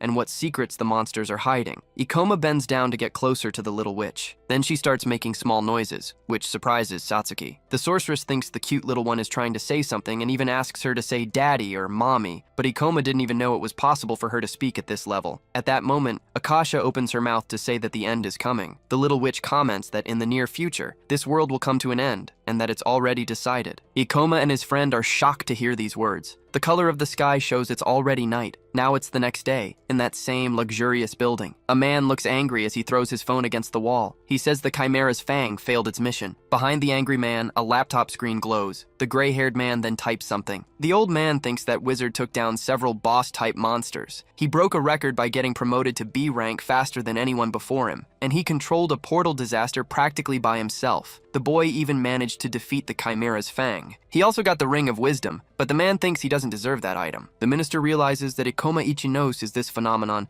and that he's living his second life. The minister decides to capture the protagonist no matter what it takes. This time, a huge monster appears inside the Caverna da Locura portal. Our MC gets ready and uses his gravity power. The big monster gets trapped by the mass of gravity surrounding it and lets out a confused roar. Then the boy does some acrobatics like he's in a circus and delivers his final blow, earning 768 experience points. Satsuki comments that they handled the situation even though they were surrounded. Hoshina says she knew the mage would pull it off. The blonde girl laughs and wishes her agent was there to record it, but Ikoma says he wouldn't have let her anyway. The protagonist thought they could handle this portal without much trouble, but monsters above level 40 are smart and appear in groups, so he was worried he and the sorceress would be in trouble if they were alone. Luckily, he asked Hoshina for help since she was free because her agent is on vacation. Sometime later, near the Hunters Guild, the boy sits with the two girls at a cafe and thanks the blonde girl for her help. She just tells him not to worry about it. After all, she also gained a lot of experience points from it, but her eyes light up when she says she already has an idea for how she wants to be rewarded. The influencer would love to film cute Akasha, who is on the table admiring the donuts. Hoshina asks if the little witch is a monster, or rather a summoned creature. She says it would definitely go viral because she's so cute, but Ikoma can't let that happen, and the blonde girl gets a little sad when she hears it. The protagonist can't let Akasha be exposed online. She's the only monster capable of communicating with humans. Someone even hired dangerous people to get rid of the witch, and that's not even everything. The boy remembers the things the mini-boss said the day before. He knows he needs to take this situation very seriously. Akasha hasn't said anything else after that, but the boy knows she's the key to solving the mystery of the portals. Everyone knows portals aren't a common thing, but he wonders if the world is really ending. Watching the sorceress clean the little witch's mouth, he thinks maybe he should have taken the anomaly more seriously. Over the years, the number of portals decreases, but their difficulty only increases. If it keeps going like this, humans won't be able to control the portals anymore. If the end of the world is really close, then Ikoma is the only one who can stop it, since he's an S-rank hunter from the future. Unfortunately, the protagonist knows he can't handle high-level portals with just Satsuki's help, so he decides he needs a third person. The sorceress asks if he wants a new person. He says yes, and he wants someone cool who can take a lot of damage. A gravity master has many advantages, but they don't do well against character classes that specialize in a specific ability. A sorceress can use spells to trap an opponent, but they still need an effective fighter to explore high-level portals. Hoshina works as a streamer, so they can't count on her, and Sion isn't exactly the type of person who goes on the offense. Our MC remembers Keru and doesn't seem too happy, thinking he might have to call him. Satsuki also thinks this night is a bit weird. The influencer puts her can on the table and says Ikoma is a B-rank hunter. She believes it won't be easy to find someone at the same level who's also without a team, and she thinks the protagonist is being a bit demanding. The boy admits she's right, but he remembers finding someone exactly like that in his past life, even though it didn't end well. His memory takes him to a moment where he's holding a woman in his arms, asking why she used her shield on him. The woman just smiles and says she's happy her friend is safe. She tries to apologize for not staying by his side until the end, and asks him to promise to be a great hunter. The woman then says the name Ikoma Ichinose. Back in the present, the protagonist wonders if she's alive in this timeline. Suddenly, one of the girls asks if something is wrong with him. Our guy says it's nothing, he was just thinking about something. That tragedy is still 3 years away, and the mage isn't sure if he should call it the past or the future anymore. After a while, they see a sign for the Hunters Guild rooms. Ikoma and his friend walk through the corridors of the guild. A girl comments that the portal she wanted to visit is already explored, so her whole trip was for nothing. Satsuki says she's never seen this person around before. Suddenly, the protagonist is shocked. He recognizes the broadsword and the extremely strong aura. He wonders if it could be the woman from his memory. The sorceress calls out to her friend, but he ignores her and starts walking. He reaches the girl and asks if her name is Mio Kagurazaka. Her face turns to look at the guy who just spoke her name. Then the grumpy girl asks who he is. Satsuki asks the mage if he knows her. Ikoma thinks he can't tell her about his past life, so he just says he heard a rumor. The rumor is about a huntress with a big sword who seems to work alone. The protagonist says he's recruiting team members and asks if she's interested in joining. The girl says it's not the first time a random person has asked her to join a team. She says her answer is no, and tells the guy to think a little. The arrogant girl asks why she would join weaklings who would only get in the way. Satsuki thinks the rude girl must be talented since her colleague invited her to the team. But she doesn't seem very nice, which makes the timid sorceress nervous. The mage stays silent and thoughtful. Satsuki gets angry and says Mio didn't need to be so rude. Mio explains she was just being clear,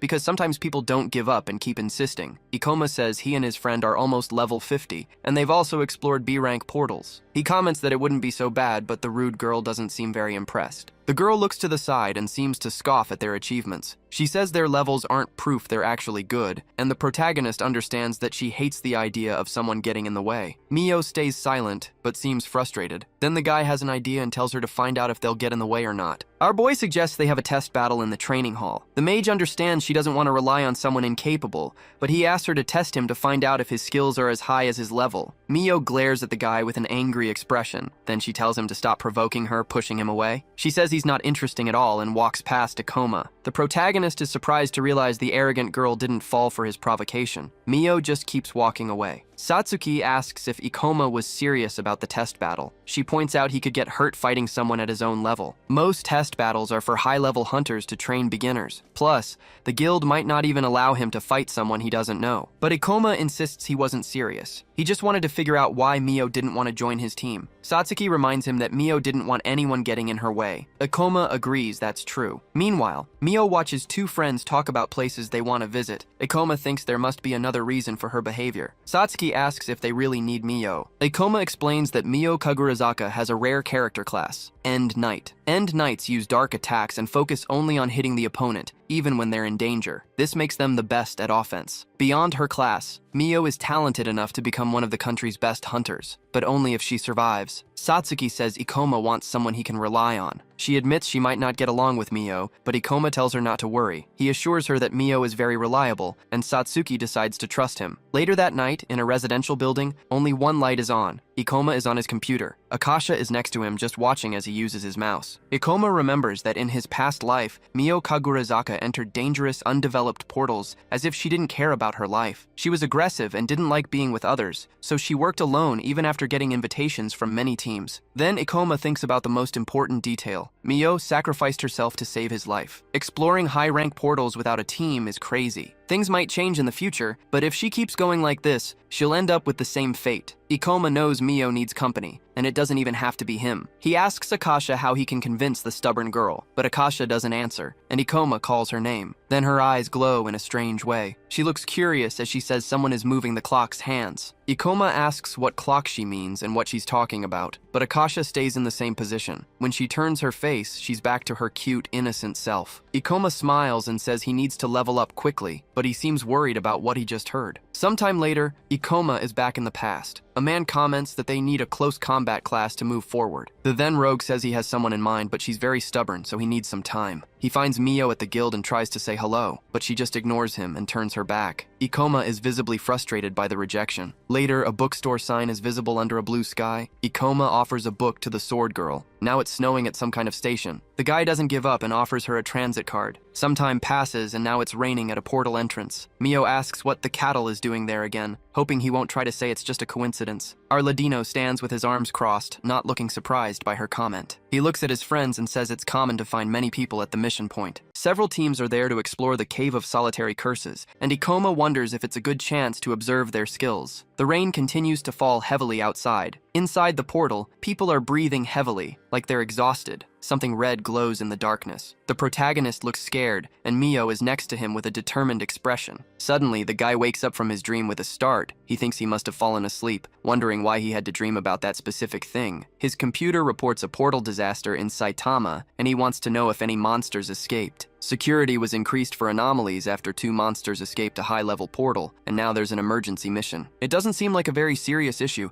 but it's better to be safe since strange things happen with anomalies. So, Ikoma reads the name of this portal. His eyes widen in shock. He jumps out of his chair, realizing this portal is the Cave of Solitary Curses. He thinks this seems impossible, since this portal should only appear 3 years from now. This is exactly where Mio died in his past life. The protagonist looks very worried, staring at his screen. He looks at the news in front of him and wonders what the heck is going on. The sky is clear above the Hunters Guild. Ikoma and Satsuki are together, standing in a corner. Seeing his new look, the sorceress comments that the new clothes look great on the protagonist, and he thanks her. She says it would be nice to keep mending the tears, but they really needed new clothes. She also thanks him for helping her choose hers. She tries to say they could do that again, but he's already too busy to pay attention. Satsuki tries to call her colleague's name, but he can only think about the Cave of Solitary Curses. The boy knows this portal should only appear in 3 years, and he looks worried. This portal, which took Mio's life, is near her house, so she will certainly join the mission again. Ikoma defeated the boss back then, but he's not that strong in his current life,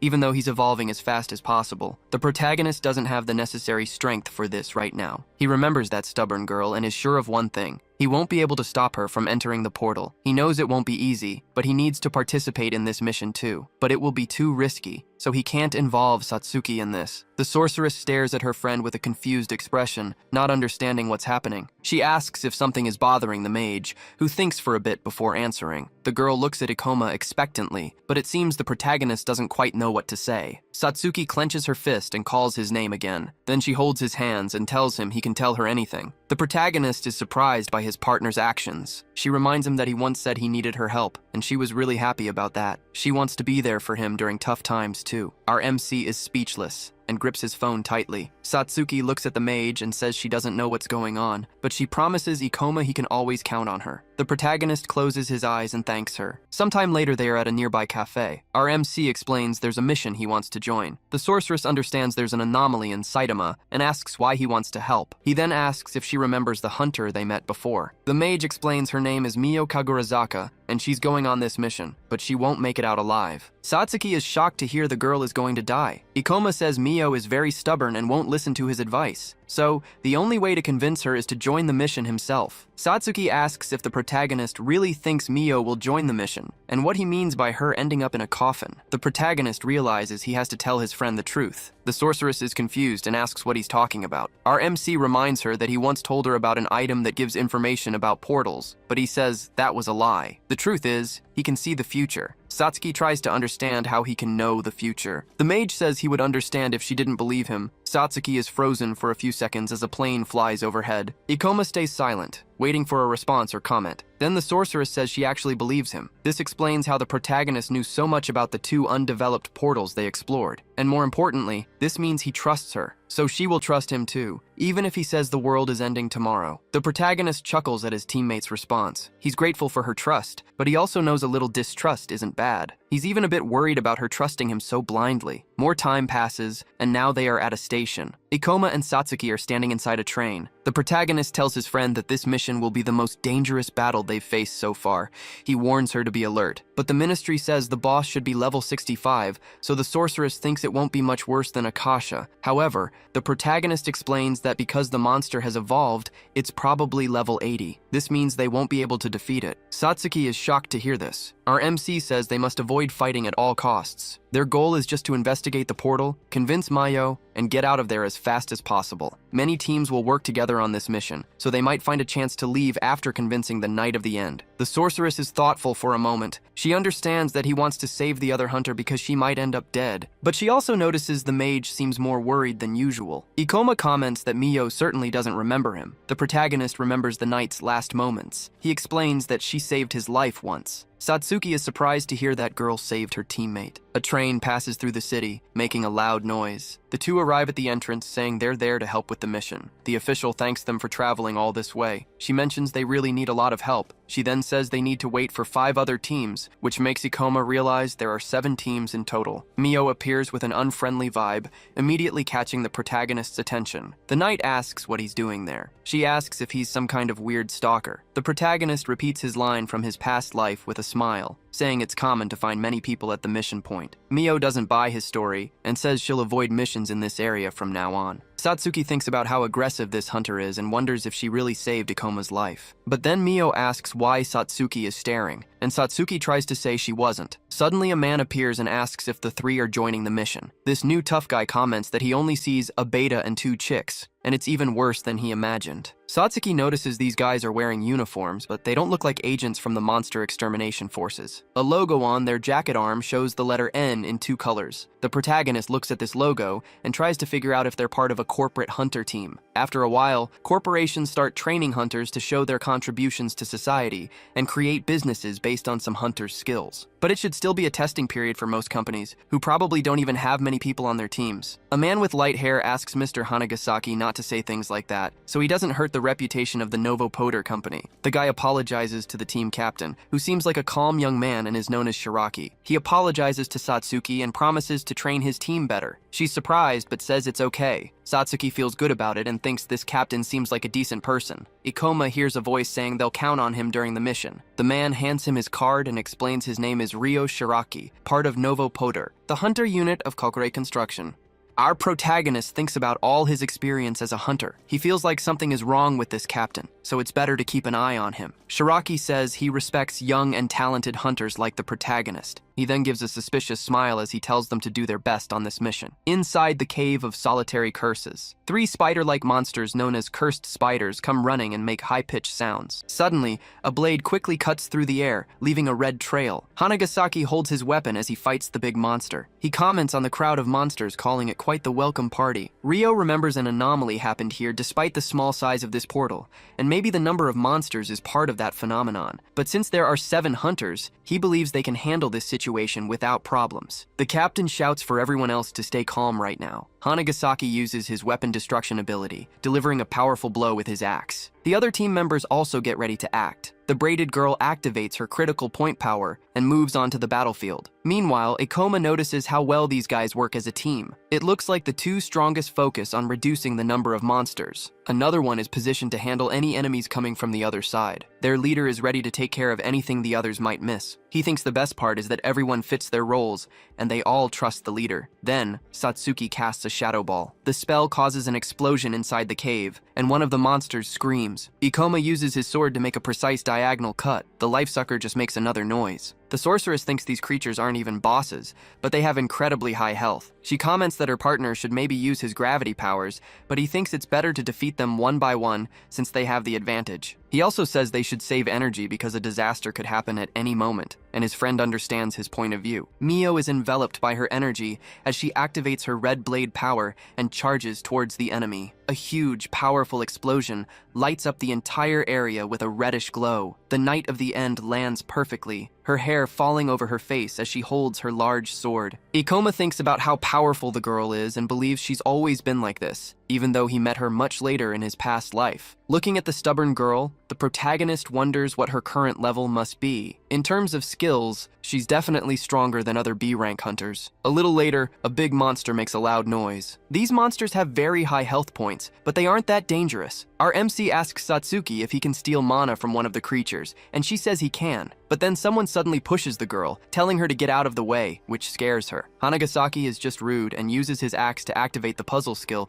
without even warning the others first. Shiraki asks if the big guy is trying to finish off all the monsters, and he says yes. One of the guys comments that he finally leveled up, and another goes to take a look. Ikoma explains that taking the last hit and getting the points when others did all the work isn't cool, but the jerk says it's their fault for being slow. Hanagasaki says it's a matter of attacking or being attacked, and that he can't leave monsters alive, but the MC knows he just wanted to steal points. The jerk says the protagonist is taking everything too seriously, and that he's just a spoiled brat, exactly as he imagined. Satsuki senses a big fight might break out and insists she's fine, asking her colleague not to do anything without thinking. A hunter's greatest value is their level, and if you don't mind being an idiot, then stealing experience points is a way to increase that value. Our MC knows that being an idiot doesn't matter much because hunters rarely meet more than once. He thinks he can't count on this guy. Figuring out who he can or can't trust is more important than gaining a few experience points. The captain asks his colleague what the problem is, and Hanagasaki explains it's nothing much, just the brat being spoiled. He tells them to move on because they can't waste time with childish games, and they can't just come back empty-handed. Shiraki apologizes, realizing there might have been some kind of misunderstanding between the hunters. Ikoma thinks about how the weird guy chose to say it was just a misunderstanding, but he just comments that he shouldn't have said anything at all. The captain says he wants to make Novo Poder the most powerful hunter team in the world,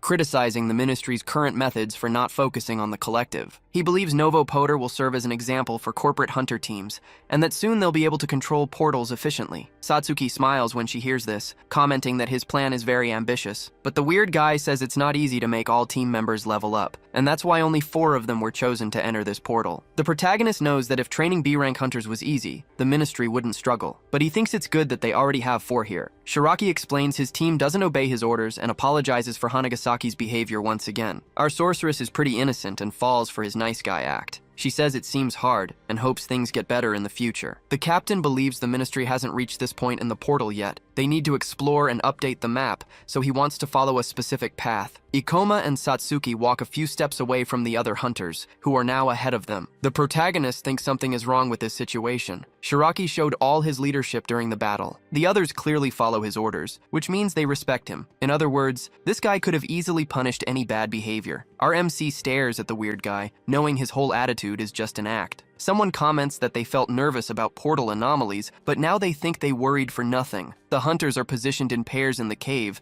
except for the lone knight. One of the larger team members thinks they can even defeat the boss since it seems so easy. He believes that once they defeat the boss, management won't treat them like they're inferior. Hanagasaki and his colleague reflect on how they are treated right now. Shiraki chuckles and says ambition is good, but safety is always the most important thing. He says this isn't a private mission, so they need to think of others too. Satsuki comments that the guy with glasses seems to have more leadership spirit than the team captain himself. This mission won't be easy because portal anomalies never stop and are very difficult to contain when they happen in high-rank portals. In Ikoma's past life, this portal's boss had evolved, and maybe that evolution has already happened in this life. The protagonist needs to stop the exploration and can't let Mio face the boss. After that, he'll write a report to prove this place is too dangerous, and then the Cave of Solitary Curses will be marked as a high-risk location. To achieve this, he needs to take control of the mission, but right now, the corporation hunters are in charge. He could also try to convince Mio, but he knows she's too stubborn for that. Besides, the knight hasn't had a good impression of him so far. Suddenly, Ikoma notices something. He wonders why the new power captain is talking to Mio. Shiraki says he heard some incredible stories about Ms. Kagurazaka since he works in a nearby region. He heard she fights like a B-rank hunter, even though she's still C-rank. He finds this impressive because it's hard to find such talented hunters who still work alone, and he wanted to have this conversation for a long time. The girl isn't easily swayed. She says she won't be impressed by a few compliments and questions what the guy wants. The captain is silent for a second, then he smiles in a strange way. Shiraki invites her to join New Power and lead the team to success, saying she has what it takes to be by his side. He says if she does this, his team will be even more powerful than it is now, and he calls on her to save the country with them. Satsuki gets worried. Her friend wanted the knight to join his team, but this guy might get her first. But Mio just replies that she's not interested, shocking the sorceress because Mio didn't even think for a second before refusing the offer. Shiraki heard that the girl works alone because she doesn't want anyone to mess with her goals. But he guarantees she won't need to worry about that, promising he'll gather a group of hunters worthy of her skills. He even mentions he's a B-rank hunter and says he won't be disappointed, but Mio interrupts him, telling him to stop being stubborn. Mio repeats that she only works alone and would have handled this mission by herself if she could. She declares the conversation over. She walks past the protagonist, commenting that she's been dealing with a lot of stubborn recruiters lately. Mio joined this mission just to enter the portal, but now she thinks she shouldn't have. Ikoma says he heard that Mio always enters portals that are not for her level. Shiraki steps in to comment that facing high-rank portals alone isn't easy, and if she keeps doing it, she'll end up dying.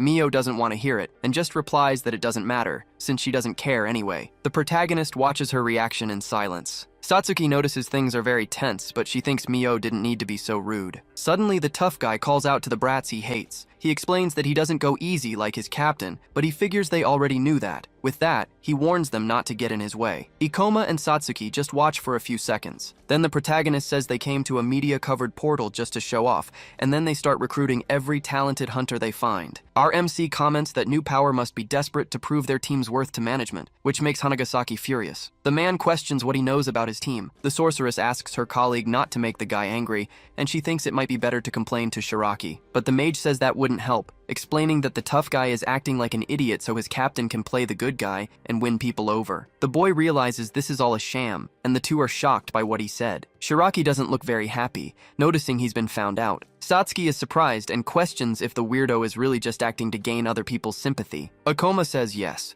and he says the team members act like idiots on purpose so their leader can come and comfort the victims. This is the sham they planned. The protagonist believes such a clueless man wouldn't take his captain seriously, but their teamwork is too good for that. Our MC comments that he doesn't care if he wants to create a script to gain an advantage in negotiations, but acting like this inside a portal can cause problems. He says it's okay to have other reasons to join this mission, but their lives will be at risk if they keep doing this. Shiraki tries to convince the boy that he just wanted them to get along and that it's just another misunderstanding, but he thinks the boy has already decided to hate his team anyway. The boy says they can get along if they stop acting, since he won't pretend to impress their boss. Then the two stare at each other in silence for a few moments, while Satsuki isn't sure what to do. Some time passes, and now the hunters reach another part of the cave. It seems the mood between them is terrible, as the silence there is deafening. The sorceress is a bit nervous and thinks her friend didn't need to say all that. Ikoma explains that the weirdo would keep making their lives difficult if things went his way, so he needed to know how he would react to his accusation. At least the man with sunglasses stopped bothering them. Shiraki thinks he's impressed, as he didn't imagine a teenager would have the courage to say all that. He also thinks the young man seems experienced and deserves the B rank, even though Shiraki didn't pay attention to him earlier because he was far away and had a strange class. The captain didn't see the protagonist's skills because he wasn't trying that hard earlier, but the boy is brave and might have another objective. Anyway, this is a great chance to level up and build a reputation, so the leader can't let a brat ruin his plans. Meanwhile, Ikoma thinks they shouldn't be fighting among themselves, and that's pretty bad. Suddenly, everyone hears a noise, and the protagonist, Mio, and Shiraki wait to find out what it is. Someone comments that strange monsters have appeared in a group once again. The captain sees this as a good chance to show the mage who's boss. After all, manipulating people is his biggest talent. The strange monster is an assassin mantis, and its scream sounds bizarre. The corporation team thinks it's just a stupid bug infestation and wants to start pest control, but Ikoma knows it's not smart to underestimate a level 47 monster. These bugs are different from the flies they found earlier. Even without considering their level, their skeletons are hard, their bodies are huge, and their legs form two big blades. Monsters with low agility usually have skills to make up for it. Close combat fights are tricky, so they need to be ready if they get tired. The protagonist calls out to Mio, saying it's dangerous to fight alone, and they need to set up some kind of formation. But Mio cuts him off and starts moving, saying she's told him 1,000 times she fights alone and doesn't want to get used to people who just get in the way. Our MC just watches as the Knight of the End uses her red sword to face one of the big monsters. She moves quickly, making a circle with her body as 3 monsters close in. Ikoma gets a bit frustrated seeing Mio go straight to the most dangerous spot, wondering why it always has to be like this. The boy tells Satsuki they need to work together to keep Mio from getting surrounded by the giant bugs. Shiraki realizes this fight won't be as easy as the last one. He wonders if this is a good chance to intimidate the boy and take back control. He then thinks about how the mage challenged him to risk his life for his stupid games. He gives a suspicious little smile. In another scene, a sign points to Training Area A. Hanagasaki gets stomped right in the face. Other people comment that they didn't expect Shiraki to go this far, saying he seems like a scary person. A new business based on physical strength is sure to attract some tough characters. The man in sunglasses apologizes for treating the future leader as if he were inferior. He tries to beg for forgiveness, but keeps taking hit after hit while the others watch. Scared, Shiraki thinks the first step is to control everyone through fear. The captain remembers what Ikoma said again, knowing he's always risked his life for the most stupid games. He signals his colleagues to handle the monsters on the right, while he provides cover from the corners. Hanagasaki understands and plans to obey his leader's orders. Shiraki glances discreetly at Mio. She knows the others are strong and problematic, even if they're at the same level. She wonders if she should wait for a chance to get involved. An assassin mantis monster lets out another scream. The Knight of the End is ready for battle, but the clueless captain steps right in front of her. He activates a shield to protect her with his ability. He tells Mio not to try to act alone, saying he's there to help. But Mio says she simply hates being interrupted, and the jerk even gives a little smile when he hears that. With that, Shiraki takes the center position and wonders if he should stall because of Ikoma's condition. The protagonist dodges a blow from one of the monsters. Satsuki launches one of her fireballs again. The insect gets rattled by the explosion. Our guy shouts that his friend did a great job with her spell. Then he reverses gravity, moving past the monster with impressive speed. Now the boy is standing upside down on the cave ceiling. He activates his powerful meteor fall, dropping hard on the enemy and destroying everything in his path. The sorceress thinks her partner is using more mana than he usually does, which means he wants to end this fight as fast as possible. Ikoma knows he can't trust the other team and needs to stop Mio from messing things up, so he wants to finish this fight quickly, even if he has to go overboard. A mantis appears, making a slightly quieter noise than usual. The protagonist realizes these monsters are pretty tough, unfortunately. Shiraki watches the guy from behind with a strange look. The captain didn't know there was a character class capable of such strong and unpredictable attacks. He thinks he needs to keep an eye on gravity masters, but then he realizes he doesn't need to watch the class, but the boy who perfected his skills to create incredible movements. The weird guy knows this mission could define the future of new power. He tries to understand what his boss meant by scaling back the Hunter project. He remembers being in the office when the man in the suit said not everyone is so optimistic. The former vice president didn't believe in training hunters. He also says that even Shiraki himself complained his hunters weren't evolving much, but he explains they won't end the program completely. Today, the leader thinks he has to leave his mark on this place. It's a B-rank portal with an anomaly that could cause a great disaster. He can't let a kid take the lead on this mission, so he calls his colleague Amamiya. The captain knows that if things keep going like this, the battle will end soon. He asks the girl to injure the mage in a way that looks like an accident. She is shocked when she understands the order she just received. Anyone would feel scared if attacked from a blind spot. Shiraki wants to show how far he's willing to go to make the guy obedient. Amamiya realizes her leader seems to be taking this very seriously. The girl slowly approaches her target. Ikoma keeps fighting the monsters, showing he's a skilled and efficient hunter. The protagonist warns everyone they need to finish this battle, and the girl with purple hair gets closer to him. She hopes the guy doesn't take it personally, since he could end up in a ditch if he doesn't follow his captain's orders. She figures if she aims for his shoulders, it won't cause too much damage. Our boy realizes what's happening just in time. Amamiya activates her target shot ability, which forms a bright light on her weapon, trying to hurt the protagonist. Ikoma realizes this isn't just a simple accident that can happen while covering allies. The girl's eyes are aimed right at him, but the monster is also ready to attack. Focusing on just one of them will leave him defenseless against the other. At that moment, the guy seems to realize something and gives a small smile. He advances against the big insect and delivers a fancy move. Then a strange hand quickly approaches. Amamiya is completely wrapped by shadow hands, which hold her in place. She thinks the mage blocked her attack, but the boy thanks Satsuki for her help. Our boy already knew his partner was acting to defend both of them. The sorceress is really mad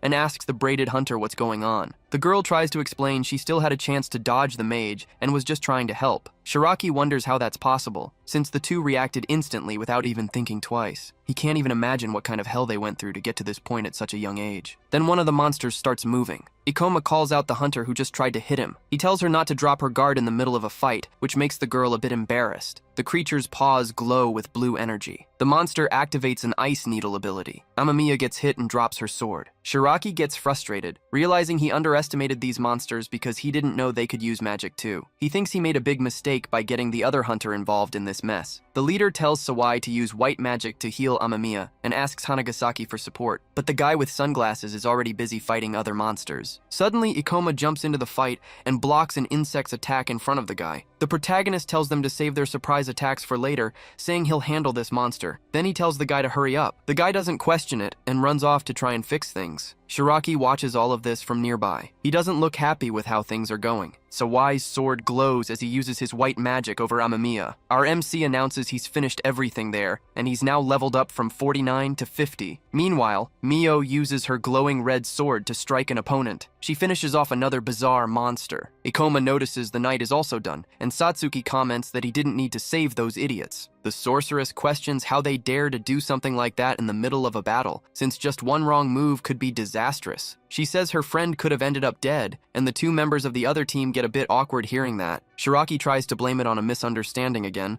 saying Amamiya was clueless, but the protagonist tells him to stop lying. The guy asks if Shiraki really thinks he's still fooling anyone. He comments that the other three team members aren't as cold-blooded as Shiraki. Our MC knows they caused a mess, but also lost control, so he might be able to take charge and go home. The guild will update the difficulty level of this portal, and after they return, Mio won't be able to enter it anymore. It seems Amamiya's injuries can't be treated with just white magic, and Ikoma doesn't trust them either. The protagonist says he had to spend a lot of mana in the last battle because of someone's instructions. He believes Shiraki is desperate to build a reputation, but it has nothing to do with this, and says the mission investigation will end here. But Mio, of course, says she'll continue the mission even if she's alone, and she doesn't care about their stupid fights. Our MC only went there to stop the night from continuing, but her willingness to face danger might make her actually go on alone. The girl explains she doesn't want people getting in the way or people without initiative, and she already planned to explore alone if it weren't for the restrictions. So Ikoma decides to reveal why she doesn't like working in groups. He asks if it's because she lost her friends, which shocks Mio. Satsuki doesn't even have time to react when a blade cuts through the air quickly. The knight holds her sword to the protagonist's neck,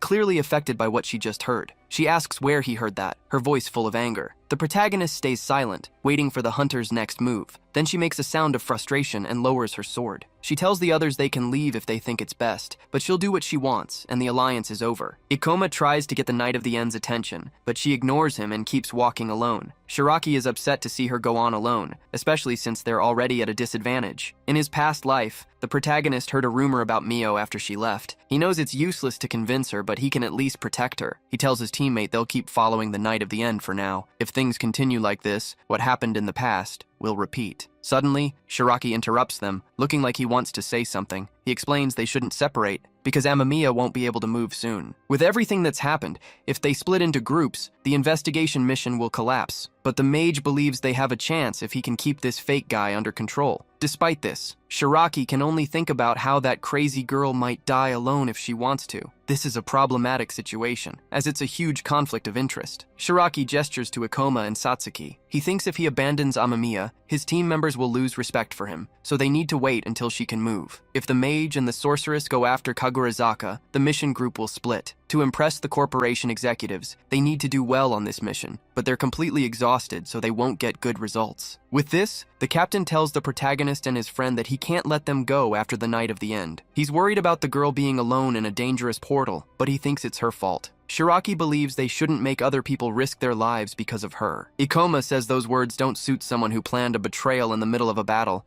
and he tells Shiraki to get out of the way. The leader tries to make an excuse that it was all a misunderstanding, but he also understands why Ikoma doesn't want to work with them. Then he offers 10 million to forget what happened earlier and start working with his team. The protagonist is a bit surprised by this offer. Shiraki apologizes for being an idiot, but he says he needs to achieve something so great on this mission that even a monkey would find it amazing. He knows the protagonist doesn't even know the knight well, and he says even he wouldn't have a reason to support such an arrogant person. Hanagasaki thinks 10 million is too much money, but his leader explains that's the value of this mission and of the protagonist. A hunter unit is a military power that a corporation can fund, and it can generate immense power. Kokure is a source of money and a sign of trust, and the captain knows he can't lose that. Even if he has to spend his money, it's still a low price to pay for so much. Shiraki says he's intrigued by Ikoma Ichinose's skills, and he wants to work with him even after this mission ends. Even a genius knows their limits when working alone, so the crazy guy invites the protagonist to create a national organization. He says the protagonist will earn double his salary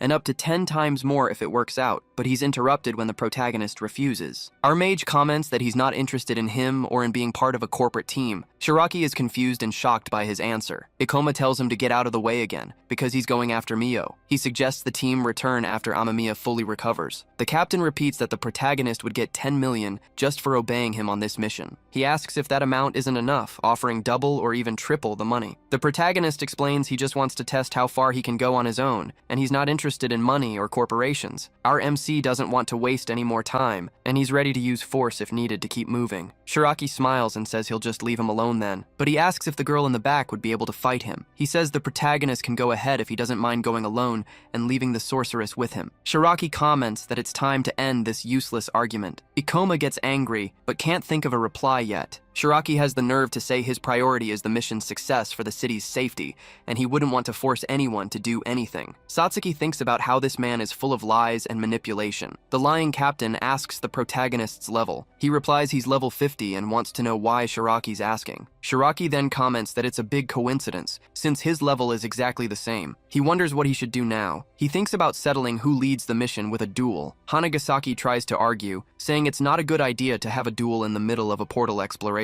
Shiraki understands they should avoid fatigue, but explains that a lack of unity can be very dangerous. The captain believes they need to find a solution good for both sides, and asks if the mage agrees. Satsuki yells for the liar to stop, asking what they'd do if one of them got seriously hurt because of this, but the protagonist accepts the challenge, which completely shocks his colleague. Ikoma explains it will be quick and easy, so he'll do things the crazy guy's way. Hanagasaki can't imagine his boss losing, but he recognizes the protagonist is stronger than normal. If Shiraki isn't careful, he could get hurt even if he wins. But Hanagasaki figures his leader already knows this. The liar calls his team members' attention to say something. He says he needs support magic from both of them. Sawai and Hanagasaki are shocked by this request, but they accept after the captain tells them to hurry. The man with glasses passes his magic to ensure Shiraki has power during the fight. The other passes speed to his leader. Then both of them combine to also pass armor power and even a magic bonus. All this energy flows through the captain's body, and he comments on how good it makes him feel. Shiraki says they can start now and has the nerve to say this duel will be fair. Satsuki gets angry and asks if this is some kind of joke, saying they can't accept such nonsense. Shiraki reminds them he never said using support magic was forbidden, and he only took a bit of mana, but he can't accept his opponent giving up. Shiraki believes he's being fair since the only help he'll get is support magic, but the original battle would have been 4 against 2. He also says the magic has a time limit, so there's no way to give up now. Unless the protagonist decides to surrender, then he might consider accepting. Nobody is stupid enough to duel someone of the same level who received support magic. The captain believes the protagonist will surrender completely very soon. He thinks it will be easier to manipulate both of them after they surrender. But then Ikoma asks what the heck this is. He asks if the magic Shiraki received is enough to make up for the fact that Ikoma is disadvantaged. Shiraki is shocked by the protagonist's defiance. The protagonist says he's in a hurry and wants to end this stupid duel quickly. Shiraki thinks this kid is just a brat.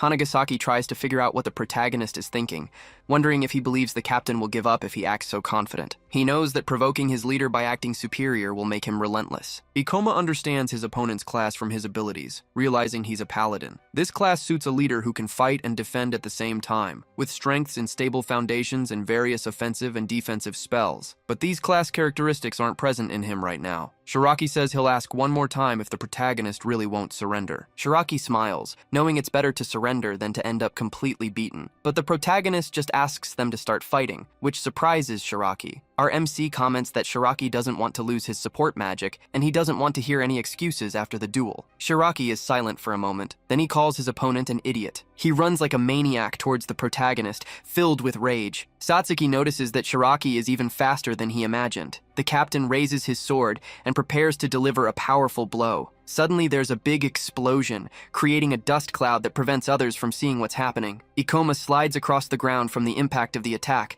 but he's still unharmed. Hanagasaki notices the protagonist blocked his leader's increased strength, which must have caused some damage to his body, but he knows that just being able to handle these moves is impressive on its own. The captain is already strong even without any body enhancements, and now he has 4 different types acting at the same time. He thinks about the kind of person who could compete with his boss right now. He thinks the protagonist would be some kind of monster if he could do that. Satsuki notices his friend changed the direction of gravity to withstand the attack's impact. He thinks the protagonist flew far but shouldn't have taken any damage. Shiraki realizes he didn't feel any connection, so he thinks the mage got rid of his blow's power very efficiently. He says the protagonist is really trying to get away from his attacks, and questions if he's trying to buy time for his magic to run out. Then he says his opponent doesn't have enough strength or speed to face him, so this fight won't be fair at all. The leader is receiving support magic from 2 people, and he believes it's impossible for a single person to overcome the strength of an entire group. Shiraki has a determined look as he thinks the power of numbers is absolute. Shiraki remembers being in school, and he was always good at knowing how to navigate life's challenges. He had excellent grades and enviable physical performance without much effort. As he walks through the school hallways, 2 guys watch him, and Shiraki remembers that his success brought envy from those who dropped out. These guys throw water on him and comment that he only feels superior because he's a good student. One of them laughs and asks the student council president to say something. Shiraki was humiliated by thugs who would have easily beaten him in a fair fight, but this taught him a lesson. Even if you're a genius, it means nothing compared to the power of numbers. That's why he improved his skills in understanding people's minds. By understanding how things unfold,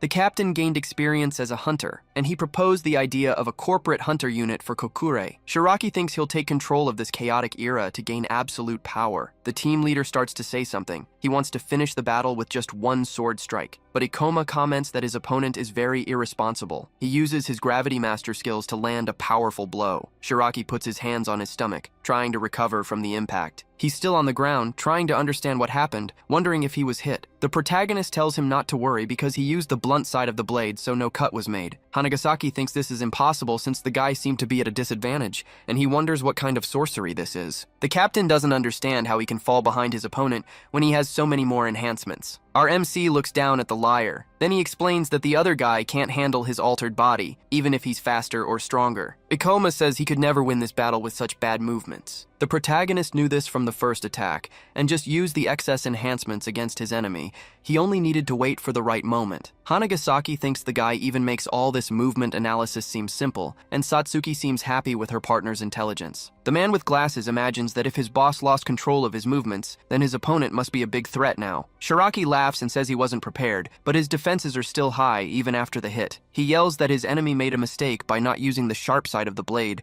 swearing that was his only chance to defeat him. The fake thinks he needs the wizard's strength for this mission, and maybe he messed up his strategy. Also, he didn't expect things to get to this point. The crazy guy tries to calm down, believing that if he stays calm, he'll be able to win the battle. He knows the support magic will only last 3 more minutes, and from now on, he won't go easy. Shiraki wants to use all his advantages with his paladin skills and support magic to go all out this time. Then Ikoma says his battle experience level is very different from Shiraki's. The captain gets confused, but the protagonist is about to explain. Our MC says he can keep fighting, but from now on, his attacks won't even cause a scratch. The manipulator is shocked and asks the guy to repeat what he said. Ikoma guarantees that from this moment, his enemy's attacks won't cause even the slightest scratch, and Shiraki is completely shocked to hear this. Nearby, Sawai wonders what's going on. He tries to understand why his leader, full of enhancements, is having so much trouble. The captain wonders if all these alterations worsened his agility, and he admits there's a difference in their fighting skills. He plans to use his speed to create distance between them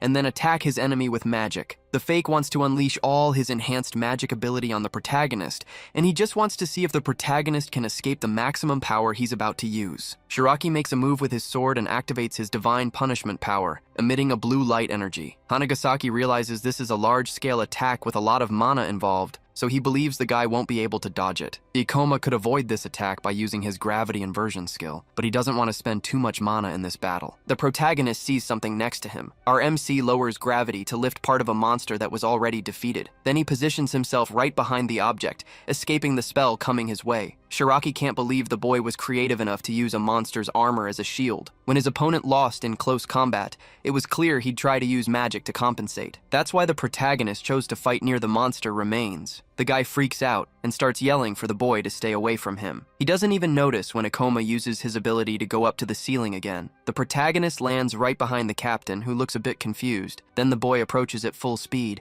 as if he's about to deliver a powerful blow. But then he just flicks the enemy's forehead. He makes sure to increase gravity, so this flick is the worst one ever. Shiraki backs away with his hand on his forehead and tries to use his sword in a desperate attempt to defend himself. He even gets a little dizzy and wonders what's going on. He thinks the protagonist used gravity control control on his body, while he uses his sword like a cane. Because of all the changes, Ikoma knew his opponent was already in a state where he couldn't control his own body. If he suddenly became lighter, he definitely wouldn't be able to move properly. Shiraki questions who this cursed boy is. He tries to understand how he's being made a fool of by him. The protagonist puts his sword under his opponent's chin and says this is enough to understand that this fight is a waste of time and energy. The opponent thinks this seems impossible because he had support magic from 2 people. He realizes there's someone capable of overcoming the numbers. Shiraki believes the boy is a true genius. Hanagasaki comments that this is all very absurd. He wonders how there can be such a big difference within the same ranking and thinks this boy isn't normal. The captain still insists that this mission is the future of new power. He quickly gets up, ready to attack, thinking he can't accept defeat. But Ikoma tells the guy to stop immediately because 500 seconds have already passed, and he gets confused. Then his body starts moving in a very strange way. The protagonist holds his sword and looks at his opponent. He hits the guy right on the forehead with the hilt of his weapon. Shiraki falls to the ground slowly, but still tries to say he can't lose this battle. Our MC just watches his fallen body. He explains that support magic only lasts 500 seconds. He can't believe the captain lost track of the duration of his alterations. Hanagasaki imagines anyone wouldn't think about that while facing a monstrous opponent. The boy then says he is now the leader of this mission. Ikoma tells the others to stay away from the monsters and leave the portal as soon as they can all move. The guy with glasses is about to obey, but a hand stops him. Satsuki is in her sinister mode again. She uses her shadow hands and comments that they made her friend waste a lot of mana. She suggests stealing mana from their captain and smiles as she asks Hanagasaki to bring his body over. The protagonist gets a bit worried and thinks they don't need to exaggerate so much, but he doesn't question it much. The sorceress steals Shiraki's mana while her colleague holds him. Our MC comments that the duel took a long time, so they need to hurry to catch up with Mio. The captain comes back to life just to try to convince the boy not to do that and to join his plan to create a corporation, but he gets interrupted. Ikoma didn't want to have to say it twice, but he repeats that he has no interest in the corporation or the guy. The protagonist knows what will happen in 10 years and hasn't seen Novopoder do anything very important. He says the guy doesn't want an ally, but someone to use, and this attitude will lead to the end of his team. The leader won't get any help when they need it most because their relationships are so superficial. Our MC tells him he needs to change that mindset. Shiraki is paralyzed and speechless. Some time passes. Now the MC walks through the cave with his friend, who comments that the fake captain even gave a surprise attack order. Satsuki thinks the captain didn't deserve any consideration, but the mage says there's no need to create unnecessary resentment towards these people. He also thinks about something else while walking. He remembers a dangerous scenario with a stone path suspended in the air. His old teammate says if they go forward, they might not have enough mana to return. Ikoma shouts that he still has plenty of mana, and if he covers his friend, they'll make it. The protagonist thinks he's the only one in the group not gaining more experience, and now he's not even helping anymore. If things continue like this, there's no reason for him to stay on the team. Back in the present, the MC explains that he also rushed without thinking about others around him, and maybe that's why he doesn't see it as such a big deal. Satsuki is a bit surprised by this revelation. She promises to stay by his side no matter what, and the mage gets a little awkward but thanks her. The MC thinks that if things are like his past life, then the boss is evolving, and it's not the kind of opponent he could face at this level. If Mio doesn't listen, he'll remove her by force, even if she then sees him as an enemy and doesn't want to join his team. Now we see another location, still inside the cave. The Knight of the End faces a monster with a terrifying form and a powerful aura. She has defeated other types of bosses at higher levels than her own, but this one seems different. Suddenly, something explodes on the ground near her leg. The enormous insect-like monster is the boss of the Solitary Curses cave, known as the Cursed Queen. Some objects are scattered on the ground, including a monster piece and some stones. Ikoma holds one of the objects and notices it looks like a demon stone. He believes Mio passed through here, seeing signs of battle and fresh remains of destroyed monsters. Satsuki asks if that girl isn't interested in demon stones. A demon stone is a monster's heart and contains all its magic powers. People also believe it's a great energy source. This object also proves someone defeated a monster, and it can be exchanged for large sums of money at the guild. The sorceress remembers her partner mentioned that a friend of Mio's lost their life, but even Ikoma doesn't know all the details of that story. All he knows is that a friend of hers lost their life about a year ago, just as she started her journey as a hunter. Satsuki asks if that's why the Knight of the End prefers to work alone, and the protagonist says probably. You can imagine she was close to that person based on her reaction, and it seems her dislike for company runs much deeper. The sorceress asks when the MC found out about this story. He says he gathered information from the branch where she's based. His friend is shocked, thinking he went that far just to invite Mio to the team, but he explains that wasn't it. The mage says he wanted to know more about the girl after she lost her life defending him, and Satsuki starts to ask something. The sorceress wants to know if he likes the knight,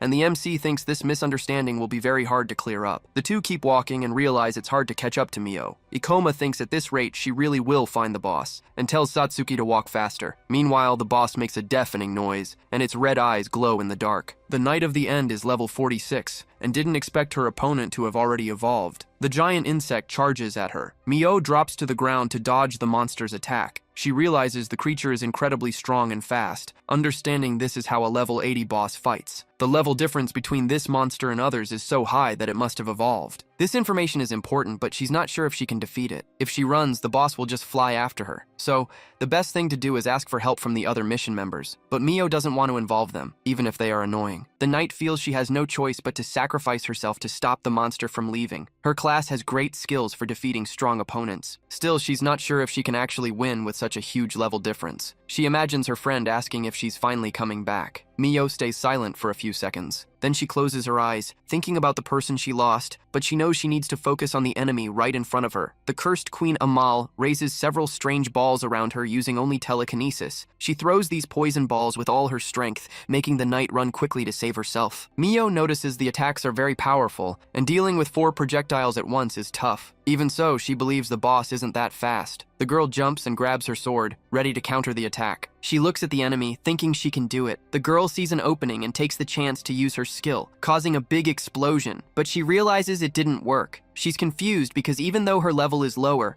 her class still specializes in attacks. The insect looks at the knight and remains standing. Mio finally understands that the boss is just playing with her. There was no real opening. The monster just didn't care to defend itself. With that, the girl says she shouldn't be underestimated. Then she screams, calling the insect a monster, filled with rage. She runs at full speed with her sword in hand, and she makes a very quick move with the blade near the creature's face. Mio realizes she managed to get on top and prepares to act. The girl gets ready to use her Quebra do Inferno skill to show what her character class can do. The insect watches its opponent coming towards it. Then it uses its legs to try and protect itself. Another huge explosion fills the area, lighting everything with a red glow. Mio comments that the creature was finally forced to defend itself. She warns that she's stubborn, so it won't be easy to send her to her grave. The girl used a lot of mana against a strong opponent, but if she hadn't, she wouldn't have been able to pierce its armor. At that moment, the monster decides to act and makes a quick move with its leg. The girl flies far away and falls to the ground some distance off. She realizes she won't be able to handle this. The skill she just used is a special move meant to be used at most twice, and it didn't even work. The creature starts to fly and gets closer, making a scary sound. Mio notices the creature is even faster than before, and she thinks things just got really serious. She gets hit hard right in the stomach, even lifted by the impact of the blow. Blood comes out of her mouth because the attack was so strong. The monster watches her reaction closely. Then it runs at full speed, dragging her through the cave, and throws her far away with all its boss strength. Mio now lies next to her sword, inside the cave of solitary curses. Mio thinks it's a miracle she's still alive. She should be in pain but can't feel her body, and she's losing consciousness. Her vision blurs, and she wonders if the monster is just toying with her out of pure malice. The queen approaches, almost as if answering her question. Meanwhile, the girl remains still on the ground. She looks at the enemy coming towards her. Then she starts remembering the past, a time when she was running through a rainy place full of rubble. Raindrops fall on an old gate. 3 officers arrive, and one stands with his back to her. Mio watches this scene with a shocked expression. Tears mix with the raindrops running down her face. One of the guards asks what she's doing there, since monsters are probably still around because of the flood, but she just begs to enter the place, saying it's her home. The man is surprised to hear this. He gets worried seeing her approach the gate, and he gets a bit desperate, telling her to wait. The officer shouts that she shouldn't see a scene like this, and Mio seems shocked again. She looks at a dark place all stained with ketchup, and can barely believe what she's seeing. She calls out for her parents without much hope, seeing the remains of what looks like a true massacre. Mio thinks about these cursed monsters. She knows they always steal everything precious from her, so she gets furious, and her power starts flowing impressively through her body. The insect tries to attack,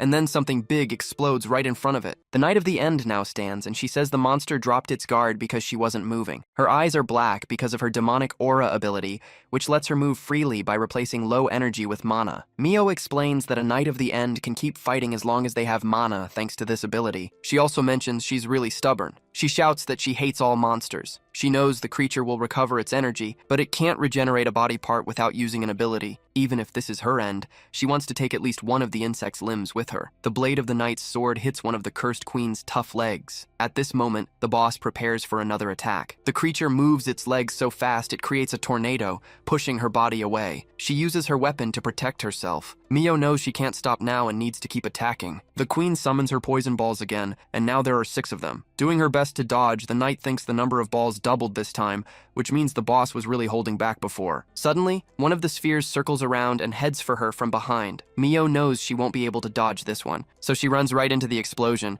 determined to keep fighting until her mana is completely gone. She forces her sword onto one of the monster's legs. She realizes the insect's claws are hard, but its legs are different. She thinks she can break them, so she screams, using all her strength against the creature's body, and the insect's leg starts to crack. Mio wonders if she managed to do what she wanted, but then the Queen of Curses launches another attack, hitting Mio directly. She flies far away again, completely out of strength. She wonders if her mana is already gone. Her mana has indeed run out, and her energy is almost gone too. As she closes her eyes, the knight thinks she's really going to pass on, and wonders if this is the end of everything. Suddenly a voice calls her name, asking her to wait a bit. Now back in the past, Mio tells her friend she doesn't want anyone getting in the way, but the cute girl asks them to take a break. She says her legs are hurt. The knight says she'll go alone if her friend keeps being an obstacle since she plans to finish off all the monsters, but her friend calls her name again. The young woman speaks in a way Mio can't ignore, so Mio asks what's wrong. Her friend now looks strange and asks why she's still alive if she died because of Mio. The cute, scary girl says Mio's name once more. She holds Mio's face and asks if the knight is finally going to pass to the other side. Back in reality, Mio has her eyes closed and answers yes, she's going to pass on. The giant insect approaches to deliver its final attack, but then several shadow hands grab it, holding it in the air. Satsuki warns Ikoma that she won't be able to hold it for long. The protagonist praises his partner's work. Mio looks surprised as she looks up. She sees the guy standing right beside her, with a determined expression. He activates his Grante power to deal with one of the poison balls coming his way. Ikoma grabs Mio, using the impact of his own attack. The 3 of them position themselves right behind a rock for protection. Our protagonist thinks there are luckily many blind spots there. Satsuki comments that the rescue worked perfectly. The sorceress notices how beaten up the knight is, and worries about her injuries. She believes they need to take her to a healer soon, or something very bad could happen. Meanwhile, the queen tries to stretch her body. She makes a straining sound as she breaks all the shadow hands holding her. Mio thinks they can hide for now, but they need to escape this thing. The guy says it will be difficult because this monster is very agile. Our guy looks at the creature's strong legs and notices one more thing. As soon as it lost sight of its opponents, the boss went back to guarding the entrance, which means it's also smart. The knight asks why they even came here, since they can't handle this monster. Ikoma gets frustrated, remembering that they were supposed to say that. His plan was to stop the girl from getting to this point. Mio's energy and mana are both too low. It's a miracle they even made it here in time. The level difference between them and the monster is huge, and its defense is too high. Defeating it seems impossible. The protagonist suggests distracting the queen while the other 2 escape, but the knight says she won't let that happen. She doesn't want to use him as bait. Mio says no one will miss her since she has no family or friends. She's not sure if she's ready for this, but she doesn't want anyone to end up in a grave because of her. She begs them to let her stop that from happening. Ikoma finds her confidence incredible, even though she's hurt. He decides he needs to take advantage of her pain for now, and just says he understands. The protagonist assures her he won't stop her, and she seems satisfied to hear that. Then the guy decides they need to take down the monster together. It looks like this is the only option. Satsuki is shocked and tries to understand what her partner is planning. She argues that they can't make the girl fight because she's already too injured. Our MC tells his friend to restore her mana. The sorceress counters that she can't restore her health too, and it will still take a while, but the boy just says he'll buy them time for that. Ikoma thinks this will be the end of his nightmares. This time, he'll finish off the monster before it takes anyone's life. The cursed queen prepares to launch more poison balls at her enemy. Mio notices there are even more balls this time. Maybe the boss wasn't really taking their fight seriously before. She realizes this creature sees a guy 30 levels below it as a threat. The protagonist runs around, yelling that the bug can't just throw these things at him and expect to hit him. The knight thinks the guy is an idiot for not backing down, wondering if he's crazy. Our MC dodges 3 poison balls coming at him at full speed. These spheres hit the cave wall, causing a huge explosion on impact. The mage looks at the cursed queen in front of him. He thinks about how he's been reliving his battle with this boss for all these years. The big bug gets angry and lets out a scream. Ikoma jumps high, holding his sword with one hand. Then he strikes, full of the fury he's felt for so long. This confuses the creature. It doesn't even know where the protagonist is anymore. Mio comments that this guy is incredible and wonders if he's really just a B-rank hunter. Even after all that, the enemy has lost little energy so far. Its defense is very strong. Even if they manage to deal some damage, its automatic regeneration ability cancels out all the effect. Instead of many small hits, they need one powerful blow. Mio thinks she only has one option, to use that power, and says she'll help. Satsuki says she hasn't restored all her mana yet, and doesn't believe Mio can help in this state. But Mio explains that the guy won't last much longer. The knight knows what she has to do now and says she already has enough mana for it. At that moment, the girl activates her demonic aura ability. She tells the other not to worry about her body's condition. The sorceress is shocked to see this power. The girl explains it's unique to the Knights of the End and lets her go beyond her physical limits. She believes Ikoma made her partner restore her mana precisely so she could use this ability. Mio needs to maintain the aura, but just doing that uses mana. A single move will decide the entire battle. The girl imagines her friend calling her name and asking if she'll be okay, since she hasn't relied on anyone's help since she left. She closes her eyes for a moment and apologizes to her friend Momone. She explains that these people trust her and are risking their lives. Mio knows she can't lose this fight. The cursed queen quickly approaches Ikoma. Satsuki throws a shadow ball while the knight uses her red blade ability. The girl tells the protagonist he seems to know a lot about her class,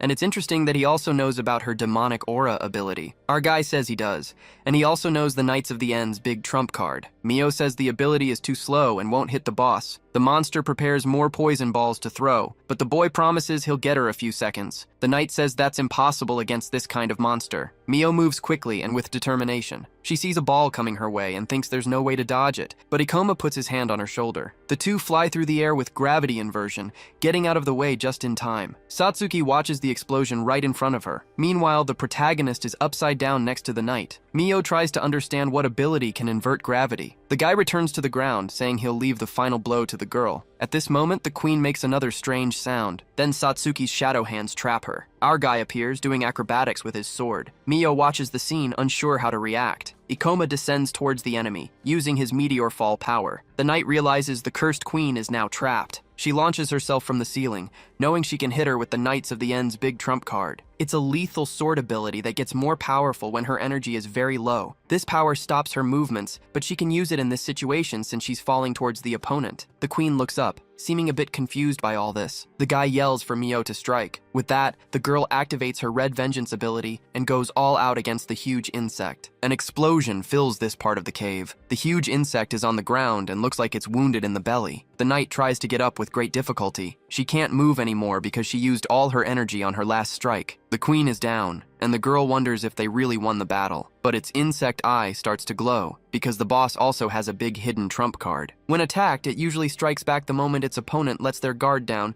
using a huge stinger. Without making a sound, the monster uses an extremely powerful attack ability called Final Shot. All three are completely shocked by what the monster is capable of. Mio realizes the sting is coming right at her. She thinks this is the end for her. Suddenly, Ikoma positions himself in front of the knight, ready to defend her. The protagonist thinks he needs to aim for the tip of the object and change its path. He also remembers to adjust the weight of his blade. The tip of the sting clashes directly against the tip of his sword. He raises his weapon, getting ready for the next part of this battle. The queen seems confused once more. Our MC thinks about this cursed ability. He says it's marked in his memory forever as he raises his sword again. The boy makes a quick move with his blade, leaving a purple trail in the air around him. A magic circle appears right below him and his disgusting enemy. Ikoma shouts that this will be the end of all this misery. He activates his Grante power, using all his strength in an attack that lights up everything around him. He defeats the boss and levels up to 58. Satsuki celebrates that they actually managed to defeat such a high-level monster. The protagonist feels relieved, since he wasn't sure if they could handle this battle with their current levels. He is happy to have saved the knight's life this time. Mio's departure was one of his biggest regrets in his past life, and it's also why he dedicated himself so much to being a hunter. Meanwhile, the stubborn girl is surprised to be alive and wonders if someone protected her. She questions if she managed to survive once again. She sees a blurry image of her friend next to the mage who saved her. Suddenly, she also sees Momone make a sound of suffering. The girl is being lifted by a blade, while the knight watches and says her name. Mio feels a pain in her head and puts her hands on her hair, closing her eyes tightly. Satsuki asks if she's okay, since her body was quite injured during the fight. The Knight of the End just asks that someone not be in this state. Then the girl looks at Ikoma and says she remembers that girl. She seems to feel very bad as she says she believes her friend holds a grudge against her. She tells the protagonist that sometimes it's like she's there watching her. Momoni's bizarre silhouette comments that Mio hasn't visited her house to this day. Looking up, the Knight has a disturbed expression. Our MC already imagined there was a reason she took so many risks and didn't like working in teams. Even in his past life, he could see discomfort in her behavior, but now everything makes sense. Ikoma starts talking about the girl who holds a grudge against Mio. He asks why the Knight remembers her when she's in a situation where someone protected her. The girl can't respond. The protagonist believes her friend wasn't forced into a situation she didn't want to be in. Our MC thinks Momoni passed away because she was defending her friend. The boy knows the Knight usually punishes herself, and questions if it's easier to feel that the other person held a grudge. But Satsuki says this topic is too sensitive. Mio remembers this girl they are talking about. In the past, the sky is blue and vibrant. Momone asks her friend if she's leaving school. The stubborn girl asks if she knows about the monster disaster. She has no relatives and disaster funds increase every year, but the money rarely reaches those affected. That's why she wants to be a hunter. You don't need a degree, and she doesn't have money to keep going to high school. Momoni shouts that she'll become a hunter too. She seems determined and shouts that she won't give up on her friend. Mio is a bit surprised to hear this and asks her to repeat what she just said. Sometime later, they are exploring a dark portal together. Momoni asks the other to wait because they should be heading back. Mio shouts at her to stop, saying that's not how a hunter acts. The Knight tries to say she'll go on alone from this point, but her friend tries to stop her and holds her hand. She believes the girl is being irresponsible because she lost her family, and she can't leave her behind like this. Mio stays silent for a moment as the wind blows her hair. More time passes. Now the stubborn girl tells her friend to hold on because she'll get her out of this place soon. The Knight carries the girl on her shoulders, facing a snowstorm. Momoni just says she's happy to see her partner is okay and tries to talk to Mio in her last moments. Back in the present, the young woman is kneeling on the ground, still trying to convince herself that her friend holds a grudge. Ikoma explains that she shouldn't twist the feelings of those who are no longer here, even if it makes her feel better. Momone gave her life to save hers, and now the Knight uses that as an excuse to throw it away. So, he asks if Momone wouldn't be sad about that. The protagonist remembers the girl saying no one would miss her if she left. Our MC could even say he would miss her, but he knows that wouldn't be easy to believe. But the mage is sure Momoni would be very sad if she died, and asks if she doesn't agree. Mio is surprised to hear these words. Then she remembers how her friend kept repeating her name in her last moments, and how happy she was that Mio was okay. Now the Knight imagines Momoni as she really was, saying she's worried. Momoni smiles and says she understands Mio is capable, but she can't manage without her company. Her friend gives her a hug and tells her not to die. She asks Mio to live well and be happy for both of them. Then the Knight starts crying and shouts Momoni's name. Finally, one of the petals around her touches the water, creating circular waves. Ikoma, Mio, and Satsuki watch the queen's fallen body. The protagonist asks if the Knight of the End went into so many dangerous battles because she felt guilty about what happened with Momoni. But he says that's not reparation, because if she keeps acting so irresponsibly, she'll end up dying. The young man kneels and says he wants to ask one more time. Then he asks the girl to join his team. Mio is still a bit in shock from everything that happened. She asks for some time to think, since she doesn't want to act impulsively. The boy says it's okay. Until now, they were lost at sea, but they finally found a sign of land in sight. The three walk through the cave, finally heading home. Mio apologizes for not being able to move when her energy gets so low, but the boy tells her not to worry about it. Satsuki doesn't seem very happy with the situation. From Satsuki's perspective, the two look like a couple in a romance story, so the sorceress offers to carry the Knight, which leaves Ikoma a bit confused. The protagonist thinks things would be much easier if they could find a way to restore energy as well. Our MC was sure he could explore portals below A rank, but many strange things happened every time he tried to do that. The boy thinks about someone who uses healing as a secondary skill, or a reusable healing item, even if the effect is weak. He knows they need at least one of those. Mio comments that she's always acted alone, and it's been a long time since she had to rely on anyone else, but she confesses it was a pretty cool experience. She thanks the mage for what he did. It seems Ikoma was able to return the favor for what happened in his past life. The protagonist imagines himself facing his older self. Then the adult mage looks toward his younger self, and his current self smiles at his past self. Their hands get close and almost touch. The next day, back in the city, the boy is sitting at a cafe across from Satsuki and next to Akasha. The sorceress asks if Mio has contacted him since what happened in the last portal. Ikoma seems a bit frustrated when the topic comes up. The protagonist puts his phone on the table, and Akasha watches with curiosity. Messages show he hasn't gotten a reply, and his call was completely ignored. Satsuki is surprised to see the knight is ghosting him, and Ikoma thinks she won't join the team. Our MC knew Mio was stubborn, but he didn't think he'd be rejected after everything. The sorceress tries to convince him that Mio is just tired. She thinks maybe Mio didn't have enough energy to reply to his messages. Meanwhile, Akasha seems very happy with her iced coffee. The little witch takes a sip and closes her eyes, looking very content, but then she makes a strange face. It seems she didn't like the coffee much. Ikoma really hopes the Knight of the End is just tired. With her courage, skill, and competitiveness, he knows Mio is one of the hunters with the most potential right now. She managed to survive the boss's attacks even at her current level. The protagonist saved her life, and he believes she won't be so irresponsible now. Meanwhile, the gray-haired girl walks toward an elevator. Now the girl passes through a corridor. Ikoma thinks he's happy, even if he's not satisfied with all the details. Suddenly, Mio appears beside him and comments that he's there. Ikoma is surprised to see her face. Satsuki asks if her injuries are gone. Mio replies that she's used to it and that the sorceress seemed worried. The protagonist wants to know what she's doing at his guild branch. Mio explains she's not very good with the messaging app, thinking about how she accidentally ignores everyone, so she thought it was better to talk in person. She says she has a question for him, then asks if she can join his team. Satsuki is happy, and her partner smiles. Our MC tells her she's very welcome on the team. He can't wait to work with the Knight of the End. Meanwhile, the Chimera's Fang is meeting somewhere else. One of them suggests using a flood to take out a hunter. A man asks if he has to clean up after the kids, saying he can't accept it. Across the table is a woman with an eye patch. She reminds him she's been hiding him from the monster extermination forces, so he should do some favors to pay her back once in a while. She explains that this client is dangerous, and she's not sure what will happen if they fail again. The man asks if floods can even be predicted. He figures if they could, the monster extermination forces wouldn't have so many problems. He also asks if his opponent is B rank, saying he doesn't want to fight someone so weak. He asks why he has to clean up the mess of a weakling like Gikyo. The bald man is not happy to hear that. The masked man declares he's not like those losers. He says he used to be one of the best hunters in the world. Of course, he made a small mistake during his training, but if it weren't for that, he'd be a hero today. He believes this era of chaos doesn't need a bunch of fools. It needs one powerful person who can make their own path by stepping on others. He swears if they had forgiven his mistake,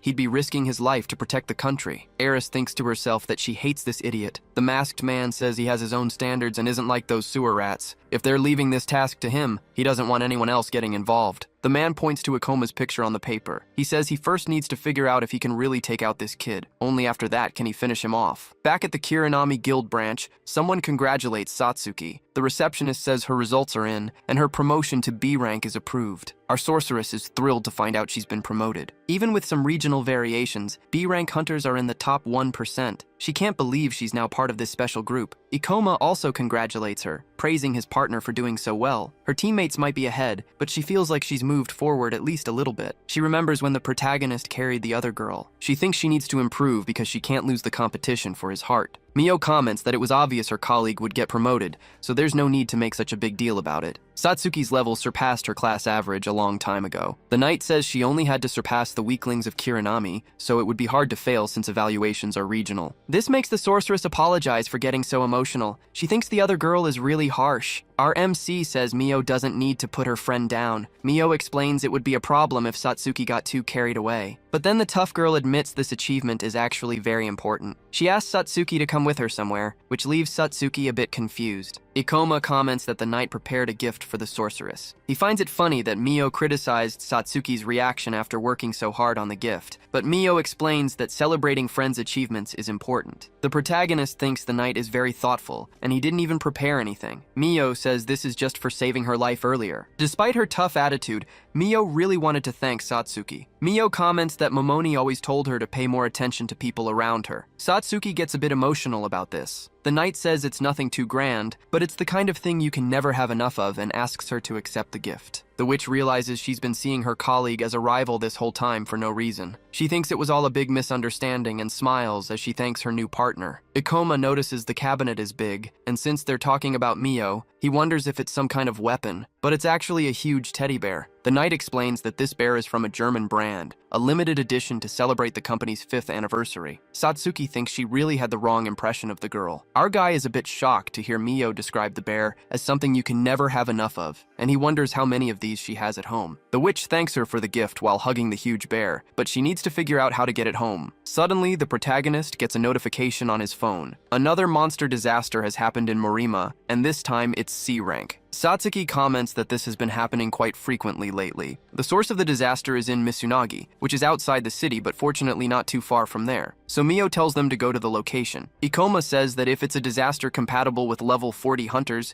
it shouldn't be difficult to control. Low-level disasters aren't uncommon and are well monitored, but the protagonist wonders if this also happened in his past life. Maybe it's worth recording his memories and comparing the public guild data with what he remembers from his other life. Suddenly, the guy is shocked as he realizes something. This flood came from the C-rank portal known as Spirit Garden. Satsuki asks if he knows something about it. He explains that this portal has plant-like monsters, but the worrying part is its boss, the Gaokirena tree. This monster isn't that strong, but it can't leave the portal at all, and they can't underestimate its power. So the boy says they need to stop the flood right away. Ikoma remembers he still has an advantage with Hoshina and grabs his phone. The boy sends a message to the streamer, saying he needs to ask for a favor. With that, the three run through the city streets, but a suspicious hooded figure discreetly watches all their movements. This person holds a phone in their hands. The masked guy had doubted the Chimera's Fang people, but he's surprised to find out that a flood really happened. He thinks predicting monster disasters could make someone a millionaire, and he tries to understand why he needs to follow a random, weak boy. The man answers a call on his phone and receives information that the hunters are already arriving at the location. Then he asks them to send the location of the three, and he hopes this mission is at least fun. The mysterious person with 3 different colored rings says Ikoma Ichino's name. A monster called Thorny Demon opens its ugly big mouth. Something or someone quickly jumps onto a rock. Mio appears with her red blade, ready to finish off the enemies. Meanwhile, several little monsters approach Ikoma. The protagonist calls his witch friend and asks her to do what they had agreed on. She activates her flame power, carbonizing the insects and creating a type of fire web. Satsuki holds a creature that looks like a plant root, and this creature says Mio's name. The potato even cries as it repeats the knight's name once more. At that moment, the witch gives a cute little smile toward the little monster. She uses the poor creature to steal mana. She says her points are restored and she'll do the same for her colleagues soon. The little potato creature gets sad and spreads out on the ground. While Satsuki transfers mana to the guy, Mio comforts a child, telling them everything will be okay now. The sorceress notices the monsters in this portal are quite weak compared to the other flood. She thinks it will end soon because they've already seen the extermination forces. But Ikoma says this flood is actually worse than the other one. The portal boss is the spirit tree Gaokirena. It can throw monsters at targets while also moving at high speed. Satsuki is a bit shocked and wants to know what happens when this tree moves. The protagonist explains this boss is easy to deal with inside the portal, but now that the escape area has increased, it's a different story. If they can't defeat the tree, the flood will continue forever. They can't let it reach the city at all. Mio heard the conversation and asks if there's an easy way to find this monster. Compared to other types of bosses, its size is small. Plus, it avoids fighting anyone with a higher level than itself. The trio shouldn't lose to this monster at their current levels, but searching for the evil plant without any strategy will be very difficult. Our MC tried another plan, but Hoshina hasn't responded yet, so they have no choice but to split up. Mio says they can fight the boss alone at their level, and splitting up will be more efficient. She also needs to take the child to a safe place. Satsuki also believes this is the best plan for their team right now. Ikoma feels something bad when he thinks about this flood for some reason. The combination of this flood with this specific boss is the worst possible. This didn't happen in his other life, so it seems someone is controlling everything. Hunting Gaokirena doesn't mean the disaster will end, but the situation would be the same whether they were together or separated. The protagonist decides he and his colleagues will move in 3 different directions. He asks the 2 to inform him if anything bad happens. The mysterious man makes a not-so-cute gesture with his hands. He thinks he has the same guard as before and calls the guy an idiot. He says he expected this from a sorcerer, thinking it's obvious such a bad class would be resistant. Anyone from another class would have already died. The poor guy begs not to be sent to the grave, saying he has a lot of money in his bank account. The masked man comments that he's always been a bit devilish, and when someone says something like that, he gets a bit affected. He also thinks it's a bit offensive to be seen as an idiot who changes his mind just for money, and he simply hates that. Suddenly, a mass of flames appears outside, visible through the window. The guy imagines more people are coming after him because the flashy magic of this stupid sorcerer attracted them. An enormous monster appears right behind the masked man. More fire takes over the area, and the man starts to move to try and escape. At that moment, the monster breaks into tiny pieces right beside him. He finds it strange that a vampire specialized in durability was destroyed with just 1 ranged attack. Another man says he wanted to get the mysterious hunter with just 1 shot. This is Sergeant Toya Mayumi. He says the monster got in the way at the last second and ended up protecting his target. A luminous pink-colored energy starts to form spirals near the masked man. Tsumuji holds his staff and launches a wind-spreading power. Flames consume everything around the mysterious man. He just stands still in the same spot, trying to protect himself. The guy calls the officers idiots for ruining such a cool shop that had nothing wrong with it. This mysterious man thinks gossip travels very fast here. First it was the hunter,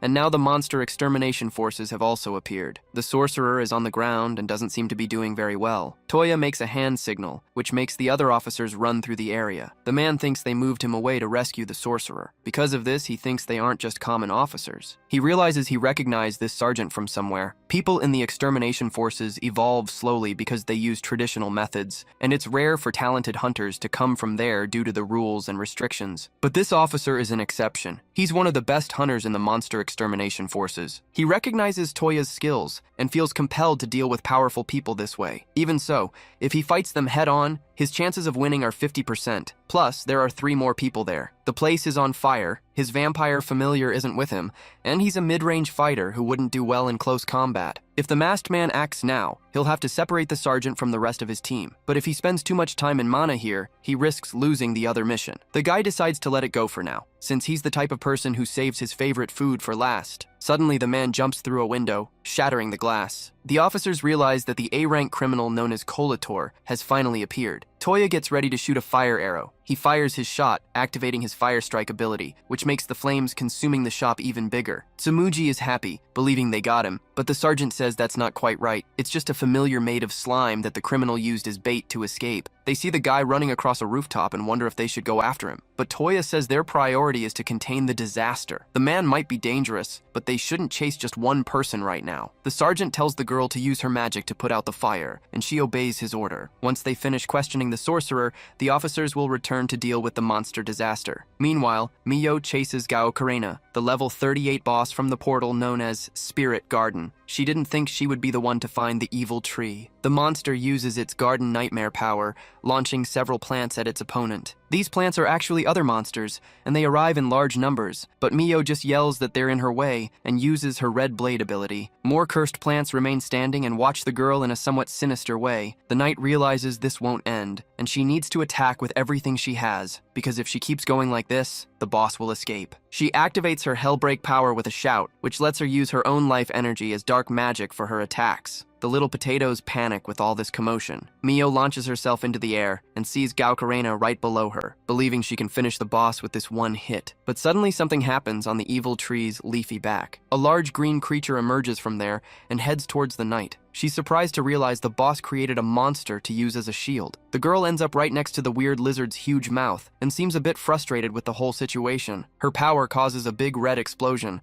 creating a huge beam of light. Miyo is above the big green monster she just defeated. She notices the small vegetables around her and thinks this many monsters is a bit worrying. She then gets angry because she couldn't capture that cursed slug. Elsewhere, Ikoma runs through the streets and can't seem to find the boss. He thinks about looking from a higher place, but then decides he doesn't have enough time for that. Just then, his phone rings with a new notification. Miyo sends a message, apologizing for finding the creature but letting it escape, and warns him that it fled to a specific area. The buildings around the disaster area look empty and lifeless. The knight walks through the remains of the monsters she just defeated. She gets a message from Ikoma praising her work, telling her to mark the area and adjust the directions again. Miyo gives a subtle smile. She seems excited, thinking they can't give up now. 2 carnivorous plants quickly advance. Ikoma performs an aerial maneuver, hitting both at the same time with his sword. Now the protagonist faces a huge green monster that looks like a giant lizard. The creature breathes fire like a dragon thanks to an ability called Lose Solar Thermal. Our MC dodges and lands high up, observing his opponent from above. The boy uses a traffic light to support his feet during another maneuver. He delivers a powerful and fast blow, finishing off the lizard. The mage only gains 56 experience points. He knew it would be like this, but he thinks it's pretty bad. When a monster's level is lower, the amount of points a hunter gets for defeating it is too low. No matter how many monsters are destroyed, it still seems endless. The boy wonders if Gao Karena is spreading more creatures around. Suddenly, someone shouts that they saw what the protagonist just did. A guy comments that the way Ikoma finished off those monsters was simply perfect. He swears he's serious, saying it was really amazing. The MC asks if this man is a hunter who came to help with the monster disaster. The weird guy replies that it's the duty of powerful hunters to risk their lives for the safety of citizens. Despite that, the man explains he's an E-rank hunter and his class is villager.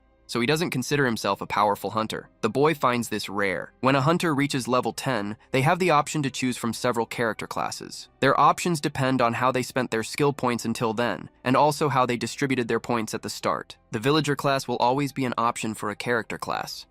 If someone reaches level 10 with below average skill points and doesn't invest in offensive skills, something happens. Their options are limited to weaker classes, and the guild tries to encourage hunters not to reach this point where they are forced to choose weak classes. The weird guy says he wished he had chosen a cooler class, but this was his only option. Ikoma thinks this is rare, but not impossible. Maybe his initial characteristics were too low since they are random. The villager asks if the MC is Ikoma Ichinose, the hunter with the rare Gravity Master class. The protagonist asks if he knows him. The other guy replies that anyone active in the guild knows about his legendary achievements. Also, the guy says the boy appeared on Hoshina's live stream. Our MC wonders if he's a viewer of the blonde girl. The aldeano says his female friends love her content. The weird guy knew Ikoma would be good, but Liv he was even better. He wanted to be a cool Gravity Master like him. The protagonist says he doesn't have time for small talk, but the guy asks him to wait a bit. He comments that he really respects him as a hunter, and asks if they can do this together. The MC explains that if he's E rank, his level is close to 20, which means it would be very difficult to fight these monsters. Our MC says he's after the boss, and that it would be better if the villager focused on helping people evacuate the area. The guy gives a somewhat suspicious smile. In his hand, he holds an object that looks like a crystal. The stone then floats over his hand as he says the words item improved. He gives a command to the healing crystal, which then has an effect on Ikoma's body. He explains that the villager class is the only one that can improve items, and he offers to help, promising not to get in the way. The protagonist sees that this man won't give up, but says he doesn't need help right now. They need to find Gaukarena as fast as possible, so he can't waste time with someone whose level and intentions are unknown. That's when the protagonist finally gets a message from Hoshina. He asked her to use her fame to track the slug-like boss, and the streamer replied with a sticker of herself saying, okay. Then she sent another message with a link. Hoshina's profile says she's a portal streamer and the strongest one. In her video, she introduces herself and explains that Morima City is in a terrible state because of a portal disaster. She asks everyone who spots the boss to post its location using the hashtag Josh, Fornicer, and Formakawa Hoshina. She also says it would be good to post a photo, and someone immediately posts a picture of the big blue monster. Another fan makes a post, and Hoshina comments that it's great to get their help, but they need to be very careful. The influencer's disaster video has already been shared over 10,000 times, and because of this, the monster's location updates in real time. Ikoma knows they can track the boss with all this help, and maybe even predict its movements to catch it by surprise. One of the photos shows a spot very close by, and if the protagonist is right, he might be able to surround the cursed slug. But Gaukarena is very fast, so he wonders if he can really defeat it alone now that its escape area has grown so much. He shares the video with Mio and Satsuki, but they are far away, and he can't waste more time waiting. Meanwhile, his villager fan waits right behind him like an obedient puppy. The mage asks his name. He replies his name is Wajima Aki, and Ikoma explains he's after the portal boss known as Gaukarena. He says it will be very dangerous, but asks if Wajima is still interested in joining. Of course, his fan gets all excited about the offer. Ikoma and Wajima run through the streets, and Wajima can't believe someone he admires so much asked for his help. The villager says he'll do everything he can to complete the mission, and that the protagonist doesn't need to hesitate to ask for his help. Wajima notices Ikoma looking at his phone a lot and asks why. Ikoma replies, it's for the portal boss's movements. His screen shows a path of sightings, and there are some turns that don't fit the pattern, but it's clearly heading north. It seems the monster prefers the shadows of residential buildings or skyscrapers. Theories say the slug avoids places with a lot of light, maybe because it doesn't want its body to dry out. When it doesn't feel threatened, the creature isn't that fast. So, if they surround the boss from both sides when it enters an alley, they can defeat it. Wajima realizes this is when his presence will be useful. He thinks about how the mage handles a portal disaster, while also gathering information and analyzing the whole situation. Then he says Ikoma is truly an amazing person, but the protagonist comments that this fanatical attitude is getting a bit disturbing. The villager says the mage reminds him of his older brother, who is smart and has a genius aura, plus a strong sense of justice. Wajima always admired his brother, but he also found it hard to be compared to him all the time. Meanwhile, Ikoma wonders if he can really count on this weirdo. Then his phone gets another notification. Someone warns that the assassin Sayotomi Akira